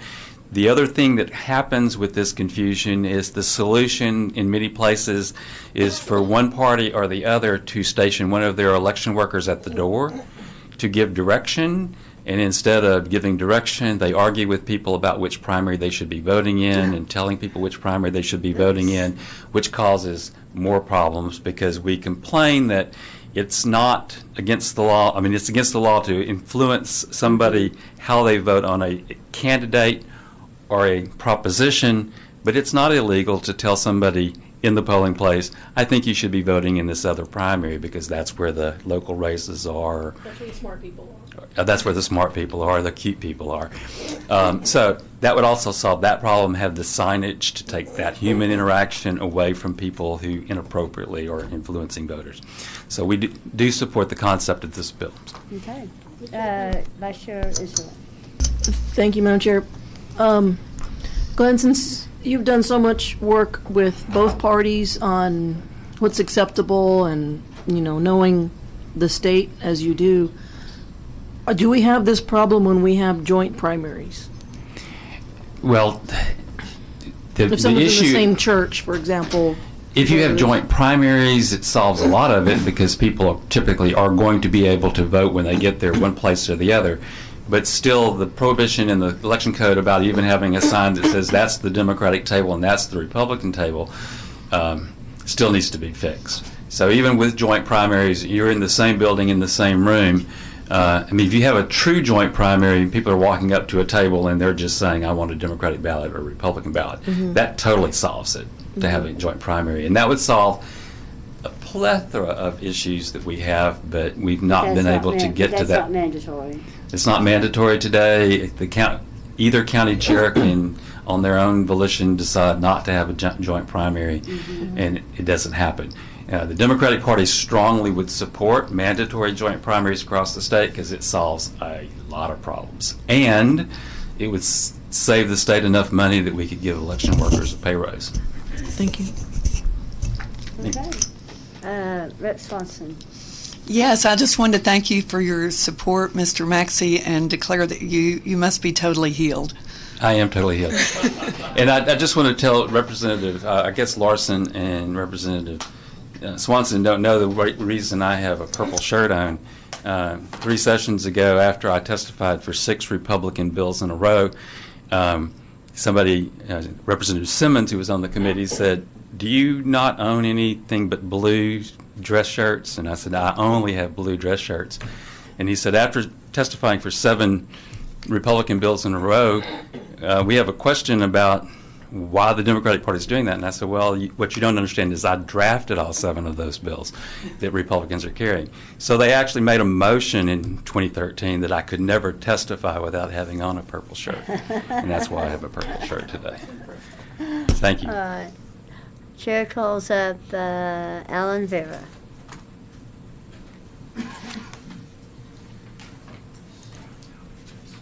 Alan Vera, Chairman, Harris County Republican Party Ballot Security Committee, testifying in favor of HB 1707.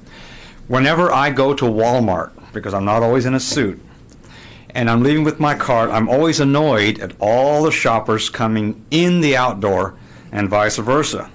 And I used to say, I'm sure glad our voters aren't that confused. After the 2016 primaries, I can no longer say that. This simple bill addresses a very real problem we confronted in spades last year. I lost count of the number of complaints we had from voters who said they'd stood in line for 2 hours only to learn they were in the line for the wrong party's primary, all the way to an unfortunately high number of voters who said that they had entered the voting booth and entered their voter code before they realized they were looking at the ballot for the wrong party. It was a real problem. We tried to send out revised instructions to our clerks and judges at the welcoming tables, but all we did was slow down the lines and create confusion. Anything we can do in the primaries to help voters get in the correct line and vote the correct party ballot would streamline the process and greatly reduce voter irritation. And since they don't read in or out at Walmart, I'm guessing that pictorial signs of party symbols might work better. We respectfully ask you send this simple but important bill on its way to the full House. Thank you. Okay. Thank you. All right. Chair recognizes Kenneth Moore.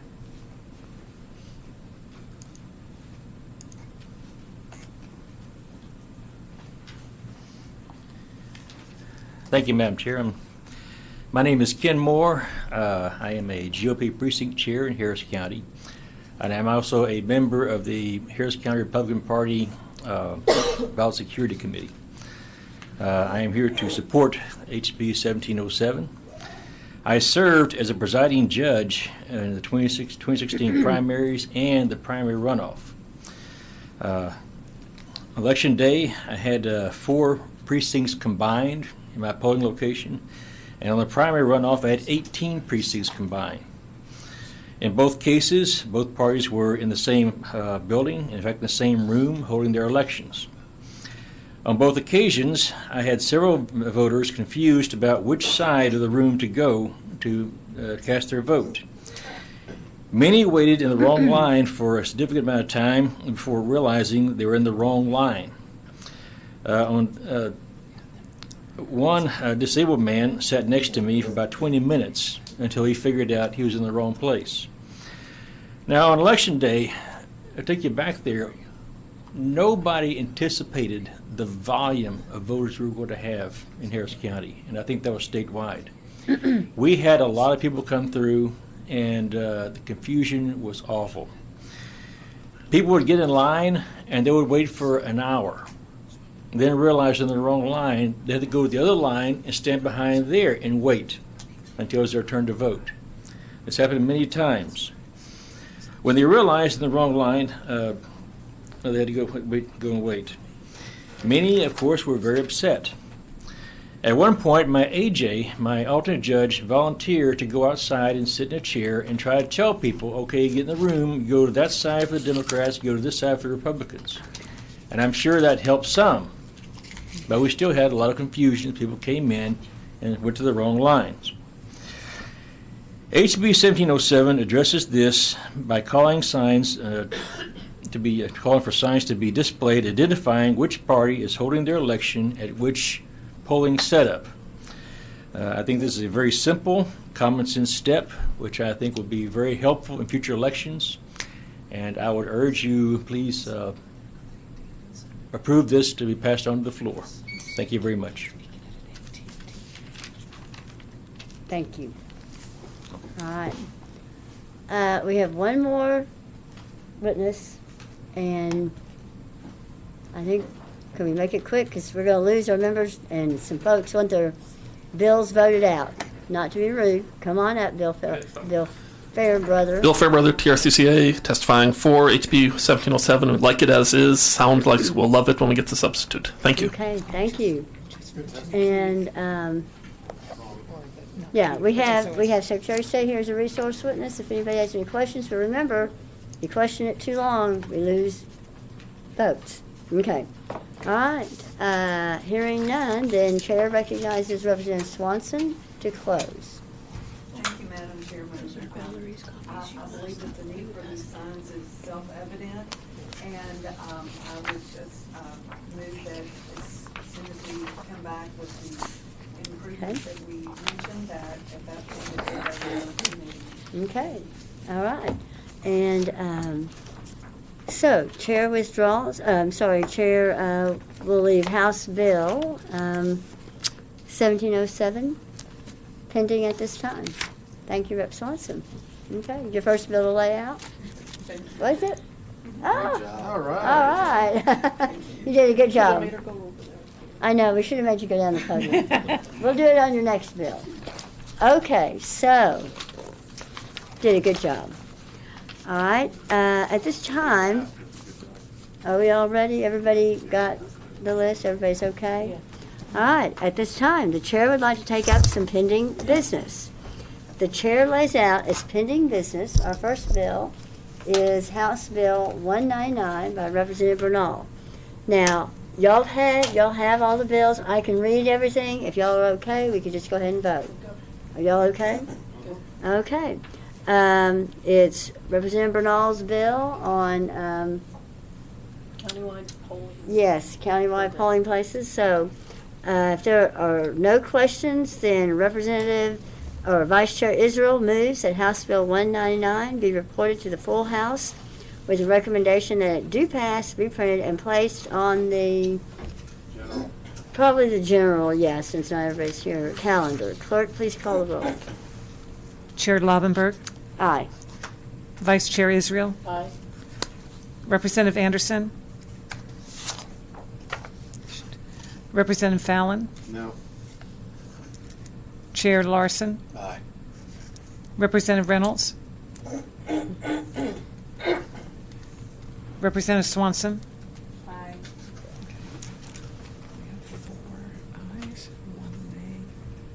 Okay. We have 4 ayes, 1 nay, and 2 absent. So the motion passes, and House Bill 199 will be sent to the general calendar. Okay. Chair lays out, excuse me, at this time the chair takes up House Bill 450 by Representative Fallon, and there is a committee substitute. So hold on, let me, okay. Chair lays out as pending business House Bill 450 by Representative Fallon, and Representative Larson offers the substitute to House Bill 450. And this is Rep. Fallon's bill. If you want to give us a 2-second. Yes, Madam Chair. All this did was, it's the use of cell phones. We made it very clear that if people cannot talk, we specifically put in there and explicitly put in there, they can't take photographs, take video, or record. And but they can access information while they're on the polling site. It's a 2017 bill. Great bill. Yes. Thanks. No pictures of voting. So, all right. No questions. Then Representative Israel, Vice Chair Israel moves that the substitute to House Bill 450 by Representative Fallon be adopted. Is there any objection? There being no objection, the substitute is adopted. And Representative Swanson, or Representative Vice Chair Israel moves that House Bill 450 as substituted be reported to the full House with the recommendation that do pass be printed and placed on the general calendar. You will definitely have debate on that. Clerk, please call the roll. Chair Lovenberg. Aye. Vice Chair Israel. Aye. Representative Anderson. Representative Fallon. Aye. Chair Larson. Aye. Representative Reynolds. Representative Swanson. Aye. Okay, there being 5 ayes, 0 nays, and 2 absent. Committee substitute for House Bill 450 passes and will be sent to the general calendar. All right. The chair would like to take up, lays out as pending business, House Bill 1639 by Representative Vo, and there's a committee substitute, so Representative Fallon offers the substitute to House Bill 1639. Are there any questions? This is his information to pass out on the primary precinct and district meetings, okay? Representative Fallon moves that the substitute to House Bill 1639 by Representative Vo be adopted. Is there any objection? There being no objection, the substitute is adopted. And Representative Fallon moves that House Bill 1639 as substituted be reported to the full House with the recommendation do pass be printed and placed on the general calendar. Okay? Clerk, please call the roll. Chair Lovenberg. Aye. Vice Chair Israel. Aye. Representative Anderson. Representative Fallon. Aye. Chair Larson. Aye. Representative Reynolds. Representative Swanson. Aye. Okay, there being 5 ayes, 0 nays, and 2 absent. Committee substitute for House Bill 1639 passes and will be sent to the general calendar. Okay, and with that, there being no other pending business, the Committee on House Elections is adjourned now, subject to the call of the chair. Thank y'all for staying. That's right.